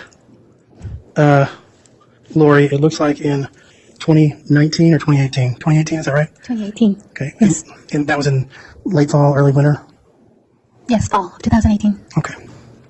And that had to do with a conference for, I'm not sure if it was a preparing of people, but it was one of those types of conferences, is that right? It was at a meeting at Melanie Gibbs' house. Okay. And was that in relation to preparing of people, or what kind of a meeting was it? Melanie usually would have different people coming to speak at her house.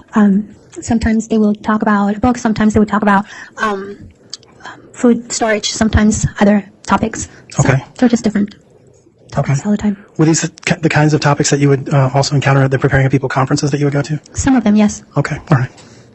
And you met Lori there, and the two of you became friends over the year or so? Yes. Okay. One of the things that connected you, I'm assuming, is your faith. You're both members of the Church of Jesus Christ of Latter-day Saints, is that right? Correct. And you're both, I don't want to say fairly active, because most fairly active people go to church once a week and just do the basics. But you guys were kind of, you and your core group, I guess what I'm saying is, you, Melanie Gibb, Lori, some of the other people that you mentioned, were kind of very active in the church. Is that right? I would say so, yes. Okay. You would go to the temple quite often? Yes. And sometimes that's where you would meet up with these other women, right? Yes. Okay. And as you've indicated on direct exam, these meetups weren't just for spiritual gain; they were also just to get together, just a group of friends, right? Sometimes, yes. But or was it more or less mostly about the spiritual portion of your life, or was it, or was there kind of a divide between these are my regular friends and then these are my church friends? Does that make any sense? It does make sense what you're saying. I would say that when I was meeting with Lori, we usually were talking about spiritual things. Okay, all right. And one of the things that you indicated on direct examination with the prosecution, and one of the things I think that kind of maybe drew you to Lori was her personal experience with meeting Jesus, or having a personal experience where she had a personal visitation. Was that something that kind of intrigued you? I don't know if I would use the term intrigue me as much as when someone has an experience like that. It is the ultimate, most sacred experience that any human can have. Mm-hmm. So I don't know if I would say intriguing as much as I found it amazing. Amazing. And so you wanted to hear more about that? Absolutely. Okay. And over the course of the year or so that you guys were friends, that came up a lot, right? Yes. And you had your own experiences when you were in the temple sometimes, right? Yes. I specifically remember reviewing some of your text messages, specifically to Chad, where you talk about having spiritual experiences while you're in the temple, right? Correct. Okay. Can you tell us a little bit about some of that? Objection relevance about her personal experiences? What's the relevance? Yeah, it goes to her personal belief in Lori's belief and Chad's belief, and how close she was to this specific group. I'll overrule the objection and allow the question. So if you want to reiterate the question, perhaps, Mr. Thomas. Thank you. Would you please tell us a little bit about some of your spiritual experiences while you were in the temple? Would you like me to relate anything in specific that you are referring to? Sure. One of the ones was specifically on 12/4/2018. It says, "Hi, Chad, this is Zulema. I have to tell you that since you gave me that blessing, I've been having visions, full awake, no more dreams. My visions have been at the temple. I've had 3 so far." Do you recall that? Yes, So I tell do. me a little bit about some of those visions. Judge, I'm going to object again about the specific visions. I'm not seeing the relevance about her visions unless they relate to Chad and Lori. Well, there was a lot of questioning about what she believed, and I think this does go directly to that issue, so I'll overrule that objection at this point. I will indicate it could certainly get too broad, Mr. Thomas, Sure. but you've narrowed this into communications she had with Chad Daybell, so for that reason I'll allow it. Thank you. I am not exactly sure specifically which visions he would be that I was referring to at the time. I can explain one that I remember. I remember seeing myself in a beautiful room with a big table, and I was sitting at the head of the table, and there was all these children or people sitting. It was a very large table, and that's what I saw. And there was a man sitting on the other end. Yes. Okay. And you couldn't see his face, but he was a godlike being. Yes, a very light being. And it says, I'm just reading specifically from this text message that you're describing. It says, I couldn't see his face, but he was a godlike being. And then in parentheses you said, I think I read being shown my posterity and my husband. Do you recall that? Yes. Okay. And then you also indicated on direct examination that Chad had given you a blessing about you being married. Is that right? Correct. Were you currently married when he gave you that blessing? No. No? Okay. Had you been married before the blessing? Yes. Multiple times or just one time? Multiple times. Okay. So you being married wasn't a super far stretch about getting married, right? Him giving you a blessing about getting married? No. Okay. When you were doing these castings, is that what they were called? Is that what you called them, just castings? Yes. Okay. They were done spiritually, not physically. Am I right about that? Correct. Okay. You never physically harmed anyone or attempted to harm anyone, right? Correct. You were attempting to spiritually harm or bind the spirit of that particular person, right? Correct. Okay. You were, I guess I want to use the word light worker, or someone who works for, who was working in a spiritual realm for the lighter side. Does that make sense to you? Yes. Okay. And this was, you didn't think that this was anything evil or anything bad? No. Okay. Not at the time. But you've since then come to think that it was evil or bad? There are 2 children that have died and a mother of 5 that have died. I will consider that evil, yes, sir. Okay. And you believe that your casting out of spirits had some direct effect on 2 children that died and the spouse of another person that died? My belief is that... I'm sorry, that's just a yes or no question. Objection. Answer should be allowed to answer. No, it's not. It's not a yes or no. And I think that counsel can handle it on redirect. It's bullshit. I agree. It was just a leading yes or no question. So why don't you re-ask the question, Mr. Thomas, or I can have the court reporter indicate what it was. So, to my recollection, what you're saying is you believe that your work on casting had a direct effect on the 2 children that died and the spouse of the person that died. Not my work, but Chad and Larry's work did. Yes. Okay. All right. Yeah, that didn't even make any sense. It's almost like this attorney wasn't listening to anything. It had nothing to do with that. I mean, she wasn't doing casting spells on Tylee and JJ. It was for Charles, remember?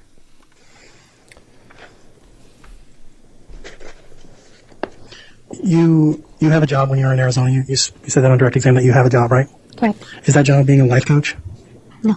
Okay. What is your job? I am a job coach. Job coach. Okay. Employment specialist. Employment specialist. So what is that? You teach people how to... I'm sorry, I guess I won't even... What does that mean? I teach people how to create resumes, how to apply for jobs. I help them get in place in jobs, and then I train them in their jobs. Okay. And so you're not a... I mean, that's a very sophisticated job, right? I don't find it sophisticated. It's just a job. It's just a hard job, but I don't consider it sophisticated. You're more sophisticated than the people that you're helping. Otherwise, they wouldn't need your help, right? More knowledgeable, yes. More knowledgeable. This okay. guy's dumb. And so I guess what I'm getting at is you're not a very gullible person, right? I mean, you have some... This guy doesn't even know what words to use. I mean, sophisticated means like, sort of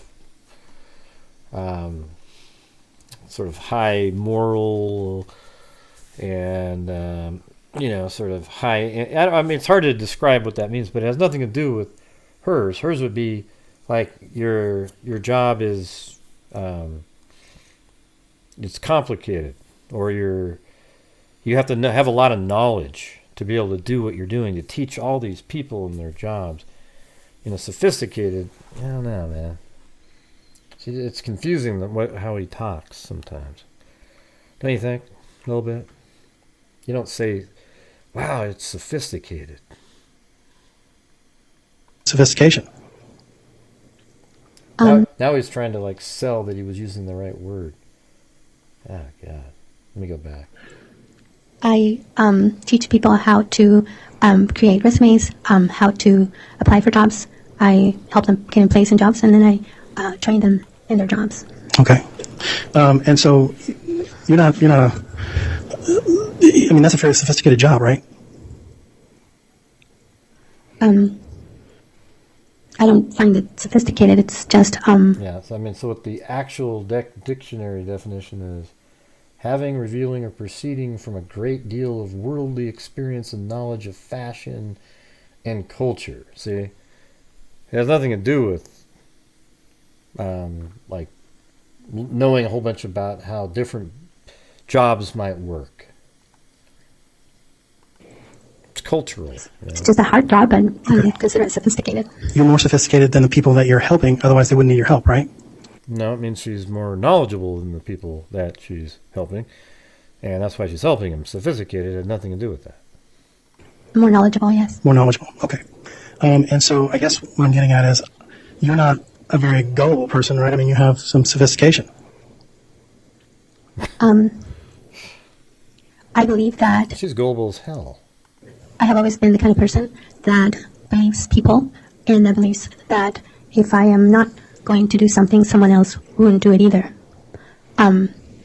So if I've been the kind of person that believes in the goodness of people, I see that their positive side, their good side, and I tried to believe that their intentions are always good. I have become a lot more cautious since meeting Chad and Lori, and my views have changed a little well, good in for regards you, to that. Zulema. Okay, so when you met Chad and Lori, you thought they were doing good work. You still believe a lot of I thought they were weird shit, kind, but loving, righteous, law-abiding. Did you believe that they were led by the Spirit? At the time, yes. Okay. You talked a little bit about a time when you were at Lori's house after a conference in St. George, and then everybody kind of went back to, there was another conference, and everybody kind of went back to Lori's house. Do you recall that? Yes. Okay. And you were there that night? Yes. And were you ordained to the Church of the Firstborn on that night? I don't recall that happening that night. Okay.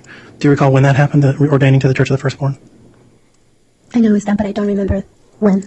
You don't remember when, but you know that it did happen? Yes. Okay. And on that night that Chad gave you a blessing in Lori's house, you indicated that the blessing said that you were a special person, that you were a special being, that you were going to do some amazing things in the future. Is that right? All those things are right? Correct. Was there anything specifically, like, personal to you? Other than, I mean, those were kind of generalized blessing type words, right? I don't know if I would call that generalized. blessing type I believe words. that Chad was very good about giving blessings to give you lots of praise and make you feel very special and make you feel very good about the person that you were. I don't quite recall anything else that was more personal than that on that blessing. If there was, I don't remember it. Okay. You've heard other people get blessings, right? Yes, plenty. And this particular blessing, the way you described it, is a pretty generic or a pretty run-of-the-mill type blessing, right?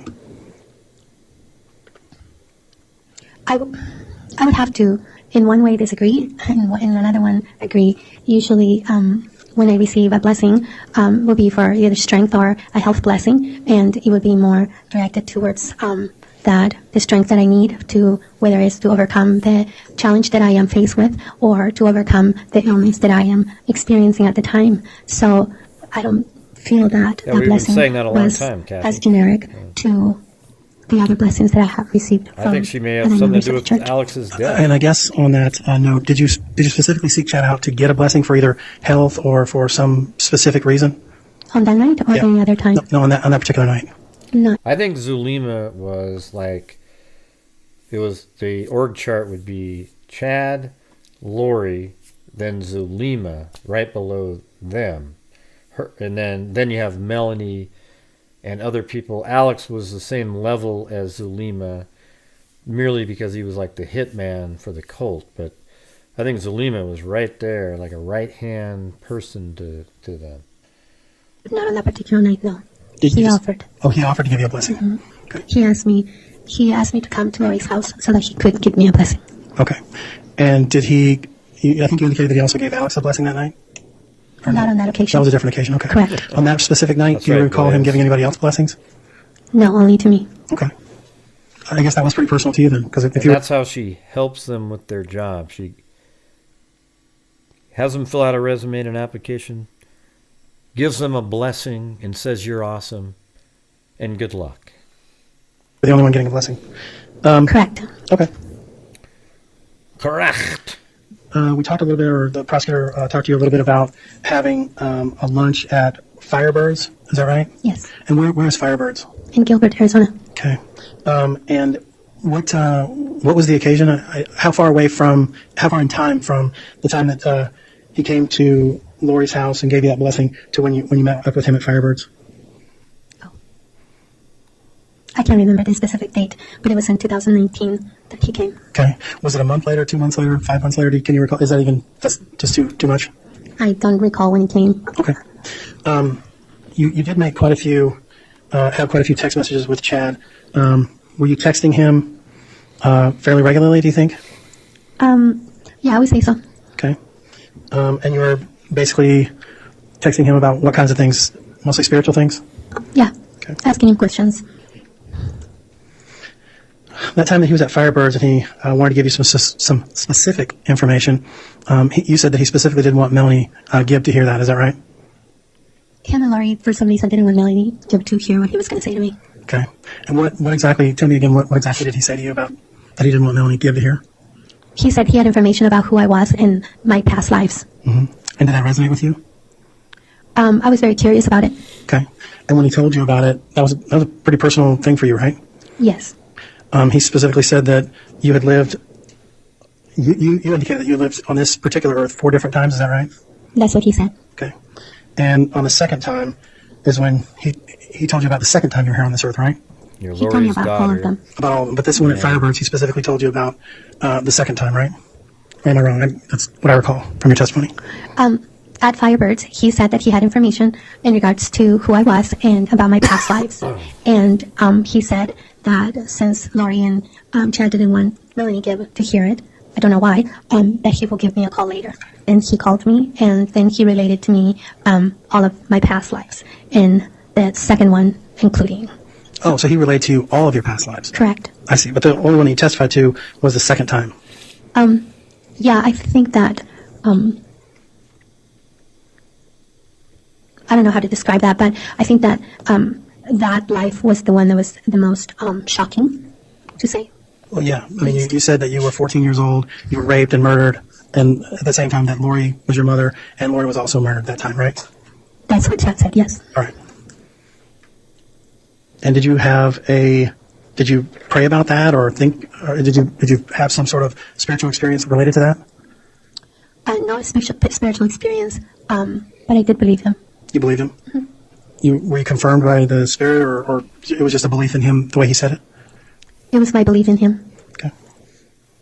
Your Honor, I would like to look at State's Exhibit 54, or Exhibit 54 that was admitted. So this is part of State's Exhibit 54. Do you recall testifying about that? Yes. Okay. And it's just a sheet of paper that you turned over to the police or the prosecutor, is that right? Yes. Which one? Was it the police or was it the prosecutor? I don't know. I believe it was the prosecutor, right? Okay. I think that's what it was. You're not allowed to look at them and ask for clarification. If you don't remember, you don't remember. I gave all of this stuff when they came to talk to me in Arizona, so I'm not exactly sure whether I should say police or, so I guess I don't know. Okay. And when was that? I don't remember when they came, I'm sorry. Okay. And are you the one who drew this? Is this your handwriting? That is my handwriting. And you drew all of the things on the paper that you can see on the paper? Yes. Okay. And did you draw this during the interview with the police? Or was this drawn some other time? I don't remember. Okay. That's a fair statement. Do you know why you drew it? No, I don't. Okay. I'm now going to show you page 1 of the large packet of Exhibit 54. Can you identify that? Yes. And did you draw that yourself? Yes. Is that on the back of a receipt or something, or is that in a journal? What is that? This is my journal. Okay. Did you ever? I think there was some testimony about you having some information on the back of a receipt. Was any of that in any of the stuff that you looked at today? No. Okay. And this was drawn in your journal? Yes. Do you know what day it was drawn? No. Okay. Do you recall about when it was drawn? This was drawn around the time that Laurie and Chad started to teach us about the different levels that people had. So I'm going to say probably February, March of 2019, around there. And this was in one of your journals, and would this be something that you took with you while you were talking with Chad and Laurie or other people? Yes. So you would have done this contemporaneously or at the same time, around the same time as you were discussing the levels and other matters with Chad and Lori, is that right? Yes. But you don't specifically recall when you did this particular one? No, I wouldn't know specifically the date, but it would have been around that. Oh, correct came from, I think when people say correct, they're trying to imply that they already knew the information. You know, even though they're the ones asking the question. And I particularly loathe that phrase because when I had a job at this bank one time, and this lady had no clue what she was doing at all. So she was asking me, "Hey, Gray, how do you do this? How do you do this?" So she came over to my computer and was standing up as well. So I'm sitting down showing her how to do something. She's standing up. And she keeps saying correct to everything that I'm saying so that when people walked by, they thought she was helping me. I mean, it was unbelievable. She kept saying, I go, yeah, well, you need to, okay, what you got to do is you got to hit this drop-down menu here. Correct. Oh, and then you got to put this over. Correct. So now every time I hear it, it just drives me nuts. Okay. Time when they were teaching this. Okay. All right. Created a symbol for it. And would that have been one of the days when Chad was down in Arizona, or would that have been sometime where you learned at some other place? It could have been either one of them. So this is specifically a page that was talked about with regards to the words cast out. Do you recall testifying about that? Yes. Okay. And when you testified about that, tell me a little bit about this page, when it was written, or how, what was going through your mind when you were writing it. Do you have any recollection of that? This was done around the time when we were doing castings on Charles. I don't worry about it, Zozo. So it had to be in between March and July of 2019. And these were just steps that could be followed to cast out an evil spirit. Okay, let's just take it from the top. It's the first one says, what does it say? What's the very top say? Order? I believe that I was trying to write order of the priesthood. Okay, and so that's part of the prayer you say in the order of the priesthood or something to that effect? Correct. Okay, and then number 2, what was that? Dispel. What does that mean? Dispel or encapsulate. Okay, tell us a little bit about that. I'm not exactly sure what you meant. Okay. All right. I'm sure it made sense to me then, but now I don't recall what it meant. Then the next thing says cast out. Mm-hmm. Right? What does that mean? Casting out, like ordering it to leave the body. Ordering the spirit to leave the body. Mm-hmm. The evil spirit or demon. Okay. All right. What about number 5? Burn. Burn would be if we wanted to make sure that there was no option for another evil spirit or another demon to come in within that 2-minute window that they were saying that another demon could come and take over.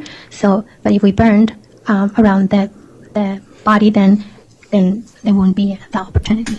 Okay, so when you say that there's a 2-minute window, is that a literal 2-minute window? Hey, Revengeance, would you quit typing in the same one inaccurately? It's, I've been up to it now.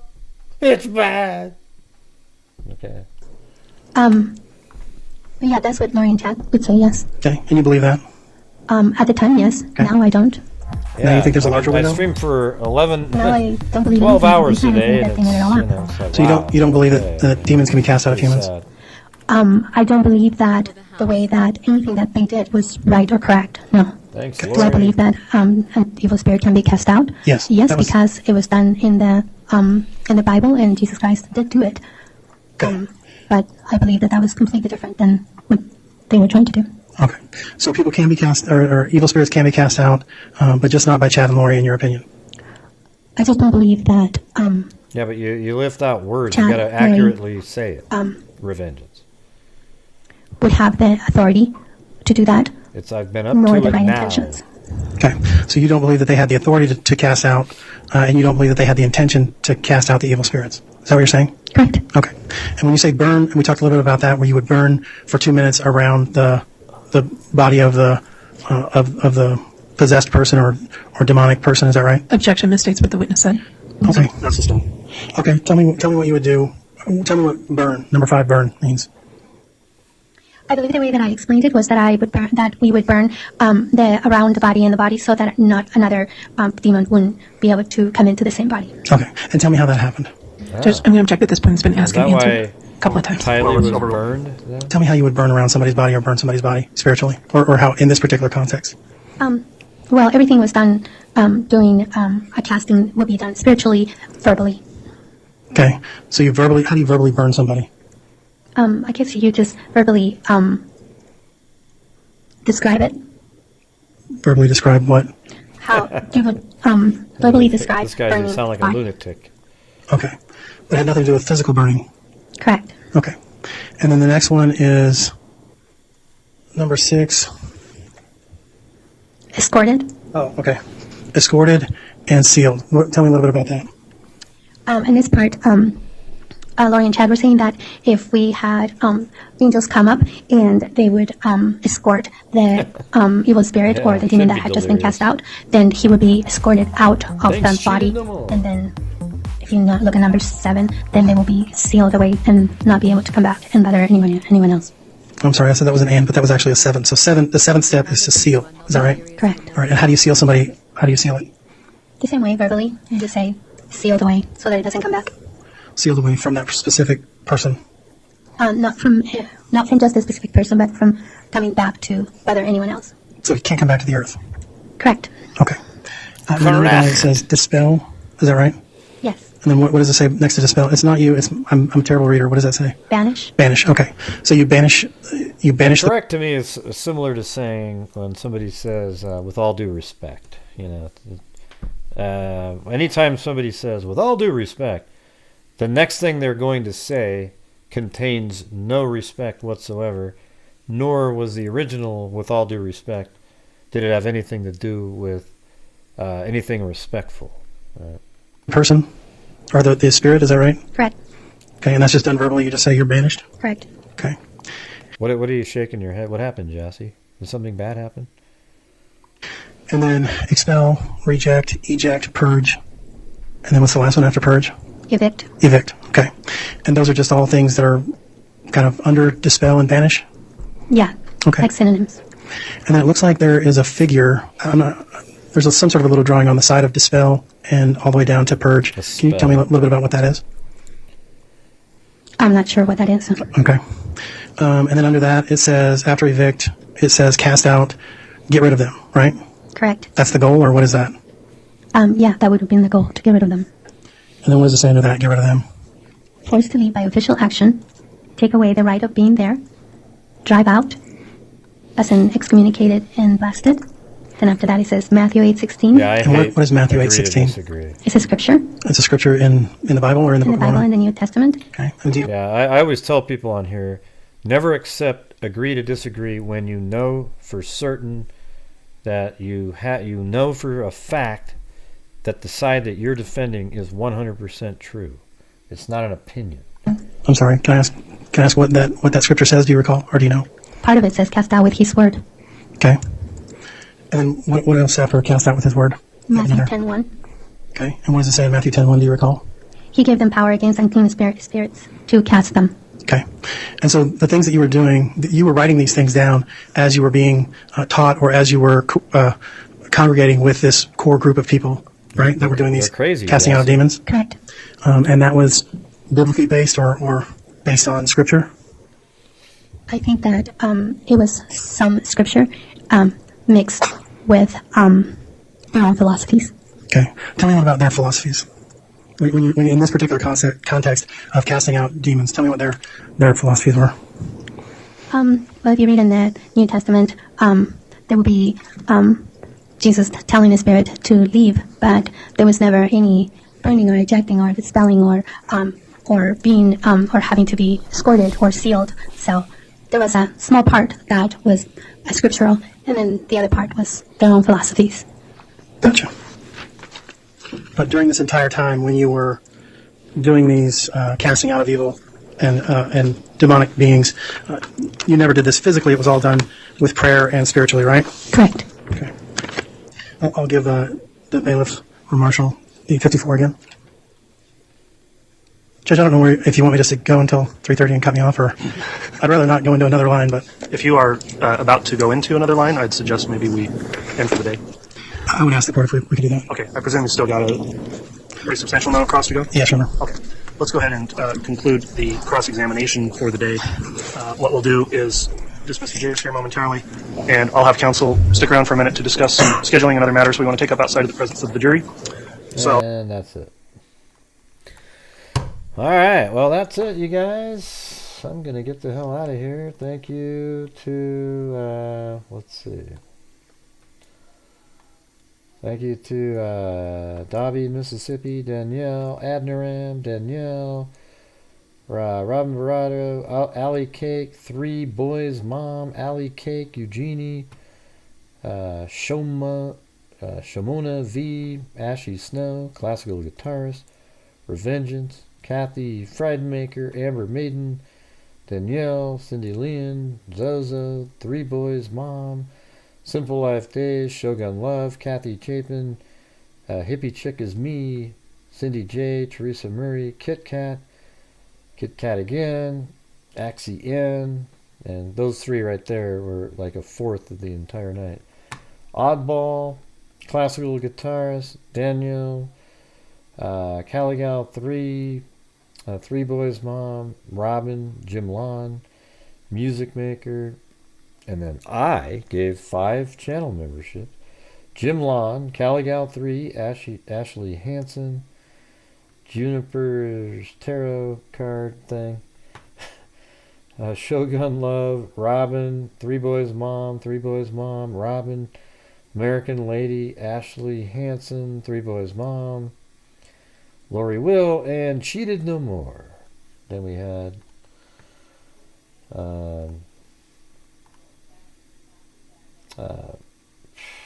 Just a Friend, and also Amy Peterson on PayPal for a notebook. Also, we had another one that was Robin on Cash App for a notebook. So if you do want the notebooks and you're just listening, if you send $25 into PayPal, you get or Cash App or Venmo, you get, you have to send me your address, but I'll send you the blue notebook when it comes out, coming up soon. Anyways, this is absolutely, it's crazy, right? I mean, these people, they seem to believe this shit. It's pretty wild. Pretty freaking crazy. And there's Blue and Chloe. They're still chilling out.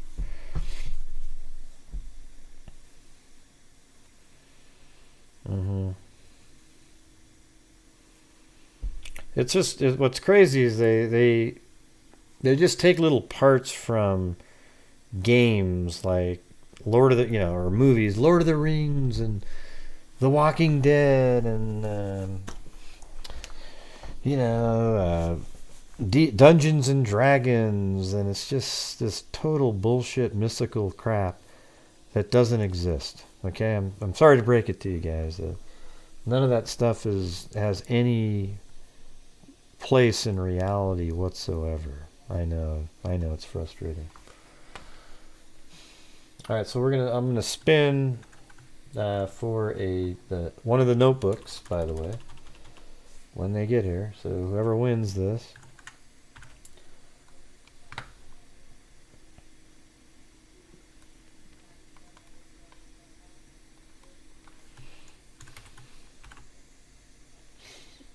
Alright.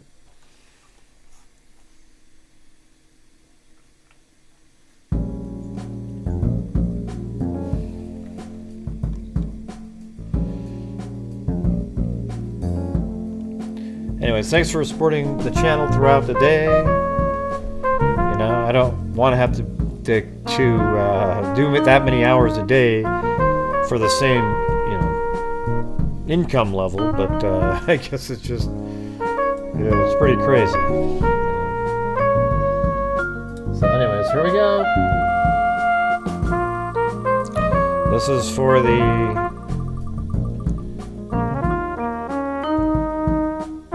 Oh, look at that. Well, Danielle has already bought one, so what are we going to have to do with that one? You can give it away, or you can have a second one. Who the hell knows?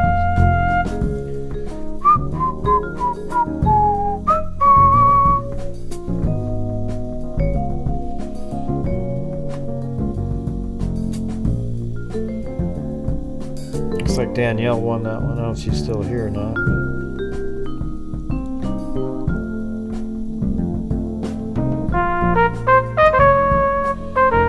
And tomorrow we'll send some money in to, I was thinking of maybe sending like 500 to Wounded Warriors and then 500 to Texas EquiSearch, something like that.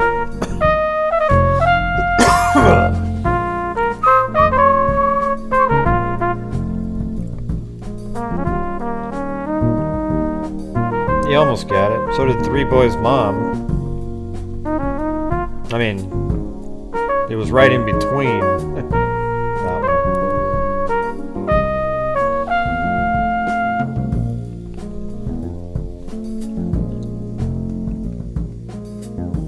And some of you make shit up.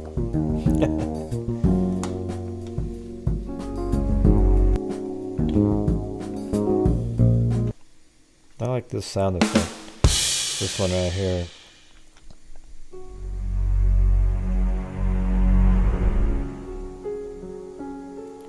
It was a cold, misty night, October 27, 1937, when Joe and Marvel walked down the street.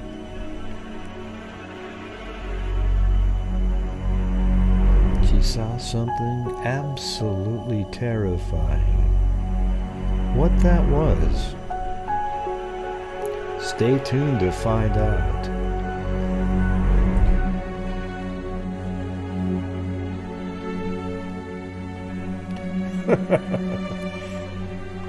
Anyways, forget it.